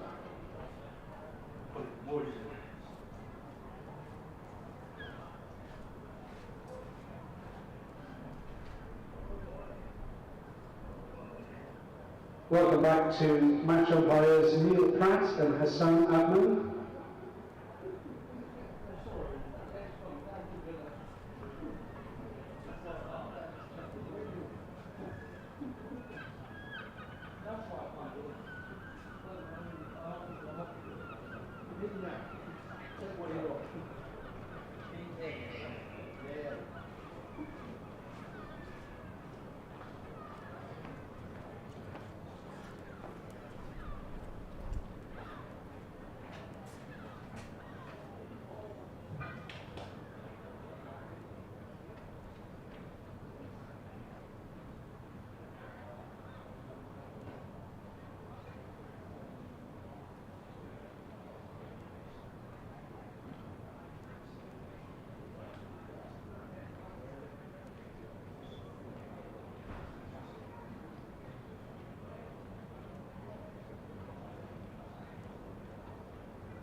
Leicestershire taking the field under captain Lewis Hill, with Glamorgan batters Colin Ingram and Dan Douthwaite.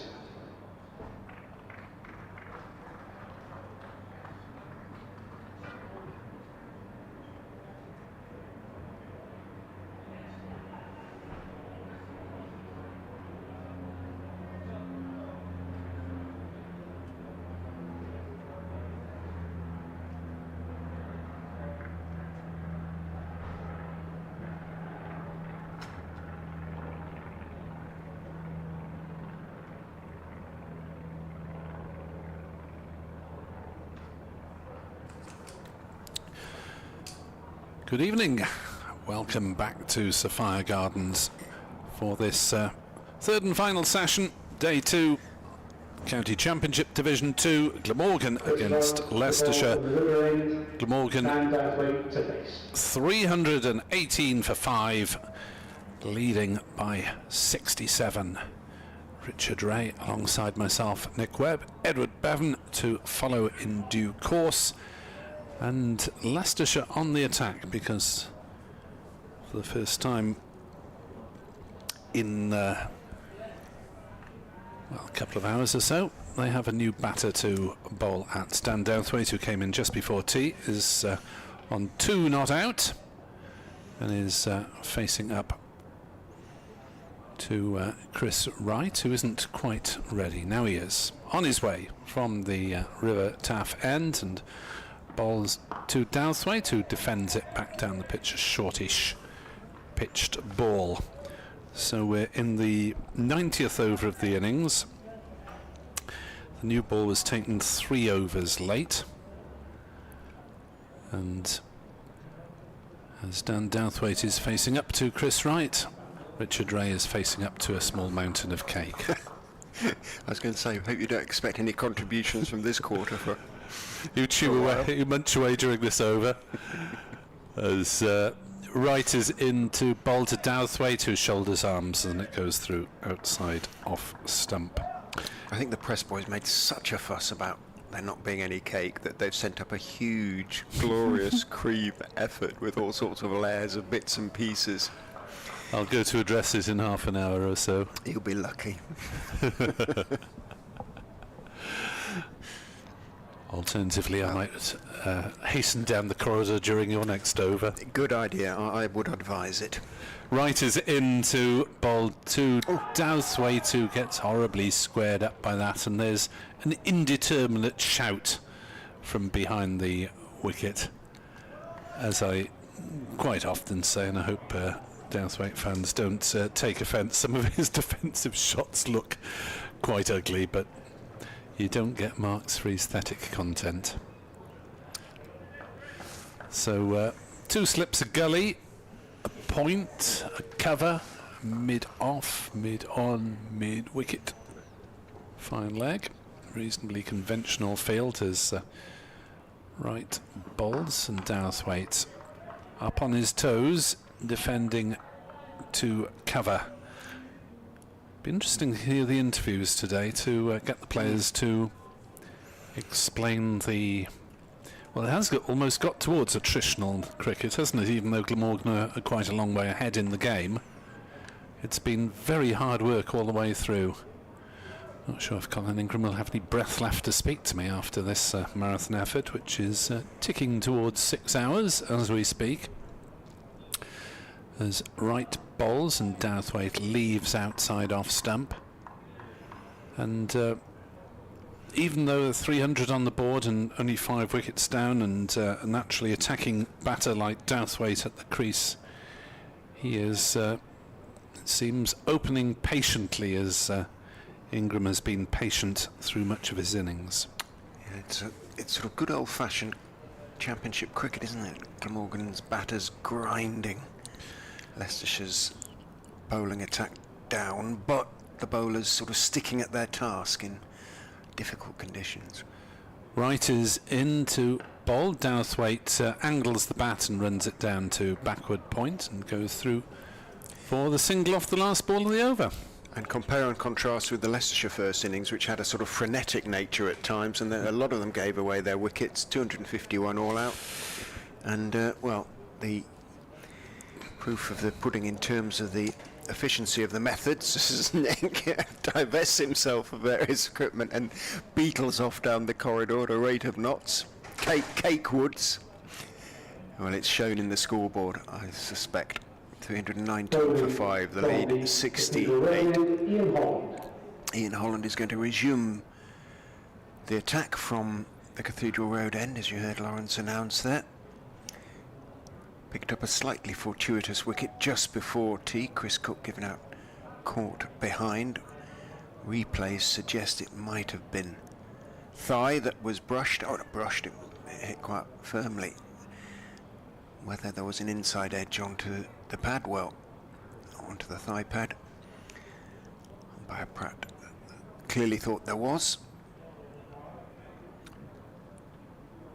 Budinger being sent back a few yards at square leg. Been on the field all day, Saul Budinger.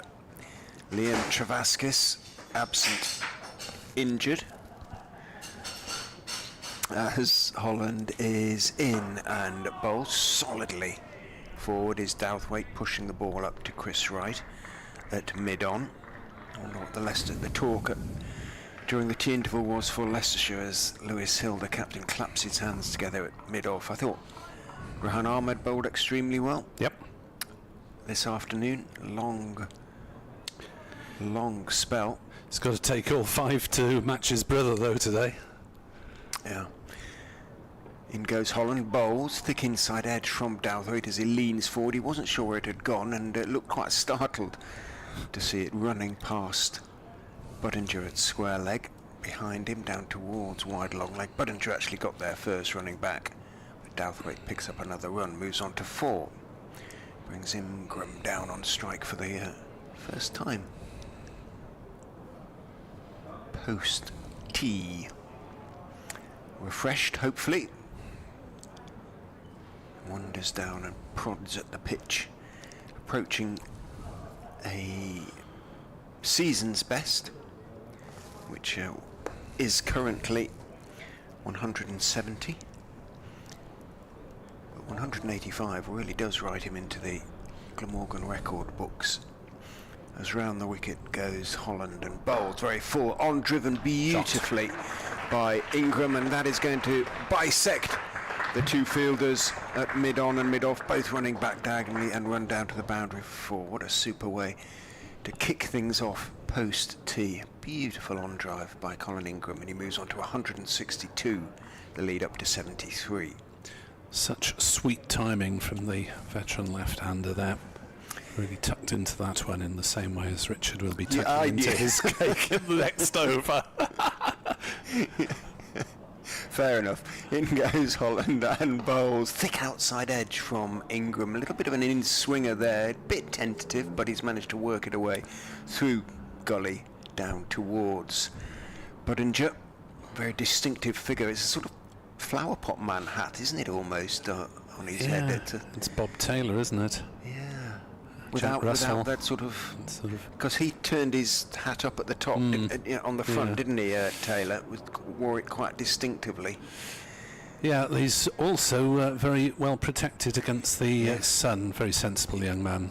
Got a big white stripe. The full adamant.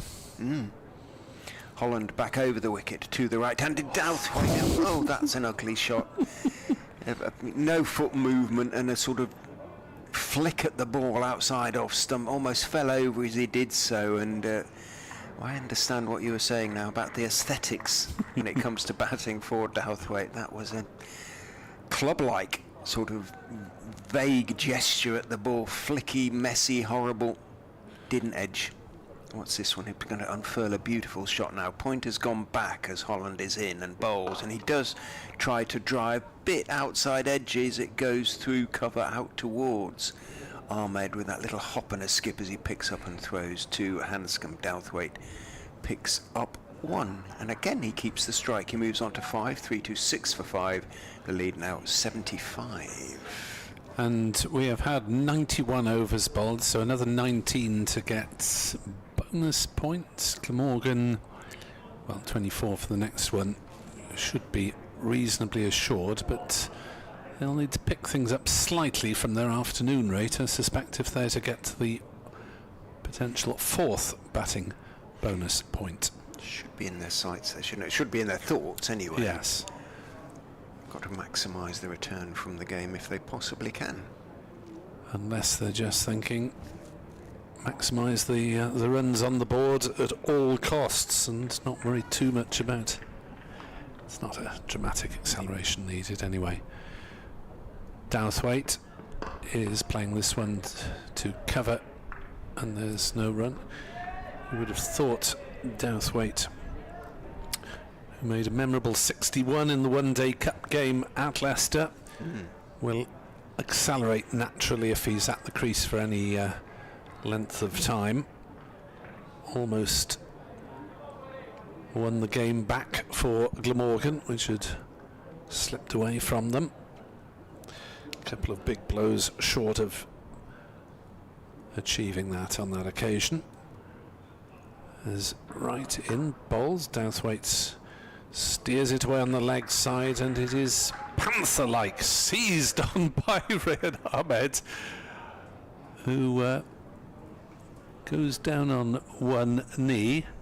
I think nearly might have been fairly near Colin Ingram, that throw, as he made his ground.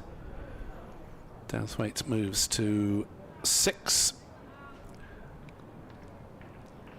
As no, the ball just sailing fairly harmlessly over Ingram's shoulder. I thought he was apologising for a moment, Ahmed, but maybe just admiring the beauty of his own fielding effort, which he's thoroughly entitled to do.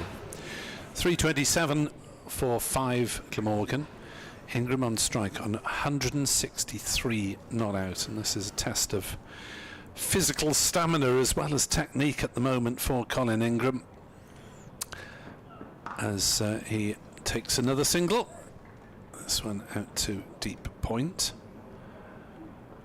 and this is so unusual really for Ingram that he hasn't really tried to accelerate, that he's just stuck in there and taken the runs when available. Well, I know that he had a period out of first-class cricket playing white ball stuff, but he doesn't actually have a first-class double century to his name, and I wonder whether that's in the back of his mind a little bit in this sort of form. It Very could be attainable. It could be. If not now, then when? Right into bowl to Douthwaite, through to Hanscom, and there haven't been any obvious orders from Sam Northeast to step on the gas and maybe look for a potential declaration. Glamorgan quite happy maybe to bat through into tomorrow morning and try and get a more substantial lead, but Leicestershire have got something to say about that as Wright bowls outside off stump. Douthwaite moves, shuffles across and then ignores it when he gets there. 77 the lead. It's not hugely substantial at the moment. If Leicestershire were to claim these last 5 for 50-ish runs, a lead of 120-ish, it's not the end of the world. Bit of scoreboard pressure, but not insuperable. As Wright is into bowl to Douthwaite, who pushes that one defensively out on the offside. No run. 2 off Wright's over. He's got 0 for 60 off 19, so still looking for his first class wicket of the season. Sam Wood on first class debut, looking for his first wicket as well. Ian Holland looking to add to his 3 for 73.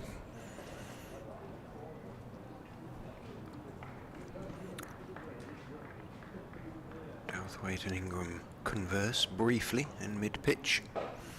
Ditto Hill and Holland. As the all-rounder prepares to bowl his 19th over of the innings. 2 slips and a gully, all fairly widely spaced, though Rahana's just shuffled a bit closer.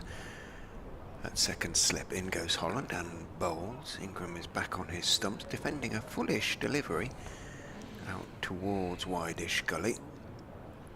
Kimber, who's stationed there at the moment, moves to his left to field.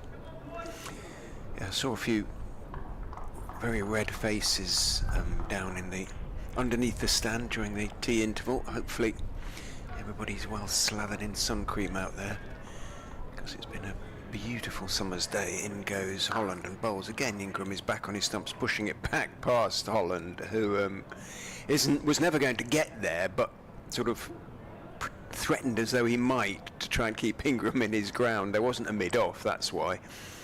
And Ingram suddenly realised that Holland was nowhere near it. It was a sort of jokey gesture towards the ball. It was not in any way fake fielding. The new offence. What's it actually called? I don't think fake comes into the official description. Over the wicket goes Holland and bowls on off stump. Douthwaite solidly forward, and it runs out through mid wicket, and Scriven diving to his left I thought he was going to get there, and I took my eye off it and suddenly realised that Wright was having to run to his right to cover at mid-on, and Douthwaite picks up 1. Douthwaite was expecting that to be fielded by his rival number 88 and was right back in his crease and suddenly realised the ball had gone 15-20 metres past him. He and I both. As Holland is round the wicket to Ingram, who drives pleasantly enough, but knowing, well, once again, Leicestershire pursuing this policy of giving him 1 on, well, any side of the wicket. Everybody in front of the crease on both sides of the wicket was deep then for that ball. And I'm scratching my head a bit. It's just giving away a free run, isn't it? All he had to do was connect in any way. Hanscom, I don't think he's got something to say now, hasn't he? He's not. He says, look to Scriven, go a bit straighter. And Scriven does. Holland in, bowls. Oh, bowled him! Beautiful delivery, and Douthwaite looks back and sees his off stump out of the ground. Super outswinger from Holland. didn't look to be too much wrong with the shot, except it was just down the wrong line because the ball moved away, hit the top of off, and Holland has his 4th wicket. Well, it follows the pattern. Just a fraction of away swing maybe for Holland, and Douthwaite was expecting it to swing in. Got the bat forward, but not down the right line. So Leicestershire keep plugging away, and the pattern of this innings is strange when you consider that there's 331 on the board for 6 wickets, but 4 of those 6 men out have fallen for single-figure scores. Root, Tribe, North East and Douthwaite now. Well, it all adds to the considerable value of the innings being played by Colin Ingram. You know, if it was a completely flat pitch and everybody else was scoring runs, then it would almost be expected of him. He's been in such good form, but to get it in the context of what's been going on in the rest of the game, then, you know, as I said, adds to its considerable lustre. Batter, number 64, 2 Van der Hoek. Van der Hoogten, who, with the aid of a few not outs, has a batting average this season of 37. And has been destroyer of Leicestershire with the ball. 5 wickets in the Championship game at Leicester, 5 wickets in the One Day Cup game at Leicester, and 4 wickets, the first 4 in this Championship match. So he's done enough damage to the Foxes, and they'll be hoping he doesn't contribute with the bat as well. Holland has a best this season in terms of bowling of 4 for 64, so 1 more wicket would be his first 5 for of the season, and for Leicestershire, and it would be a nice way to celebrate his signing a permanent deal, or at least a 2-year deal anyway. That's as permanent as you get in pro sport. I suppose. Well, I don't know, some of the footballers are now signing ludicrously long contracts, aren't they? But county cricket ain't football, not by a long chalk. Financially anyway. 80 the lead. Well, it could be that Glamorgan will get the sort of half an hour or 40 minutes bowling at Leicestershire tonight, whether they want to or not. Have you just done something? Yes, I had one of those messages to press a button to keep it going, and I've knocked it off. In goes Holland, and bowls on the leg stump to Van der Hoogten, so very easy for Van der Hoogten just to nibble it around the corner down to long leg to Wood and take 1. There you are, it's back on your side, the picture. Briefly it was. Oop. Connecting. I think that, here we go, I think they are sort of connected. And if yours goes off, mine might as well. It's back. Holland has 4 for 77. Another successful over for the all-rounder.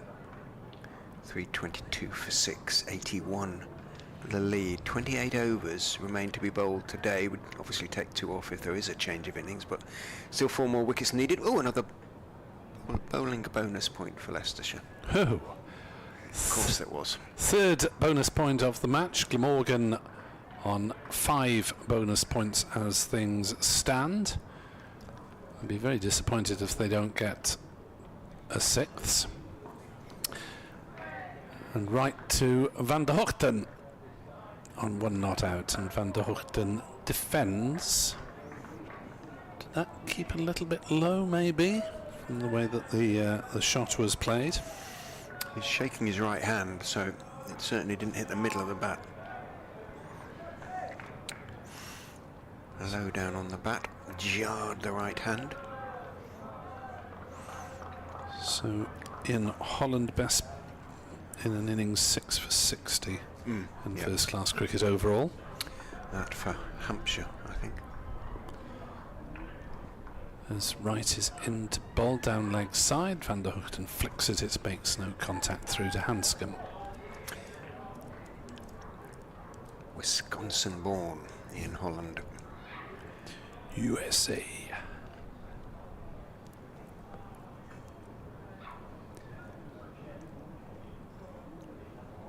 Just trying to find where that 6-wicket haul was.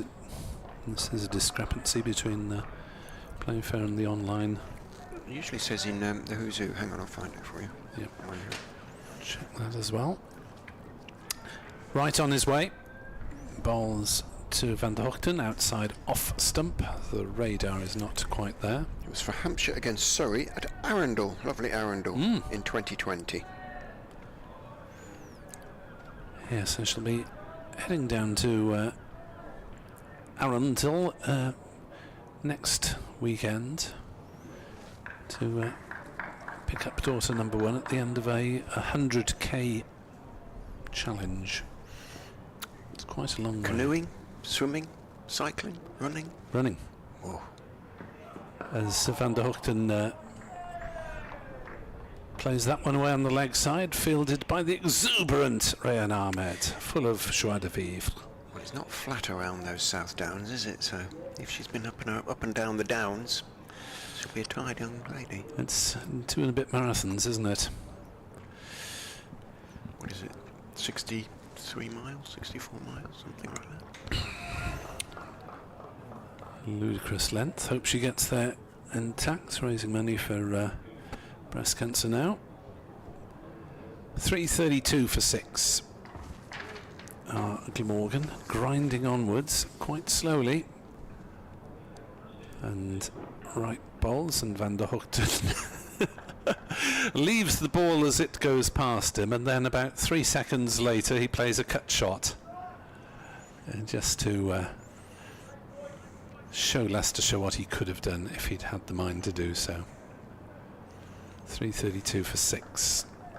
2 slips in a gully. Leicestershire have hung on well today in a game where they really could have been under the cosh, given that partnership of 174 for the 3rd wicket.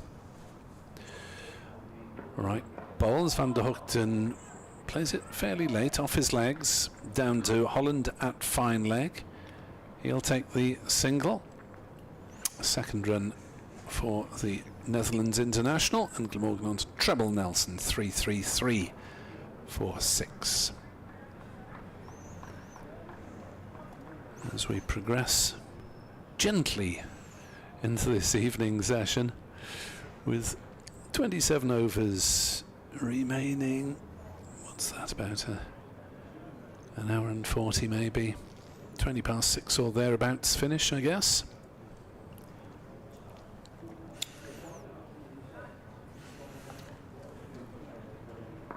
Holland looking for that first Fox's 5 for him.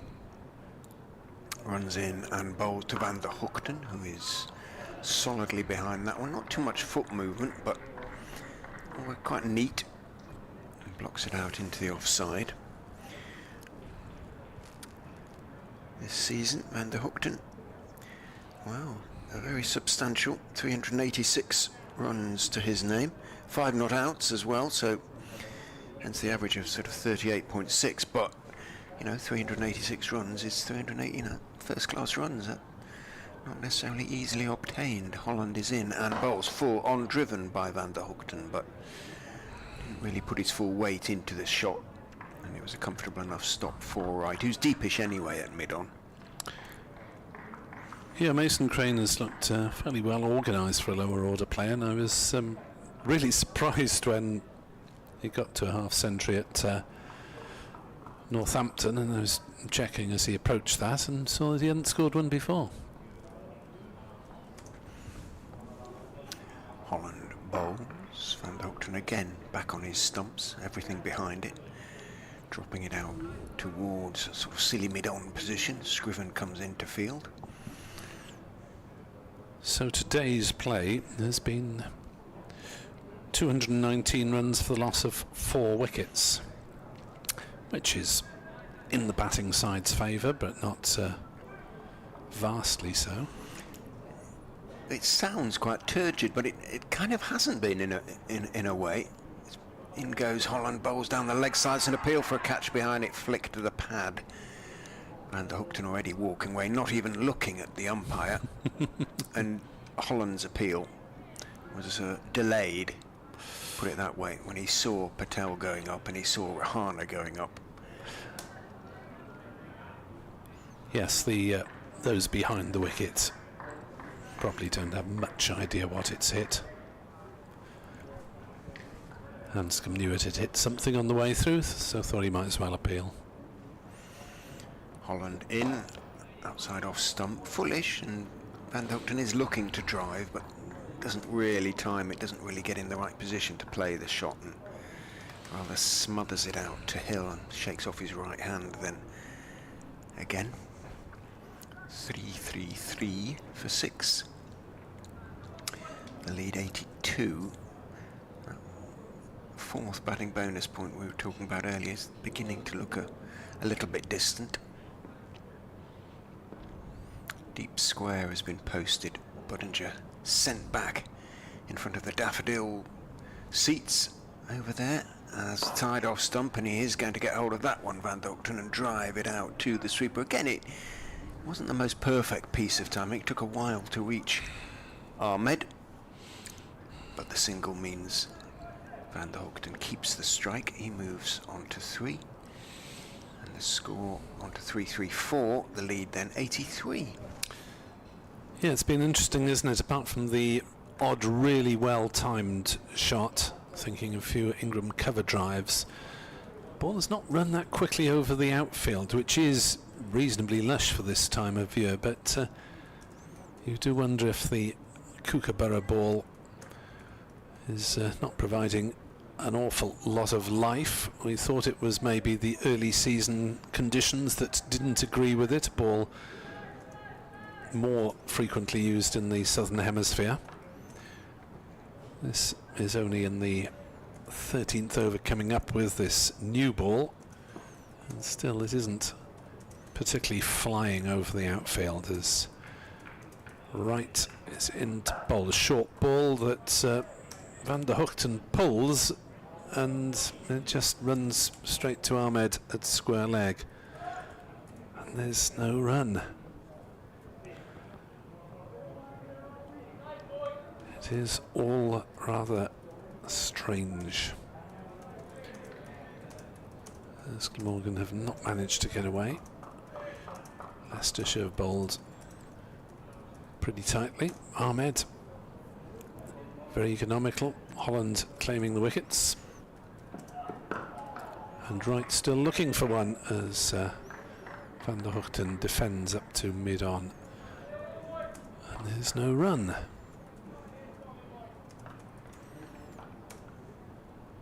Leicestershire hanging on in this game, but Glamorgan's lead is now 83. I'd be delighted with anything over 100. That would put the pressure on the Foxes' second innings, albeit might give them a chance still of fighting back in the third innings. Wright bowls, Van der Houten defends on the offside, and there's no run. 3-3-4 for 6, and the run rate, well, overnight it was more than 4.5 runs and over. 114 for 2 after 25 overs coming into today's play, and it's been dropping gently for most of the day. 3.5 now it stands at. As Wright bowls, Van der Houten turns it off his legs down to fine leg. Holland fields, lobs the ball in underarm to keeper Hanscom. No point in unnecessarily risking the shoulder, with no sign of a second run being taken. 3-3-5 for 6. Van der Houten has 4. 4 single-figure scores on the Glamorgan card. Apart from that, Cook 47, Carlson 85, and Ingram's 166 not out. 185 is the figure he needs to get to 1,000 for the season. And once again, they are giving him a run anywhere on the field. And he'll take it. As Wright bowls, Van der Houten pushes it away down towards backward point, runs the first one reasonably quickly just in case there's a chance for a second, but there isn't. I'm just baffled by giving away a run virtually every over. It kind of feels as though they've given up trying to get Ingram out, doesn't it? And say, well, OK, we'll give him a run. We'll get the other four out. We'll try and get the other chap out. But in certain circumstances, that can be justified. I'm not sure it is in this. But yeah, as I say, Crane's averaging 38 this season. Sheet's got a first-class average of 20. And Leonard looks as though he knows which way to hold a bat. As Wright bowls a short ball to Van der Hoogten at the end of the over. What's going on? They've just bowled a short ball on the final ball of the over to make sure he can't hit it, and they've got to bowl at Ingram for the next start of the next over. They concede a single now? Oh. Yes. I'm completely baffled by the Leicestershire tactics. Yeah, maybe the thinking's getting a little bit curdled in the unrelenting Welsh sunshine. Not very often we say that. Well, it's quite amount of pleasure in saying it. It's it's a bit of a rarity. Holland still searching for that fifth wicket. Is going to go round the wicket, of course, to the left-handed Ingram. Bowls. Ingram is blocking it back past him and taking the one. Holland reached out with his left hand, couldn't get there. Hill was deep, and once again they are pursuing this policy of giving Ingram one and attacking Van der Hoogten. So at this rate he'll get to 1,000 for the season. It's about 6 o'clock if he's still there. He seems quite happy to take the one. Yeah. Well, I suppose why not, really? Holland with a conventional field to the right-handed Van der Hoogten, who is leaning forward and saying there was a little bit of outswing there, and bunting the ball back down the pitch towards Ian Holland. If you look at scoring rates in this Glamorgan innings, Carlson was just over 60 runs per 100 balls, Cook 53 per 100. Everyone else has struggled to get going apart from Ingram, who is watching as Holland goes in and bowls, and it bounces a little bit on Van der Hoogten, who was initially looking to turn the ball into the leg side on the back foot. It bounced up on him a little bit more than he expected, and ended up dropping it out into the off side without any control, and he wanders down and pokes at the wicket. But again, I don't think they'll be displeased to see this. Well, this ball is now, well, it was taken at 83 overs, wasn't it? So yep. 13.3 overs old, so the lacquer should be off. It kind of should be at its best for the bowlers. In goes Holland, bowls down the leg side, flicked at by Van der Hoogten, but didn't get anything on it. And no appeal from the slips. For a so we can change. assume it didn't flick the pad. Umpire Pratt is sort of coming out talking to Hill in a slightly school teacherish sort of way, isn't he? So it may not be discussing where they're going to eat tonight. Plenty of choice in Cardiff city centre. On a Friday night, they want to pick your venue, don't you? A bit? Oh gosh, yes. It was Take lively the flat last night. jacket. Yeah. In goes Holland and bowls on off stump just outside, swings away. Patel shouts in frustration. Nobody else does. He's at first slip. It wasn't quite as close to off stump as he implies. Van der Hoogten let it go through. Yeah, frustrating sort of day, I think, for Leicestershire, plugging away. 2 wickets apiece today for Holland and Ahmed. Sri Lanka 8 down, 154 on the board. Bashir's got a wicket. Holland bowls, squares up Van der Hoogten a bit, but plays it off the pitch. There's a little bit of shape to the delivery. Thick outside edge runs along the ground, and Kimber makes the stop one way or another at Gully. End of the over, another good tight one from Holland, and they the nature of the game hasn't changed. Morgan slowly eking out the lead. Leicestershire plugging away manfully, but without too much obvious sort of penetration or threat. Yeah, it has been one for the aficionado since tea. Came out just before 37 minutes. We've had 19 runs and 1 wicket. Ingram has various targets that he may or may not be thinking about. 185 to reach 1,000 for the season, more quickly in terms of innings than any other Glamorgan batter. 190 is his previous CB, and of course, if he hangs on that long, potentially a maiden double 100. Wright is in to bowl down leg side. That looked a bit like a no ball to me, but umpire Adnan just says that's one of your short pitch deliveries for the over. That was really not particularly hittable, which might have been what Wright was trying to achieve.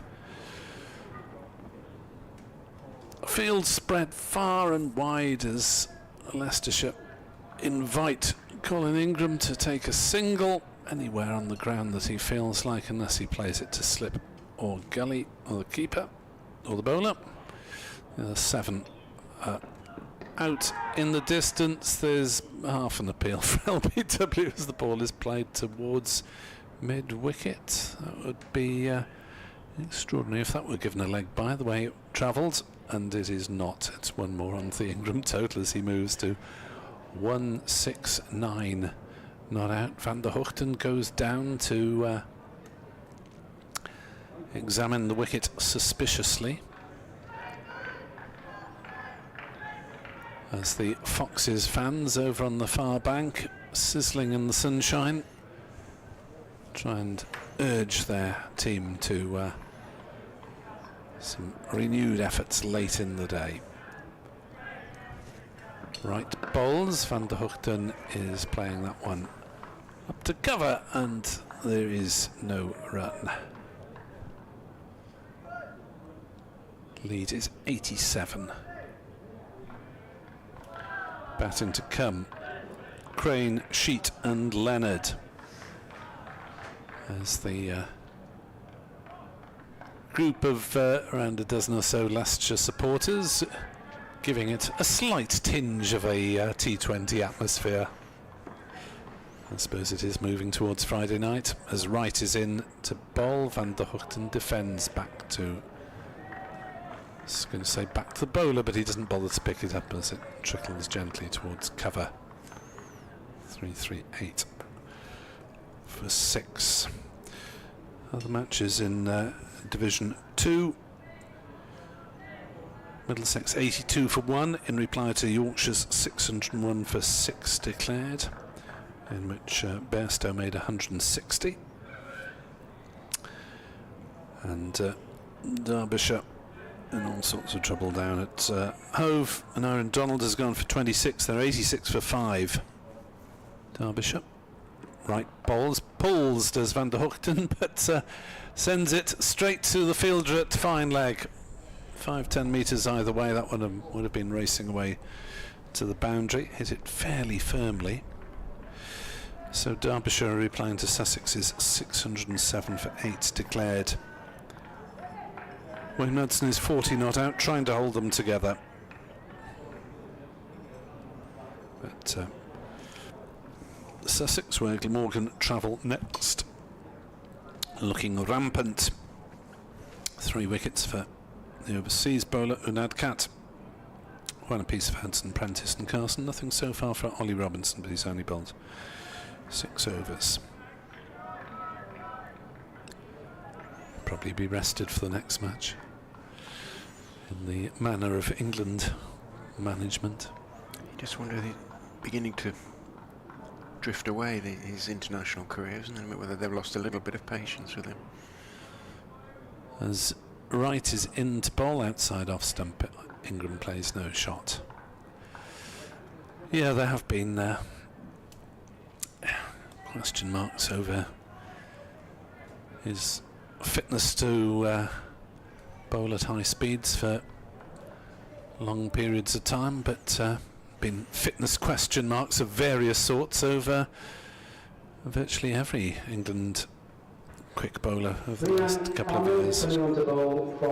Just realised that I think that's Ben Mike who's appeared with Well, the 12thers. the 12th man drink. So Ben, is good to see him back around the first team. I think that's it, around the first team squad. He's walking very strangely. Yes, Is that the Ministry of Silly Walks, or is he actually limping? No, he's I all think right. he's gently taking the mickey out of somebody. But good to see him back around. He's had a hamstring injury, but they were hoping a calf injury, I think it was. He did it actually bowling, funnily enough, at Hove. And just to finish off, I was thinking about Robinson.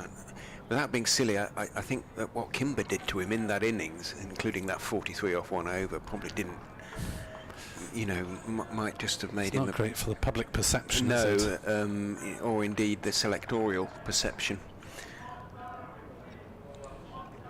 Rehan Ahmed is back into the attack from the Cathedral Road end, replacing Ian Holland, and once again, as he has all day, he's on the money with his very first ball. Van der Hoogten says that was a leg spinner. Well, that's what he bowls. The back of his hand, in he goes and bowls forward. Goes the tall Netherlands international, gets to the pitch of it, so might have been the googly, but as I say, smothered any spin. Ahmed is in back. That was the googly. Turned down the leg side a little bit, thumped into the pad. It was a little bit short of length though, and Van der Hoogten went back, looked to turn it into the onside, came off the pad, and there was no run. Lead limping up onto 88 now. Ahmed in, bowls, gives that some air, and Van der Hoogten accepts the invitation and drives, but doesn't time it, and it rolls fairly gently out to Holland at mid-off.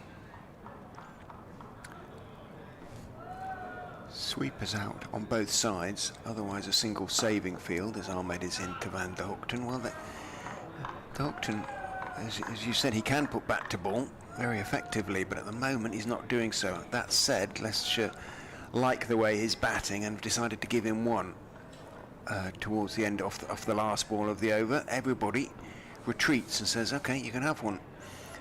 Ahmed goes in, pushed out into the offside, and both batsmen are momentarily interested in the possibility, but Ahmed has his figures to protect, goes running out to cover to field the ball, and no run is taken. So a maiden over from Rehan Ahmed. He hadn't read the script there, had he? Everyone else was giving Van der Hoogten a single, and he ended his own fielding if no one else wanted to. Ben Mike comes running out, and a long way, a good 100 yards with a drink for Chris Wright. So he did have a hamstring issue. It's getting better, and one assumes that, although with no game next week, he might be available for the last 3 games potentially. There we are. Do you fancy a rest now, or in? You need to wrap yourself around your cake, don't you? So it's entirely up that's to a you. thought. Yes. Unless Edward, who's been sitting behind us, making quiet noises. Edward might have eaten my cake as well by now. So, you go and have your cake. I'll keep going and with Eddie, and then come back in due course when you're ready. It was a sort of lime affair. Lime, sponge and chocolate was involved. Round the wicket goes Tom Scriven and bowls and tucks up Colin Ingram and fells him. Ingram collapsed there, and I suspect it wasn't because he was winded. Unfortunately, there will be a little bit of a delay. He does lever himself up using his bat as a crutch, but in it went right amidships. And what's all this then? Ingram, 7 on the boundary. it baffled us. They're basically giving him 1 in front of the wicket whenever he wants it. Why? I'm trying to work out, but A good question. it's defeated me because there's one there every ball, basically. Whether they think that Van der Hoogten is, well, bunny. presumably he's a bit more vulnerable, but he's no bunny, is he? Yeah. Round the wicket comes Scriven, bowls. Ingram just works it out through the completely vacant mid-wicket area down towards the many men on the leg side of boundary, and one is taken. Ingram can now recover himself a little bit, bends and takes a lot of deep breaths. Moves on to 170, matching his season's best score. I suppose that there are different ways which are to look at it. They know they're without a bowler, and they've got to try and stop Glamorgan running away with this lead. Okay, an useful lead, but not insurmountable. What is it, 89? And they're also thinking, well, let's try and bat as long as we can. Glamorgan not being sucked into this plan. I was hoping that the pitch will sometimes deteriorate with this hot sun. So, yeah, there's no point in surrendering your wickets. I mean, this is as if they don't rate Van der Hoogten, I suppose. Scriven is in, bowls to Van der Hoogten, who looks to turn it off his legs. I think a bit of inside edge was involved, but it might have been purely pad. Umpire Adnan raises his right knee and says it was purely pad. It was obviously going on down the leg side. Had pad not intervened, there was no appeal, although Scriven did start to shout. It ran to short leg and the leg by was taken. Still, Cue retreat of the field. yeah, there's still, of course, over half the game left, so we're well into it. Scriven into Ingram, who all he needs to do is get bat on ball, and there's a run to be had now, and he does just that. Just defends it out to mid-wicket and takes the run. If you get a run a ball, if you get 5 or 6, you're quite happy. So I can't quite, there we are. And you wouldn't have thought that Ingram is going to try and hit the ball over the top if the field comes in, because that's what they're trying to work out. Anyway, we're here, they're there, they know. Yeah. Yeah. Ingram is down on one knee as though he's about to be knighted at the moment. And there'll be Glamorgan supporters, given his form this season, who would say, and rightly so, Yes. arise Sir Colin, outside of stump, just outside of stump from Scriven, worked by Van der Hoogten off the back foot, out to extra cover. Sir Colin of, you say he's bought a house locally or in the vicinity somewhere, so... Dinas Powys. Sir Colin of Dinas Powys. Or it might be Sir Colin of East London, South Africa, where he was brought up. Dinas Powys has a better ring to it. Presume that's not so very far away from Sophia Gardens. In goes Scriven and bowls straight, clipped. Nice piece of timing by Van der Hoogten, but he can't get it past mid-wicket. Kimber moves smartly to his left of field, and there is no run. So 342 for 6. The lead is 91. Exactly 100 overs have been bowled in the innings. 21 remain to be bowled. And it looks as if Glamorgan are going to be quite satisfied with getting another 8 runs and saying, yeah, that's it, that's 3 batting points. Because they're not trying to get 400. And just the 2 bowling points then for Leicestershire. But it's a cat and mouse at the moment, isn't it? Should they try? I mean, it's 58 off 10. It's not the way that these are, you see, because you've got not the way the field is. Boundary. Should they be looking to maximise their return from the game? Is there a danger of them losing a couple of wickets in the chase for an extra point? Rayan Ahmed to continue, and he's coming around the wicket. Ingram 171. In he comes and bowls the first ball, and that dabbed away back down to the bowler.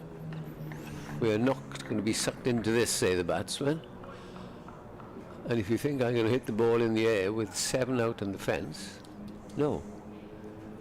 Ahmed in, bowls, Ingram drives, and it's fielded again by him. 3.4, the run rate has gone down since tea, but nearly 3.5, which is quite satisfying.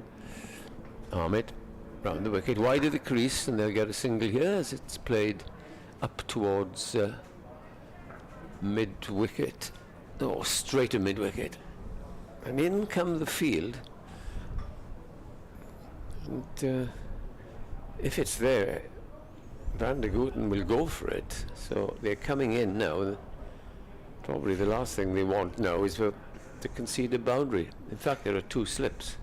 He's actually faced 35 balls for his 5 runs, Van der Hoogten. That's a lot of balls for him. It is. Without playing an attacking shot, really.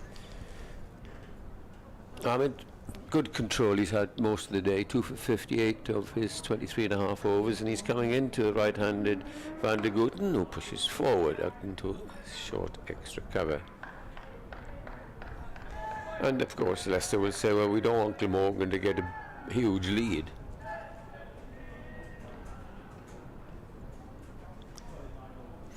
Ahmed in, bowls, short, cut away, and well fielded. I think that's Chris. Is that Chris right down there? It's Alex Green, the mighty 17-year-old. Right, it's a good bit of feeling. He got down low. He's a long way to go. It's as well that Hassan Adnan, the umpire, jumped out of the way there, because a rugby tackle from Green Must be the end of the would have season. felled him. It absolutely would. Kneecapped him. Ahmed bowls, and forward goes the batsman, and there is no run. Another over ticks by, and there are 20 overs left this evening. And Glamorgan will be trying to build on this lead, and probably, possibly tomorrow, if they're still here, will try and accelerate, and if they haven't, possibly declare on lunchtime, because this pitch is playing very well. And with Glamorgan's limited attack, really, with one bowler that you really fear in Tim Van der Gooten, we think that they can, I don't think they're going to win the game, but possibly draw it. I think that might be the thinking at the moment. Well, they're certainly not going to lose the game from that sort of point, are they, given the insurance policy of the second innings? So they could pull out a little earlier. In goes Scriven and bowls on off stump. Ingram is forward, pushing the ball back up the wicket towards Scriven. Again, Scriven is effectively the only fielder in front of square, in front of the crease, who can save one. If he does field in his follow through, everybody else is on the boundary, with the exception of Patel at slip and Rahane at gully. Now standing in the shadow of one of the floodlights as it extends towards the pitch. It is 5:10. In goes Scriven and bowls, pleasantly driven by Ingram out to the extra cover sweeper, who is Ahmed. Throws firmly to Hanscom. Ingram onto 173. The satisfied sound of a man who's wrapped his choppers around a piece of chocolate and lime cake from behind me. It arrived at last, thanks to our good lady going down. Bless her heart, yes. We made such a fuss, we were such babies about there being no cake, that she thought, we've got to find the media something. Keep them sweet, literally. In goes Scriven, and bowls goes past the outside edge of Van der Hoogten's bat as he fiddles at it outside off stump. In defence of Leicestershire, I think they bowled pretty tight. He could have run away from them, couldn't it, if they hadn't bowled particularly well? I agree. I think they've stuck at it exactly. really have well. To give credit. I know it's rather negative at the moment, but keep on saying that they're without a bowler who could have bowled 20 overs in mid-afternoon and kept it tight in Trebascus. Very much so. Scriven in, bowls. Van der Hoogten drives and misses, goes past the outside edge again, 2 in a row. Scriven has been unlucky. He's beaten the bat, not regularly, but as many times as any other certainly of the seam bowlers who've been bowling today, without finding the edge. None for 76, his figures. He's just going through one of those slightly unlucky phases bowlers do sometimes. He's bowled a good line, hasn't he? All around off stuff. The Van der Hoogten line, Yes. if you like. And he bowls to Van der Hoogten on off stump, thick inside edge, pushes it out towards square leg. Ahmed is quickly onto it and hurls the ball at the stumps because Van der Hoogten had taken a couple of steps down. He was rightly sent back by Ingram and raises his thumb to his teammate, having scrambled back into his crease.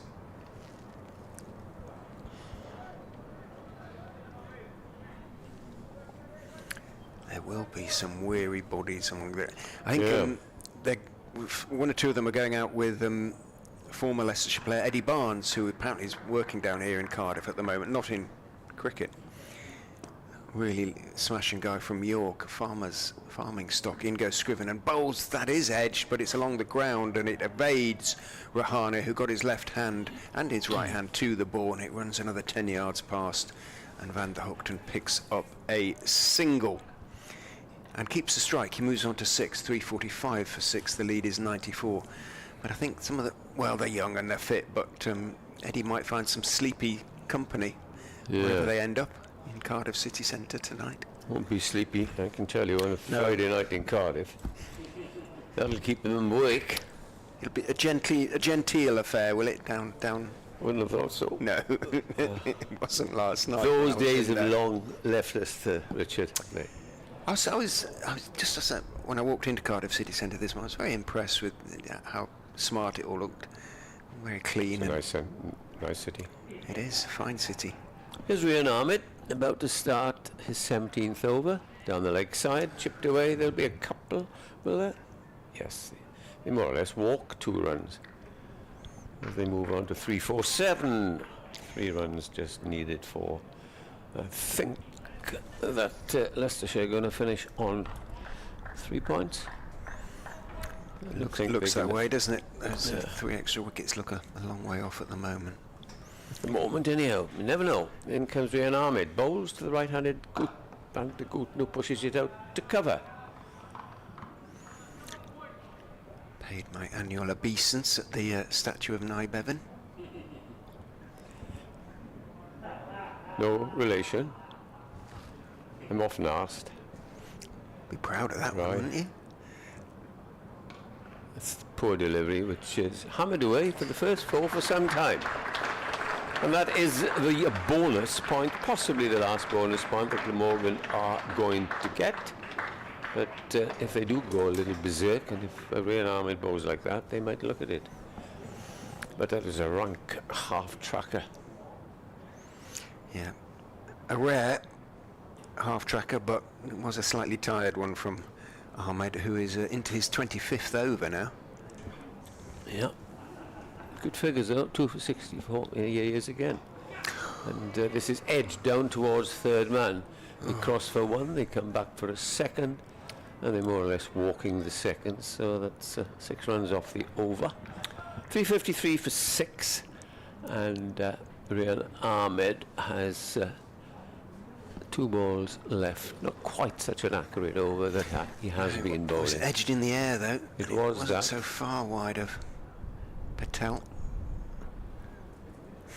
Bit of turn there, in he comes, and this is another poor ball, and that's hammered away up to deep mid-wicket, and that's going to run away for 2 more. So profitable over this, 8 off it, 1 ball to come, 3:55 for 6, and Van der Hoogten is only the 4th player out of 9 batsmen to reach double figures. It's a very lopsided scorecard. They still want to give him 1, and this is what I can't understand. In comes Rian Ahmed, bowl short, up for a single, and then pretty good over that. 9 runs coming off it for Glamorgan. 11 actually. Was it 11?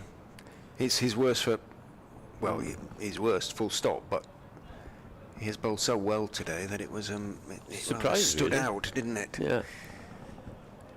So these are put on 25. And Van der Hoogten has moved on to 17, and they persist. That's the only thing I don't understand. They persist in giving a good batsman in Van der Hoogten the strike. Do they think that if they bowl to Ingram that he might just go berserk? I don't think he wants to go berserk with the time that's left.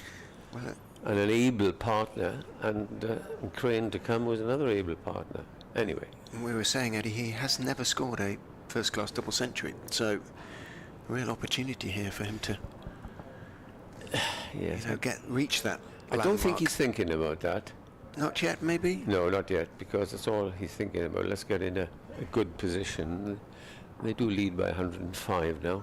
Yeah, it is significant now. You feel in goes Scriven and bowls on off stump. Van der Hoogten is half forward. He's a tall man, leans forward, and now he's divesting himself of his gloves and drying his hands on the pitch. He doesn't have inners. A lot of the top batsmen, as in the top order batsmen, do now bat in inners, don't they? But sort of thin cotton, like snooker referees' Yes, that's right. gloves underneath their batting gloves. But Van der Hoogten doesn't. Did you bat in inners, Eddie? No, I didn't. No, neither did I. No. I think I had the same batting gloves for 40 years. In goes Scriven and bowls very straight. Van der Hoogten leans forward and just pushes the ball out to Big Green at mid-on.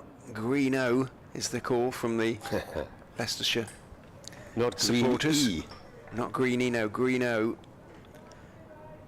I've heard we're speculating that Sam Wood might be Woody, but I kept hearing... Got that right, didn't we? No, I kept hearing the Leicestershire players say, good stuff, Woodster, that's the way to go. So it's a variation on Woody, isn't it? Scriven is in and bowls short-ish and pulled by Van der Hoogten down into the ground. He's got it through square leg though, and Ahmed down there at square leg picks up and throws on the bounce to the long-suffering Hanscom. Off they go. One is taken. Van der Hoogten onto 18. 357. So only 43 from...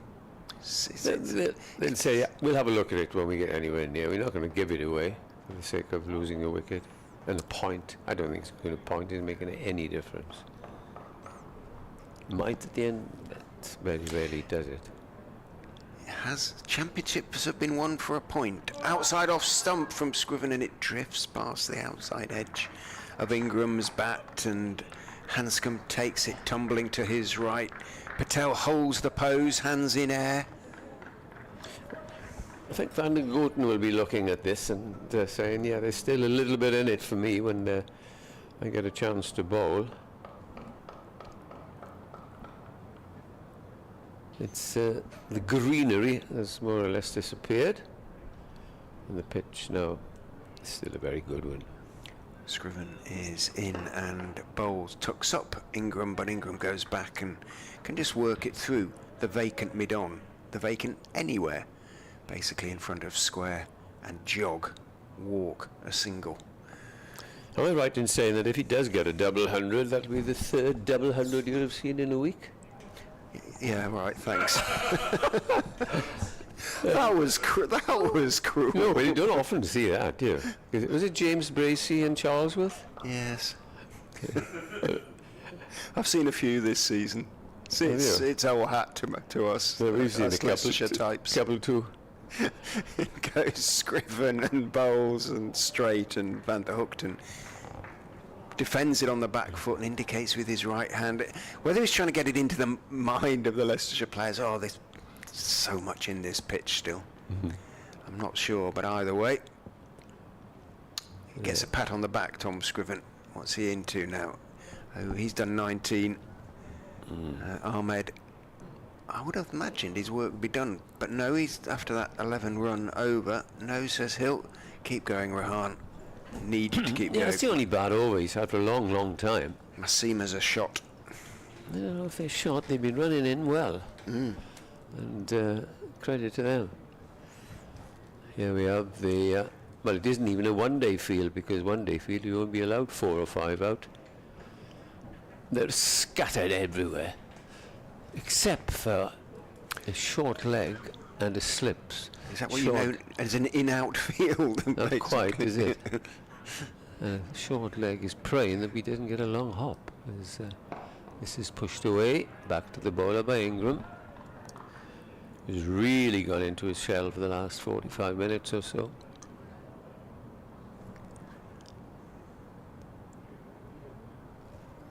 This is the next ball, and it's clubbed away for a single out to one of the 7 fielders. And the score moves on to 359. See, to get up to nearly 400, then you've got to hit boundaries, haven't you?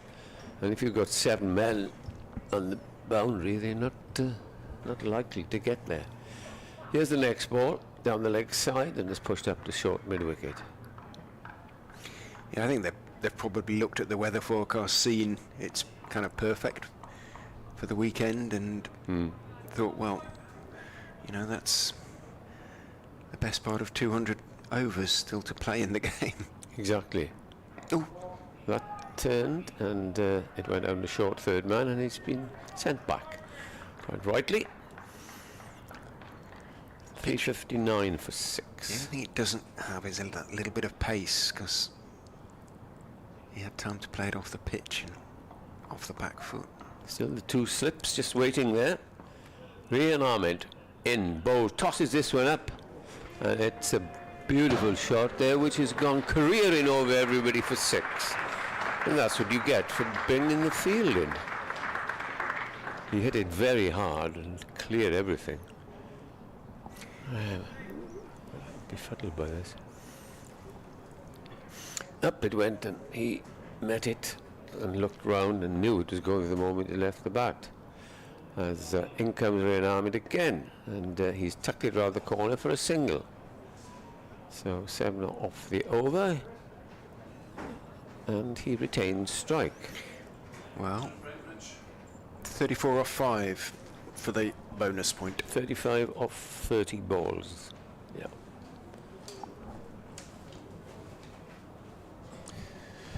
Richard has a rest. Nick will be back to join me. It has a can of gin and tonic, it looks like to me. It does. You can buy them in a certain supermarket, so I'm told.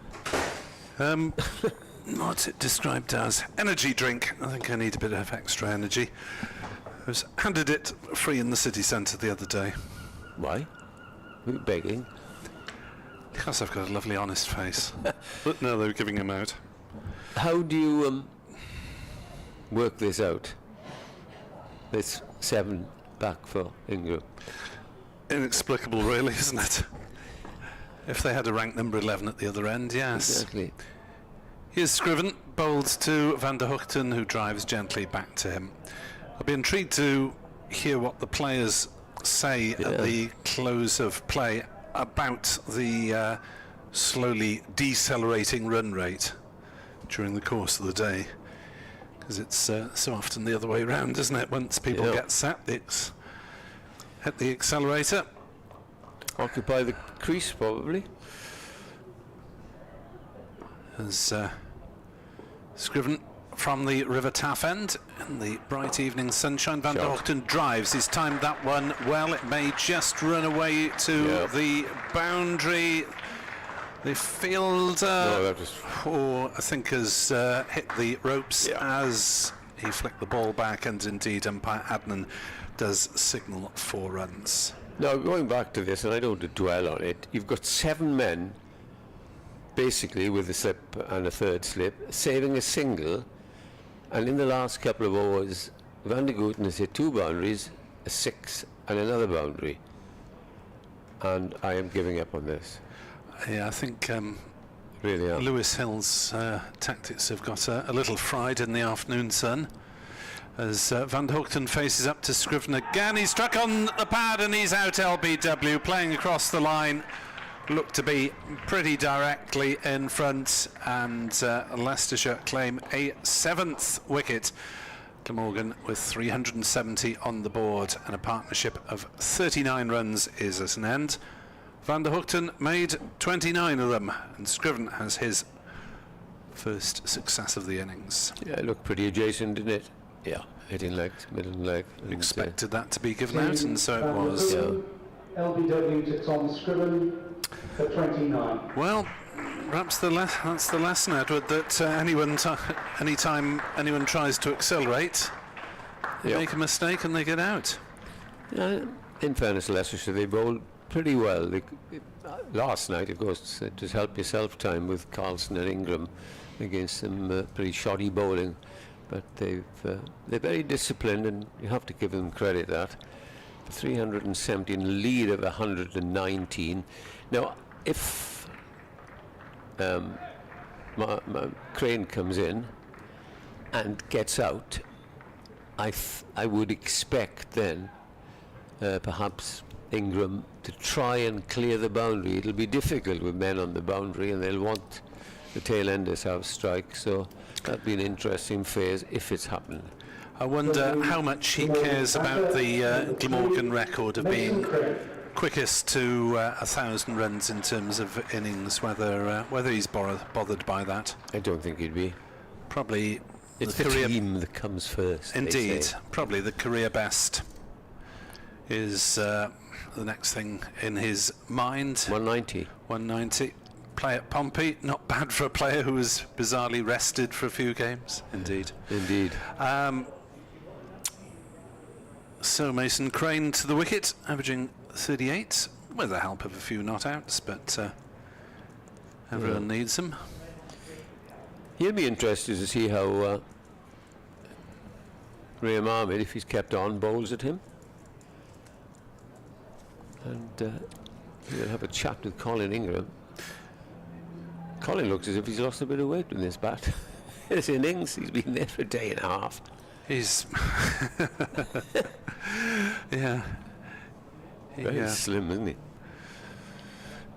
Ingram's next little milestone, Dr. Hignell keeps us informed, is that it's his highest first class for Glamorgan is just a handful of runs away. Previous best for Glamorgan 178. So if Ingram does stay in, and if he gets a bit of support from the lower order, there are potentially quite a few landmarks. Highest score for Glamorgan, 1,000 runs for the season. But he's got some work to do because he's been scoring very slowly. Yeah, well, when you've got 7 men on the boundary, you've got to chance it and try and hit it over the top, which is no point in doing, really. You just surrender then. Scriven to Mason Crane, down leg side. No contact made. But, you know, a lead even now of 119, not to be sniffed at. It's not to be sniffed at. It's not necessarily decisive in terms of winning the match, though. Be interesting if they go in for a couple of overs tonight. Yeah, it may well happen naturally, I think. As on his way is Scriven, and Crane defends to mid-on. 15 overs left after this delivery, and 3 wickets to fall. Sheet and Leonard are not the worst 10 and 11 to have. Oh no, Leonard is not a rabbit by the look of it. Brief exposure we've had to him so far. On debut at Derby as Scriven bowls, and Crane is beaten as big appeal for caught behind umpire.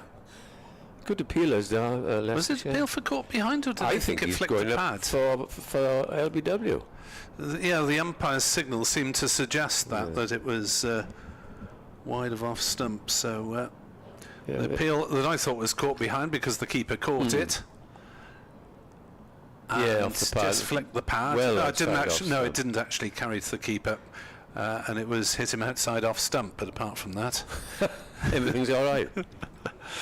Yeah, it's that time of day for the fielders. Been out there a day and a bit, and we have a change of bowling at this end, and after Raina Ahmed has had his bowl, it'll be pace at this end. Ian Holland. Go on, Dutchie. And still we have 7. Oh, well, not quite so. Oh yes, we have. Not quite so, is it? No. long ons coming out. There's a deep cover, deep extra cover. It's just as bad as it was before. Here we go then, Holland, and he comes in for his first ball of the over and bowls, and this is pushed away for a single, and poor Holland has got to go and run because everybody else is out on the fence. Yes, they weren't initially going for that because Ingram thought that Holland was across more quickly, but when he saw that Holland looked slightly weary, bowling his 22nd over, he said, OK, we'll have it. I'll take a run and over if that's what you want to give me. And we'll see what else transpires naturally. 371 for 7, Glamorgan lead by 120. And Mason Crane has faced 3 balls. And he's yet to get off the mark. And there are 2 slips in the gully. That's more like it.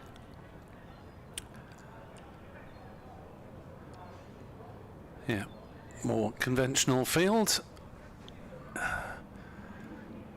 5 saving the single and a fine leg. Here's Holland looking for his 5-4. Comes in over the wicket, bowls to Crane. Crane plays it gently up to mid-on. Another bowler who loves batting and is averaging 37, 38 this year, which is not bad. Yeah, 38.6 coming into this game. A couple of 50s. Glamorgan's run rate is 3.49. Last night at this time it was looking at 5s. Here's Holland over the wicket and bowls, and Crane pushes forward out to cover. Billy Root, by the way, moved past 4,000 first-class runs in his brief innings. Did he? Mason Crane is approaching 1,000 first-class runs because I suppose he hasn't played that much first-class cricket over that's true enough. the years for an England international. Colin Ingram is nearing 100,000 runs. Here's Holland. Bowls to Crane. Crane plays straight. Interesting. Now, will they give one? Well, it doesn't make any difference if they give one. They'll say, yeah, OK, and if they not, they put all the fielders on the boundary. This is Crane's 63rd first-class game, and he's aged 27. It's a couple of years where he hardly played at all. I thought you were about to say this is a racy cricket. It's his 100th innings in first-class cricket for Crane. Have you been talking to Dr. Hignell? Yeah, or have you got it on? No, I've pulled up a page on the There's the next ball, and it's played out to square leg. That's the no run, and 1 ball to go. Are they all going to go back? Yes, you bet. There's square legs going back. Points going back. Yes. 3 still saving the single. Come on, lads, he's not number 11. That's a bit confused thinking.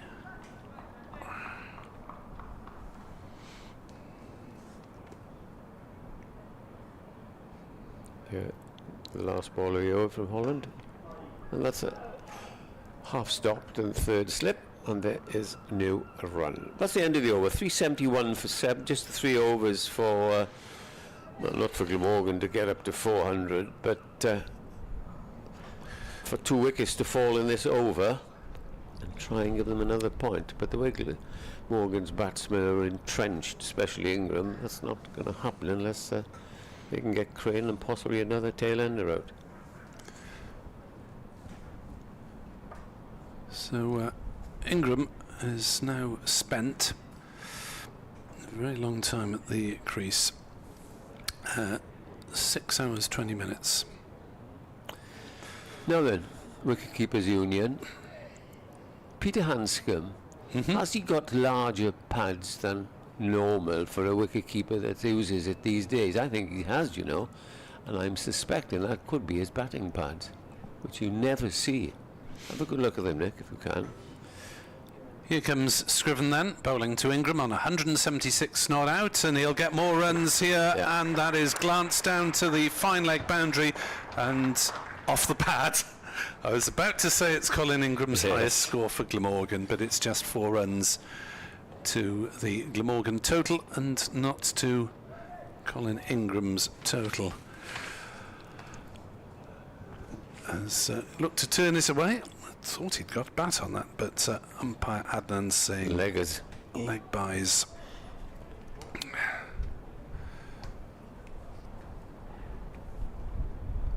As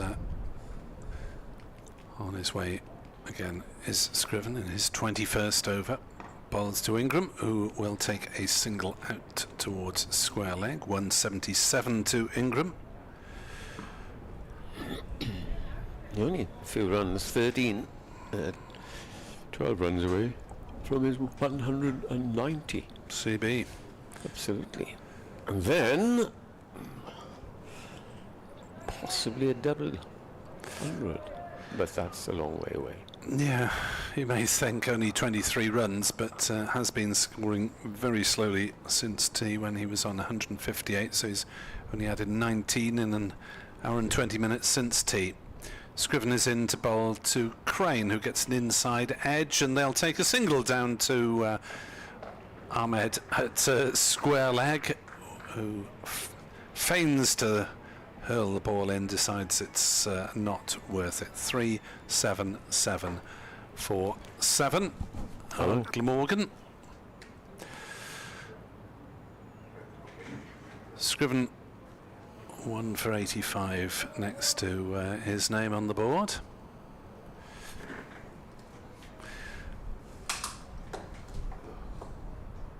There's next delivery driven through the offside by Colin Ingram. This could be his Glamorgan records as they pick up a couple of runs, and that is a high score for Glamorgan for Colin Ingram as he moves on to 179 not out. Edward has been detained by an earlier than expected call from BBC Radio Cymru.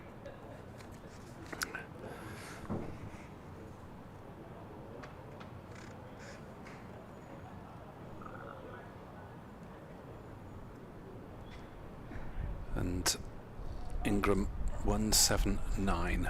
185 is the magic total for 1,000 first-class runs in the UK summer. And Ingram pulls it away hard down to fine leg, but will pick up just the single because he's hit it straight to Sol Budinger. So rather more eventful over. 4 leg buys and 5 off the bat in this Scriven over. Who claimed his first wicket in his previous over when he dismissed Van der Hoogten for 29. Crane on strike on 1, but it's the last ball of the over. 3 fielders deep, mid on, mid off, possibly offering a single. Crane on 1. Scriven is into bowl. Crane drives nicely into the offside, but it is fielded at mid-off, and they do not risk the single. So 13 overs left in the day's play, heading for around about 6:25 finish, depending on who's bowling and whether we get a change of innings.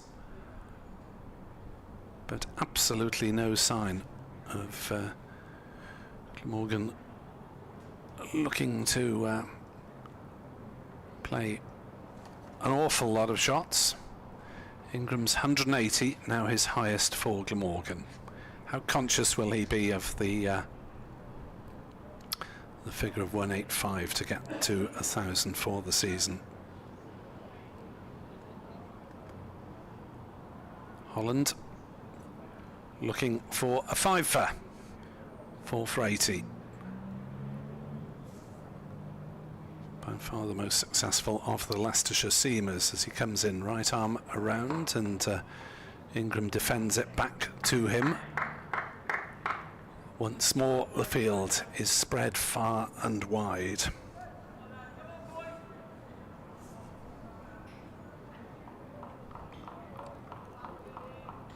As Leicestershire concentrate their efforts on trying to bowl at the lower order batters. Holland in bowls. Ingram flicks it down towards deep square. Ambles through for a single.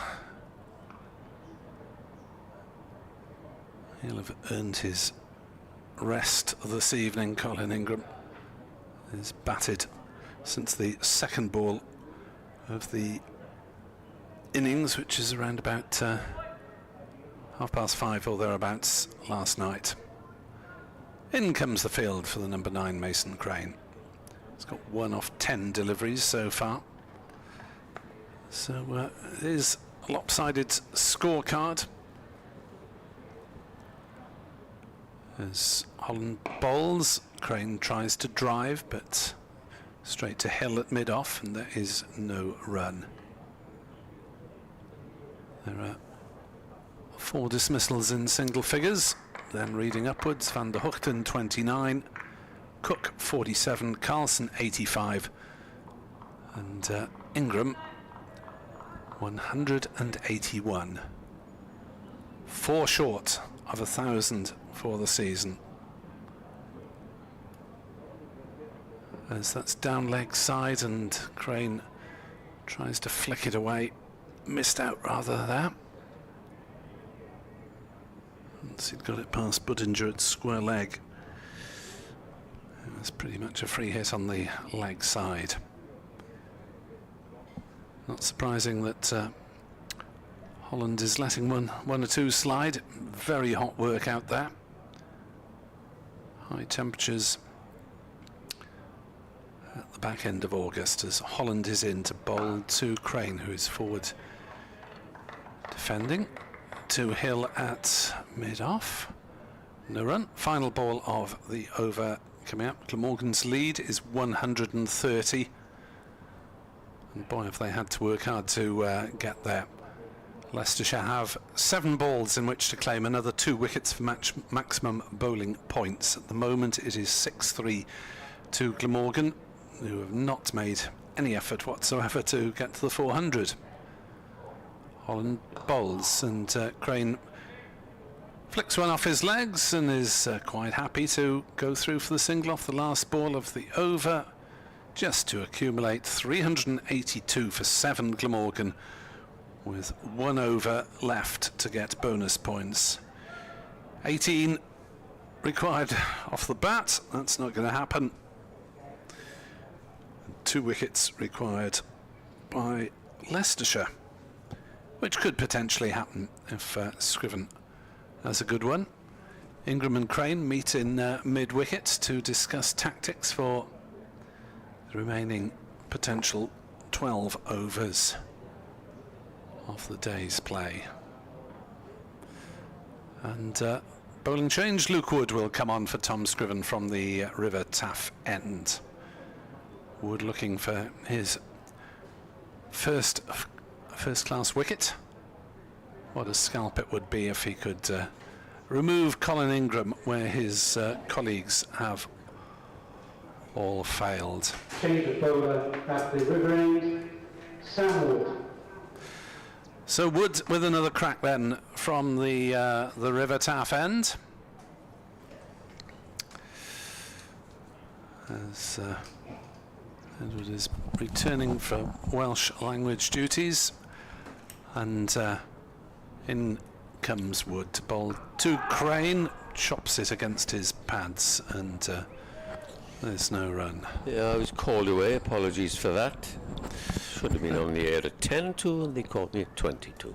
They're a bit flexible on time, aren't they? It says obviously Bangor time rather than Cardiff time they're operating on. Yes.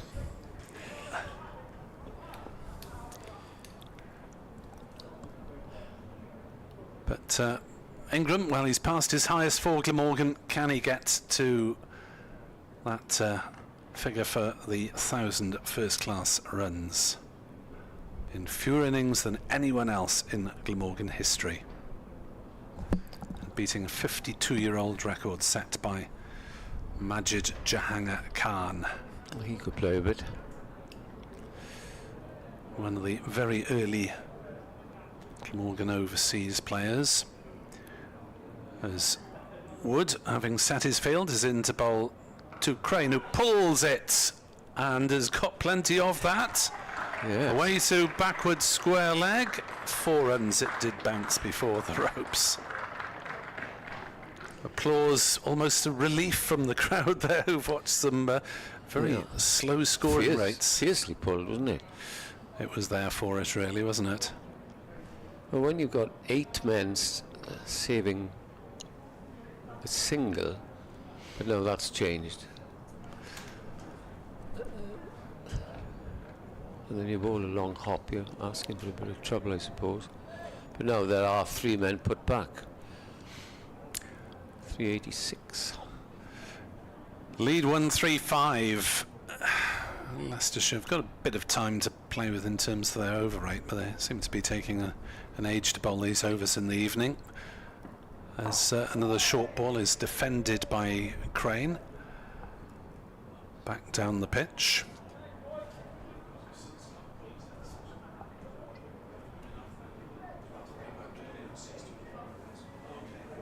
.386 for 7, and there is still half the over left.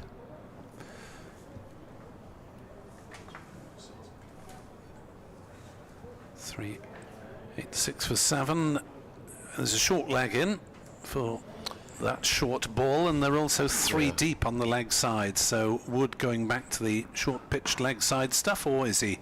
It's a double bluff. Bowls a length ball or outside off stump that's played to mid off by Crane, and there's no run. Crane's got his boundary in the over, so that's satisfactory as far as he's concerned. He's on 6, and Colin Ingram can painstakingly move towards the 1,000 runs in the season, maybe in the next over off Holland.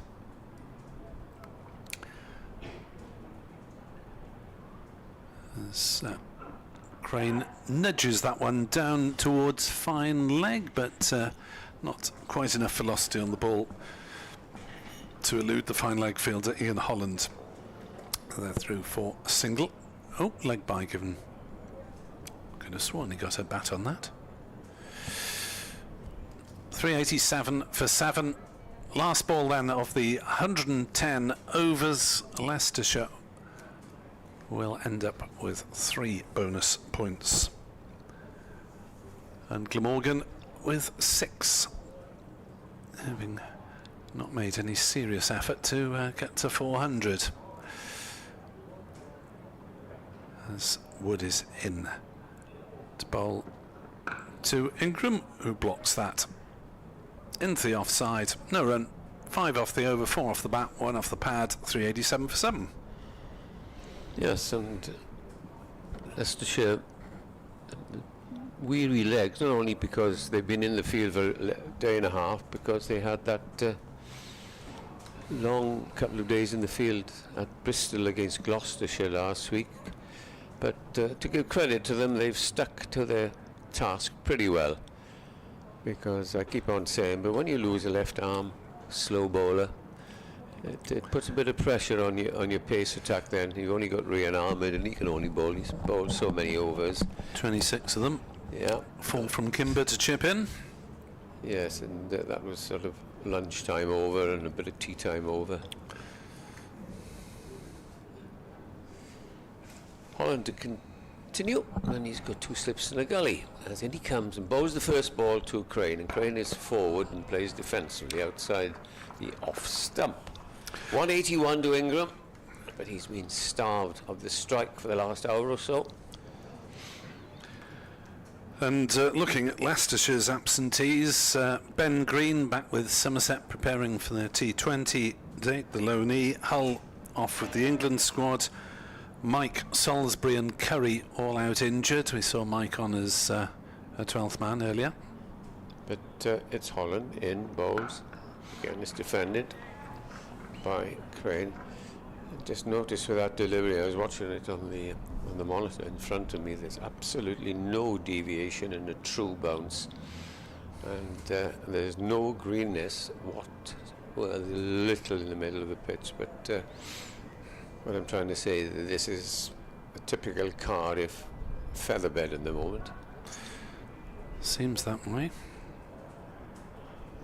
Holland in again over the wicket and bowls to Crane, and Crane drives straight to mid off. Glamorgan, it seems, are not concerned about getting quick runs, because there's still 10 overs and 2 days, so just halfway, and 2 innings nearly completed. Well, a player that's given them such sterling service as Colin Ingram has got the right to pursue a few individual milestones. Absolutely. Even if it takes him a little longer. Here's Ian Holland, 4 wickets to his name, comes in, bowls, played up to square leg, and there is no run. With Glamorgan since 2015, as captain their limited overs side. Neil G on Twitter, nothing better than listening to us with his daughter and a cup of tea in the Oxfordshire sunshine with Colin Ingram, not out 181. Thank you, Neil. Pleasant part of the world, Oxfordshire.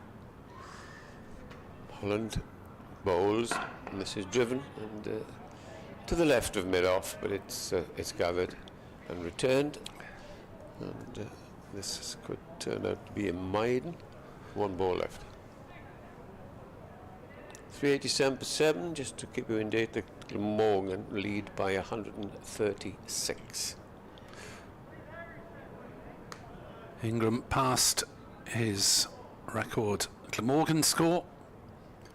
Next target, 1,000 runs for the season. Next target, career best score. Next target, first double century. And they're giving him 1 here if he wants it. And he says, thank you very much. I'll have a run down to fine leg. Yeah, Mason Crane taking the single off the last ball of the over. So Yeah. once more, Colin Ingram will not face at the start of the over. No. And this is a question of who blinks first, isn't it, really? Glamorgan happy to tick along and tire Leicestershire's bowlers out and get a little bit more wear into the wicket as the game goes on. Of course, it shouldn't wear as much as a pitch that doesn't have the hybrid nature, one would assume. But the bowlers' footmarks are quite evident on the stream, but in real life for the naked eye they don't look as pronounced as they do It'll give if you're watching on TV or a laptop. It'll give Crane something to aim at, and scoreboard pressure, as Sam Wood starts an over.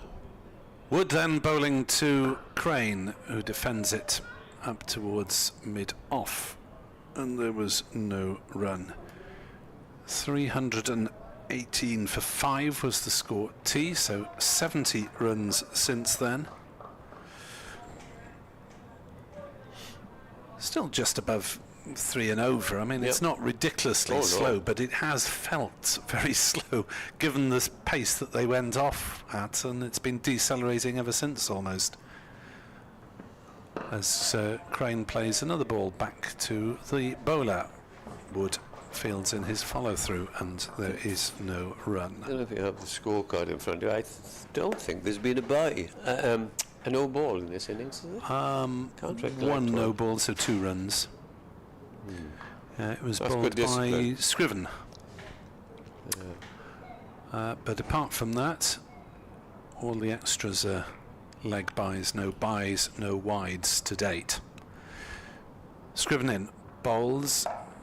Crane, who pulls gently towards square leg. The shouts of catch, and the ball actually went over the head of short leg and bounced a very long way short of Ahmed. It was virtually running along the ground by the time it reached the outfielder. Out you go, boys. So we've had Crane's 1 for the over. We'll now get Ingram's 1 for the over. Off the bat. And we will proceed along very gently in the evening sunshine here on BBC Sport Online. No doubt Richard will be asking the question for this to try and explain this extraordinary field placing. Why do you think there's a gully? I suppose Ingram likes playing the cut shot. Ingram on 181 not out, as he pushes way on the leg side and takes a single up to deep mid-wicket. Ingram moves within 3 runs of his 1,000 for the season. Has overtaken Sam Northeast during the course of this match, who of course had a 300 plus bonus in his first game of the season. There's been a little in and out since. Ingram hugely consistent. Yeah, you got 132 not in that game as well. Ingram, you tend to forget these things, as we forgot Cook's contribution to Grace Road a couple of years ago. Next delivery fended by Crane, just wide of short leg. They'll take a single off that delivery as well from Luke Wood. Ingram has 1 ball to face at the end of the over, so in will come some of the fielders. I think the Foxes are getting a bit frazzled in this evening sunshine. They don't know whether they're meant to be in, out, or shaking is all about. No, there's a single nearly.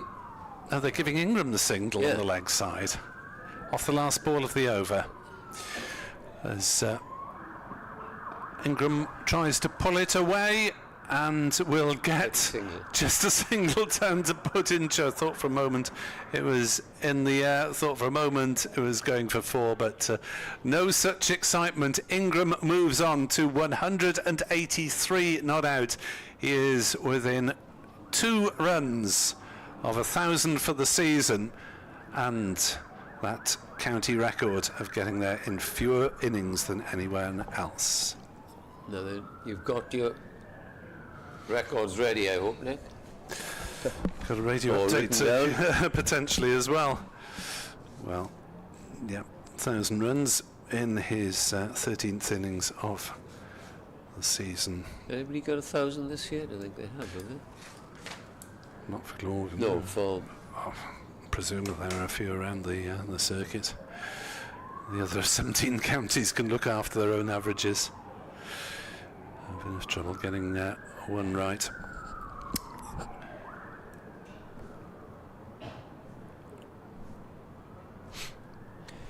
New over starts and Holland comes in. Bowls to Ingram, will get a single down towards long on, and he moves on to 184.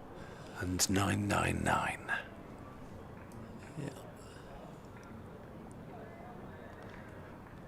We'll see how many of the crowd have been listening and paying attention. Yeah, it's in the distance there's a sounds like a police car. I've been summoned here to witness the occasion. You can hear it in the background. 3.5 the run rate is. Glamorgan crawl up towards 400. The lead is 142. As our friend the helicopter man is getting rather close above us as play stops for a moment. There he goes, and I wonder if it's not going in the direction of the Heath Hospital. It's gone away from that. In comes Holland over the wicket, bowls to Crane, who nudges that up to cover and says no. It's the string of fielders on the leg side now. 3 virtually in a row, just forward of square between square leg and mid wicket, plus the mid on. So 3 men trying to catch the mistimed drive on the leg side from Mason Crane. 8 overs and 4 balls remaining this evening in the sunshine.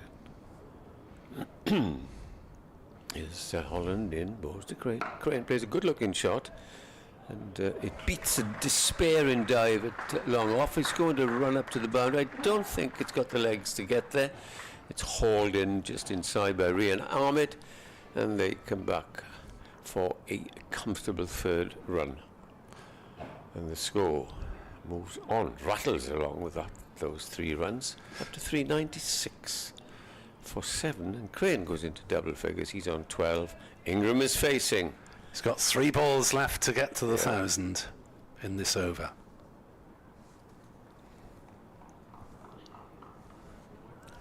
Ingram, composed, left-handed, and he's facing Holland, who's in over the wicket, and bowls to him, and he drives pleasantly at the offside. And the crowd do know, because as Nick has been telling us for the last half hour, that is his 1000th run of the season, and the quickest 1000 by a Glamorgan batsman. And congratulations to him for a very disciplined. 4,000 first-class runs for the season. And deserved applause. It's a feat of endurance as well. He's been at the crease concentrating for all that time. And there is his 1000th run. And is that the Glamorgan record, did you say, Nick? Indeed, beating Majid Khan in 1972. No, it was championship, yeah, 72.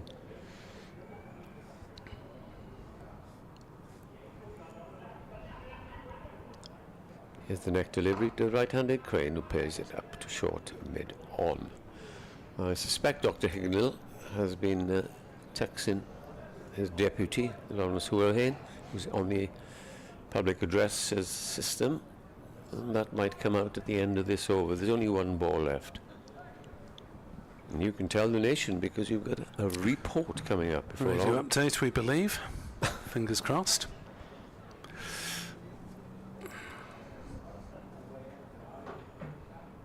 Holland. Last ball of the over to the right-handed Crane. Bowls to him. Drives up towards mid-off. This time with despair and it is stopped. End of the over. 397 for 7. Ingram 185. Not out. The lead has gone up to 146. So Ingram has his 1000 for the season. 190, his career best, is the next little target. I'm absolutely sure that he's not, with the way he's been playing, he's not thinking of those milestones. He just wants to get this lead and take the runs as they come, and not try and take a chance. I just wonder whether it'll creep into his thinking that he won't want to sit just short of 200 maybe overnight. 8 overs to go today. Ever been in that position? Not with the highest career score of 55 now. I remember being on tour down in Devon once, my club. We played a 2-day match. I was 49 overnight. First ball next morning. Oh dear. Well, we did have a rather busy evening. All right. As you know, on tours. You saw 3 deliveries at once, did you, the next morning? Necked off first ball. 397 for 7 then, as Wood will continue from the River Taff end. He's bowling to Ingram on 185 and pulling fiercely through the onside, but it's stopped by the man at mid-wicket. Radio update to come. Glamorgan 398 for 7. We've just witnessed a bit of county history. Colin Ingram is on 186 not out. He's reached 1,000 first-class runs for the season and just 13 innings, and that is the fewest number of innings anyone has ever taken to get to 1,000 for Glamorgan, beating Majid Khan back in 1972. Kieran Carlson's 85, the other major innings of the day. Glamorgan, a healthy lead of 147 despite some attritional cricket this evening. They're 398 for 7. As we managed to inform the nation, the non-cricket lovers are wondering who, what, Majid Khan, as we'll have a little swap round in the commentary box. Richard's in for a quarter of an hour or so before his next radio commitment, and Wood bowling to Crane, who pulls. He might have placed that one well. No, it's well stopped by Kimber, sliding rounds in one of the many deep leg side positions. 399 for 7. Reminder that we are past bonus point time, so it doesn't matter when they get to 400 as the field swaps round again for the next delivery. And Richard is back with us for the time being, and in comes Wood, bowls to Ingram, who turns it away to bring the Glamorgan 400 up. Ingram moves to 187. And 2 balls left of the wood over. I mean, it is hot work out there, as we've been emphasising, but I think Leicestershire at times have forgotten who they're bowling to and what they want. Or is that unfair?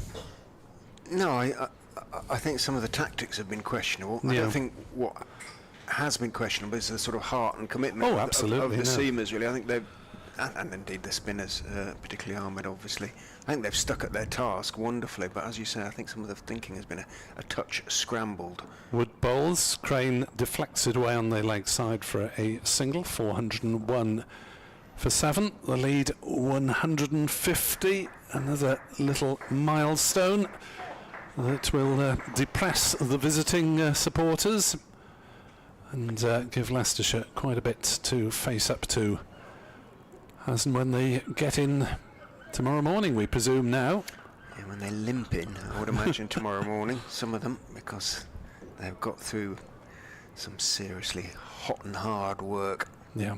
No, I wasn't decrying the Leicestershire effort in any way, as Wood bowls and Ingram plays it up to mid-on. So Ingram remains on 187. That is 3 short of his previous first-class best, previous career best. 401 for 7, 7 overs to come. The first of which will be bowled by the aforementioned Rahan Ahmed. Hanscom has some words of advice for the youngster. Coming back to bowl from the Cathedral Road end. And it seemed, Richard, to the end of that over, as normality had resumed, because they came back then to the normal field that he would place, forgetting the fancy field of 7 on the boundary, and in inverted commas, play proper cricket. But yeah, I did mention about 20 minutes ago how they'd stuck to their task so well, and they were trying their best to keep the score down. I think that was the main thing. Yeah, I guess they would say, well, had we not done that, then, you know, Ingram might be another sort of 25 runs to the good or whatever, and you know, they really would be running away with it. But to a certain extent, Glamorgan are. I mean, 150 lead is plenty. And underestimated Crane and Van der Gooten probably his batting capabilities. So Ahmed looking for a second wicket. He's got 2 slips, and the second of which, Rishi Patel standing very close as he bowls to his fellow leg spinner Mason Crane. A fullish delivery that is driven out to the left of Hill, who takes a long time to get back up there, having sprawled to his left to field. Here we go again, is it? 1, 2... Yeah, basically. Yeah. I mean, Budinger is, I suppose, in a single saving position at extra cover. Otherwise, well, he's retreating now. So, yeah, they are giving Ingram 1. Saying, you can get there, but you're going to have to do it in ones. In singles. In ones? 402 for 7 as Ahmed goes around, and forward goes Ingram, playing the ball back to him. He must be rather weary, Colin Ingram. You would imagine so.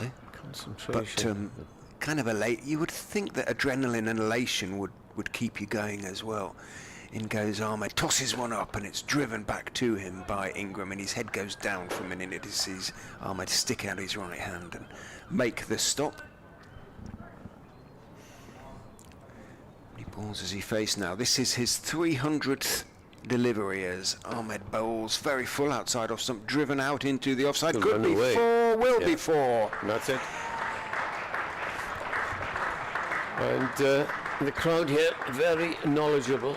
They probably either listening to us, and I'm delighted if they are, or the records are going, they'll know coming up that he has got that record, and that he's got his best score.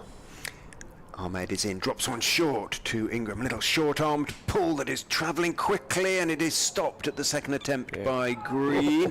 And there could be trouble, but no. Crane, who fancied Had they gone, he'd been all right. a second.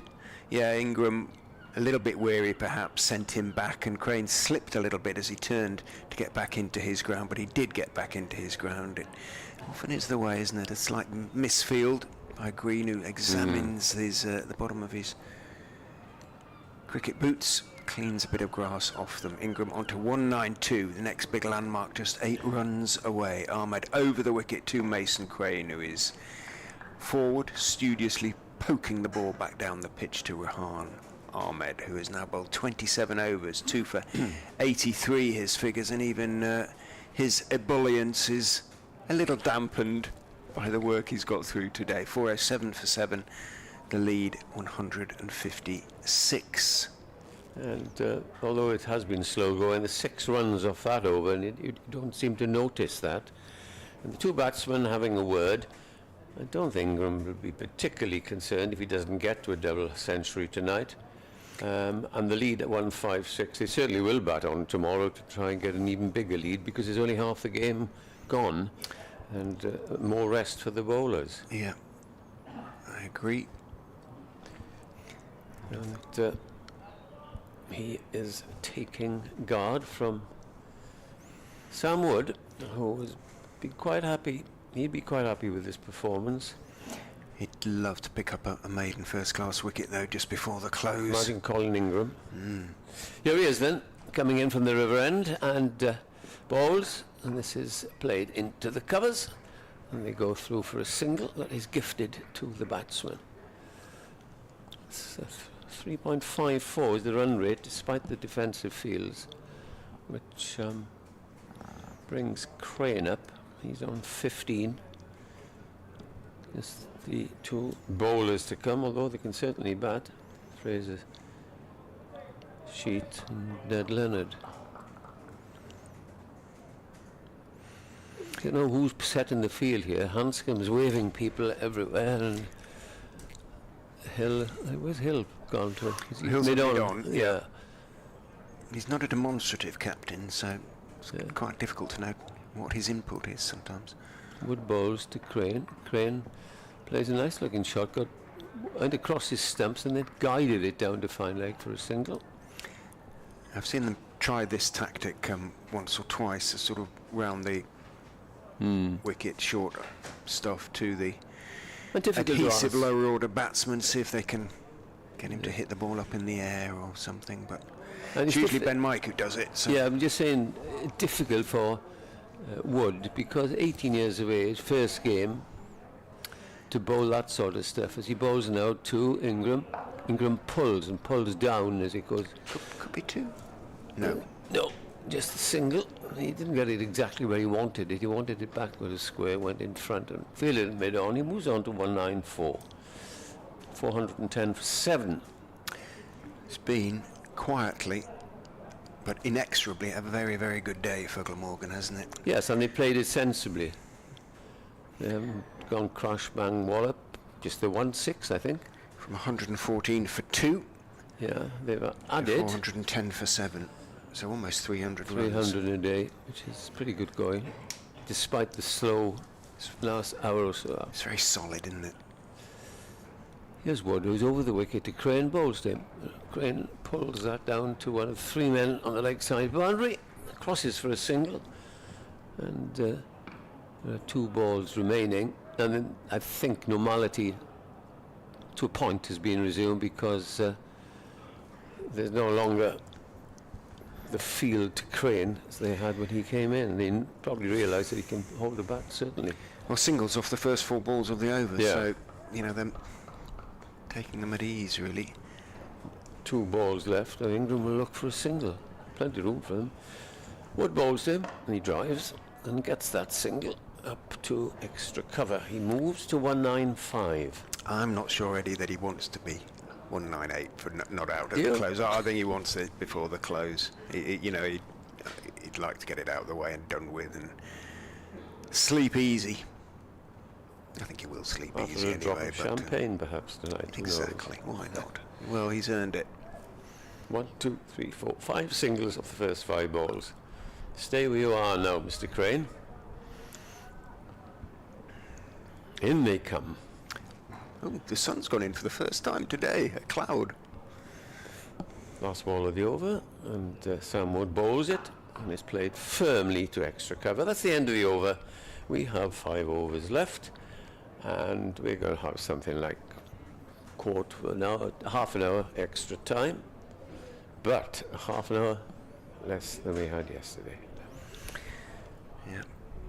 New gloves, drinks, towel down for Ingram and for Crane. Do you think the coach has sent out a message and said, Colin, I'm declaring overnight. Yeah. You get it I now don't or care you about never it. get it. Yeah. I don't care about your double-handed, mate. The Atherton Hick Hick syndrome. Yes. Dear me. I think I heard Mike Atherton say that he probably wouldn't have done it again, and was sorry that it happened. But there we are. Once was enough. He was a young captain at this stage. Once was enough. So 412 for 7. Do you want to see if you can see him over the line? I don't think he's going to get there with a 6, but you never quite know. He has hit a 6 No, in the you can't. innings. Okay.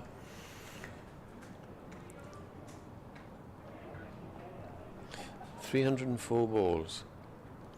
This is the sort of innings that he played. I was telling you earlier against Nottingham 3 or 4 years ago at Mammoth stand, day and a bit with Chris Cook. Oh, wow. So not only is he a hard-hitting batsman, he can play as the game warrants. We've got spin back. But it's been steady. I mean, what's the strike rate then? Best part of sort of 65%, something like that. It's pretty decent. It is. You know, that's nothing. Yeah. He hasn't ground his way there. Ahmed is in, bowls 2. Ingram goes back. Little paddle pull. Could be 4. It's a long chase round. No. Kimber, who's quicker than he looks, gets there and gets his throw away. Ingram picks up 2. Applause from the crowd. Lovely throw.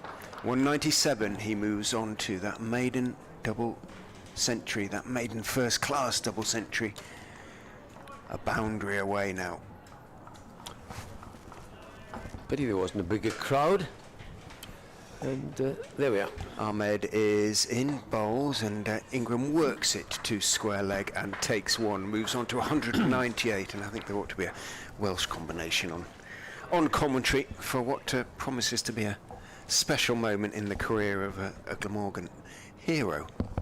I thought you were going to say it's a special in the Glamorgan commentators.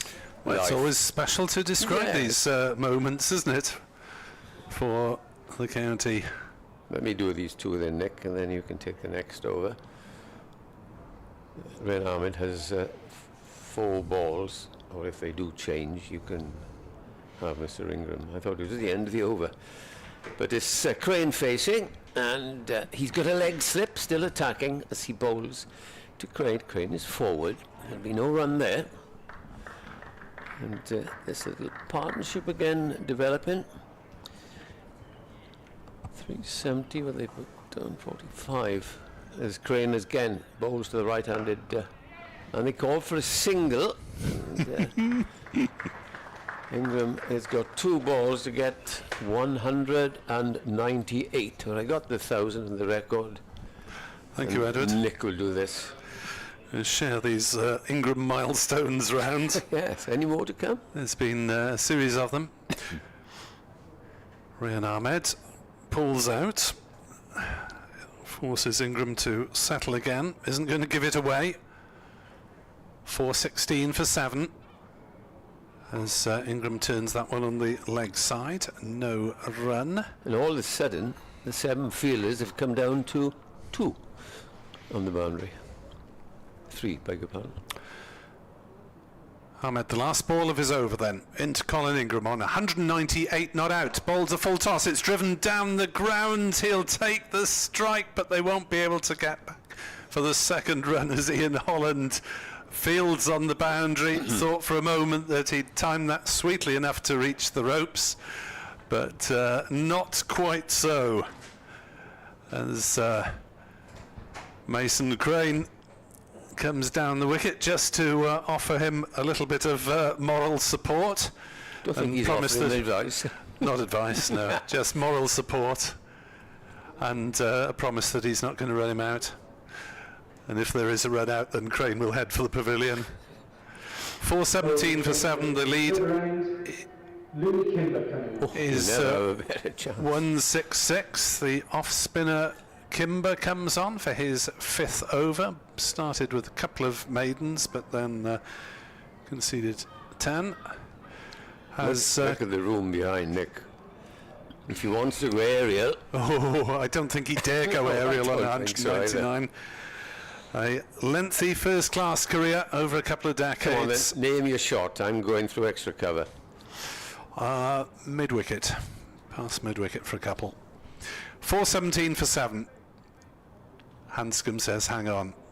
Now Kimber's on his way to bowl to Colin Ingram on 199. Steps back, cuts, but only finds Ahmed at backward point, and there's no run. 4:17 for 7. It remains as the sun comes out again. Kimber into Colin Ingram. Steps back, tries to force on the offside, straight to short cover, and there's no run. So Hill not making it easy for Ingram. Oh, quite right. Quite right. Yeah. Don't give it away. Ingram on 199 as Kimber bowls. Ingram steps back and again plays the ball into the offside but can't find the gap. Fair play to Kimber. He's bowling it quicker and making him hurry it just a little bit. It's not the looping off spin that he was expecting. No freebies. Kimber is in to bowl to Ingram, who will go for the single this time. He's played it to the right hand of cover and they dash through for the single, and Ingram celebrates as if his life depended on it. A huge punch of the air with the bat. Colin Ingram has reached 200 for the first time in a 20-year professional career. What an innings from Glamorgan's experienced South African. He hugs Mason Crane, his partner at the wicket, punches the air with his bat towards the pavilion once more. Ingram is on 200 not out. It's taken 312 balls and he's hit 23 fours and 1 6. And boy, has he had to work for it today. That's the point, Nick. You've got it in one, and I was going to say it's been such a disciplined, long innings, a day and a half. Concentration has been immense. Leicestershire tried everything they knew to try and deny him and trying to get him to accelerate it, perhaps hits it in the air, but it's been such a disciplined innings. One of the best innings I've seen from a Glamorgan batsman for some years. Excellent, and well done, Colin Ingram. So 20 balls left of the day's play. Crane on strike, Kimber to bowl, and Crane steps back and plays it back to the bowler, who doesn't field in his follow through, but Ingram says no thanks, no quick singles now. Well, it's an occasion that I'm sure everyone who's at the ground will remember for a long time. Kimber bowls and Crane drives through the covers and will get 4 runs up to the grandstand boundary away to our right. He moves almost unnoticed up to 22, and Glamorgan to 422 for 7. Came in 312 balls, 23 balls, 1 6. That's a nice little gesture from Peter Hanscom as he passed him. Put his hand out and shook Colin Ingram's hand. 2008, and in reaching 1,000 first-class runs in only his 13 innings of the summer, he beats the previous Glamorgan record of 15 set by Magic Khan in 1972. There we are. Nice, yeah, telling everybody. I'm sure they didn't know about that. And phenomenal.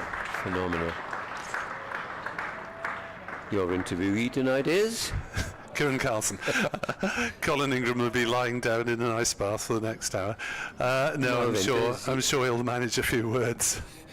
3 overs left. Does he go for it tonight? As in comes, not by that shot he doesn't. He just pushes the first ball from Ian Ahmed back down the pitch. And Yes, how hungry is he for more? Batsman's always hungry. Rian Ahmed bowls, and that's played defensively back down to the pitch. I think they'll come out and crack on tomorrow morning, don't you? Well, plenty of time left in the game. Yeah, but runs you know, this ahead. pitch, we've seen it, Nick, so many times. This pitch goes down. He'll still have more than 5 sessions to try and bowl Leicestershire out. I agree.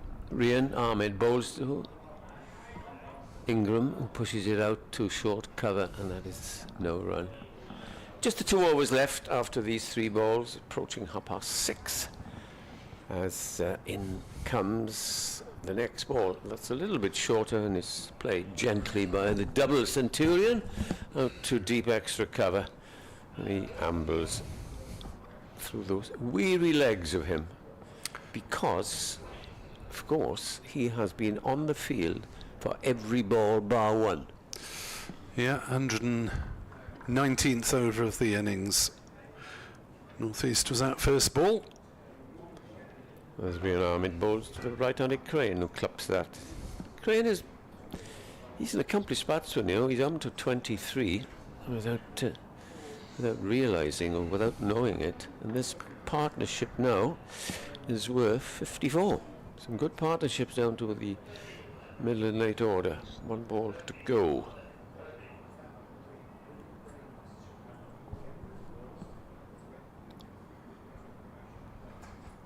In comes Ahmed, bowls.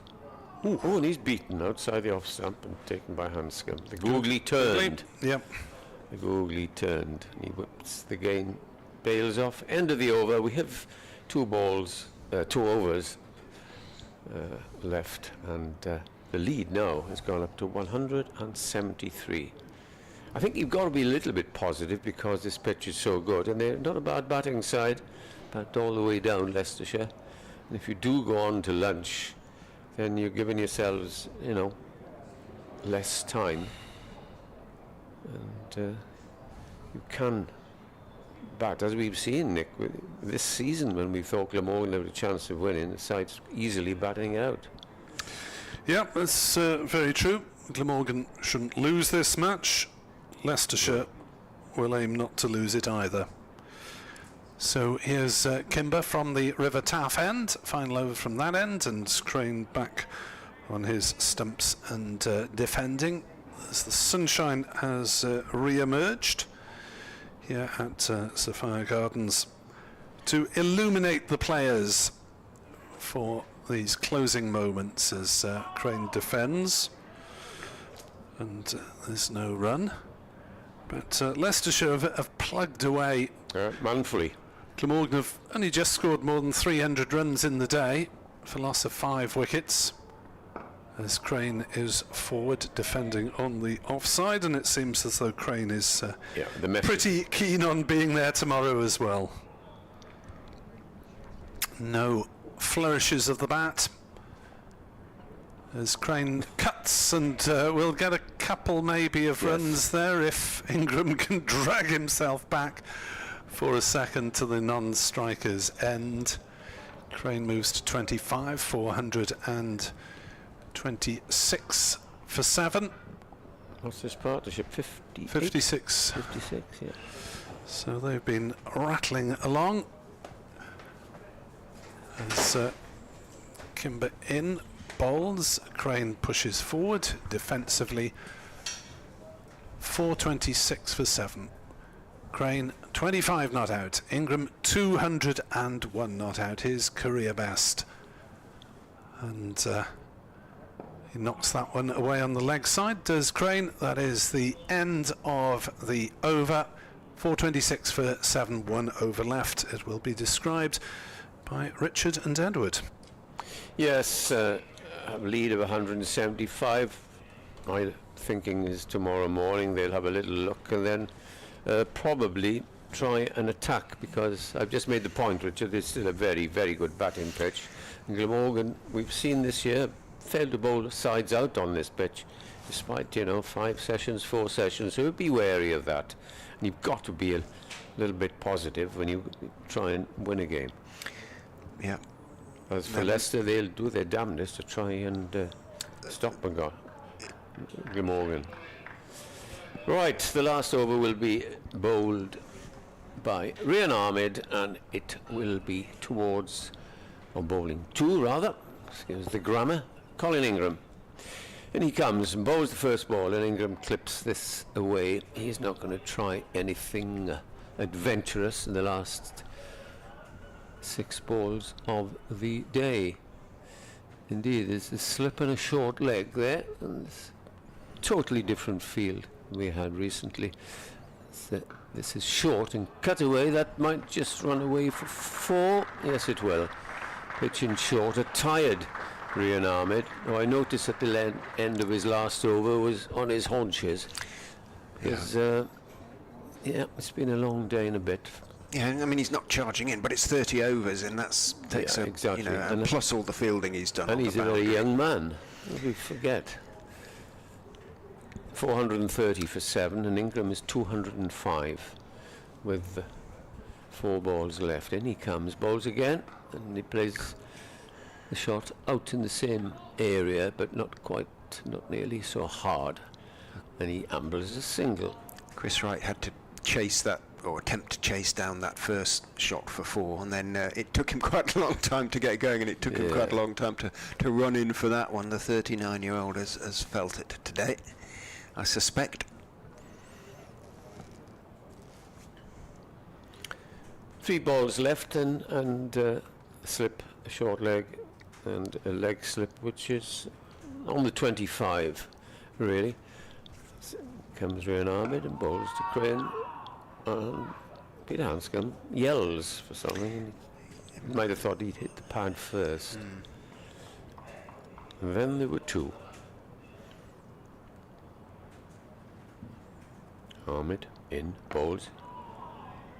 And we have 1 ball left of this memorable day as far as Glamorgan is concerned. Colin Ingram won't forget it, ever, I'm sure. Certainly won't. 39 years of age, and there he is, 206 not out. Rian Ahmed bowls the last ball of the day. It's a attempted clip on the onside, and that is the end of the second day's play here at Sophia Gardens. And everybody will remember this day as Colin Ingram's day, and the lovely gestures here, and the lovely touch of the cap by the Leicestershire players who are trotting up to him. And we saw Peter Hanscom shake his hand as soon as he got his double 100. That's what the game is all about, Richard. Yeah, nice to see. Yeah. They made him work for pretty much every run, I think, by and large. Well, we can argue about the tactics and the giving of the ones, but he was sort of past 160 at that stage, wasn't he? And really outstanding effort on the part of Ingram, and the announcer Lawrence is going through the figures for Ingram, and everybody's applauding as he leaves the field, rightly so.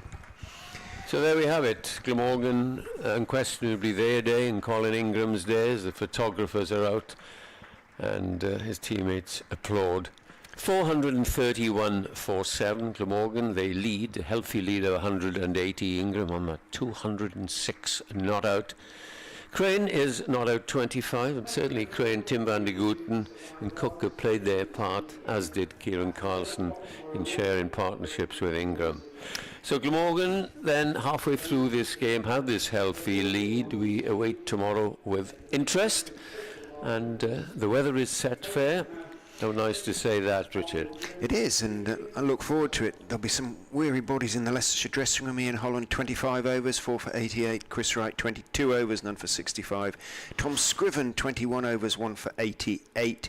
Young Sam Wood on debut, 17 overs, 0 for 58. He's finding out what first... He did bowl well today, but he's finding out what first-class cricket can be all about. It is a lot of hard work sometimes. Rian Ahmed, 30 overs, 7 maidens, 2 for 95, just a 3.16 economy rate. And Louis Kimber fiddled through 6 overs, none for 17. So they will be weary. They're going to have to come back tomorrow morning and keep trying to restrict Glamorgan, try and get these 3 wickets early and get batting and chip away at that lead. But at the moment, Glamorgan very firmly, like the groundsman at the moment, in the driving seat. Yes, indeed, very nicely put. But let me just remind you that Travaskis, their left-arm spinner, has been absent all day. He was missed. And well done to the bowlers for sticking to their task. That's it today. I'm Richard Ray, Nick Webb and myself, Edward Bevan. Look forward to joining you at 11 o'clock tomorrow morning from us all here. Good night, no star.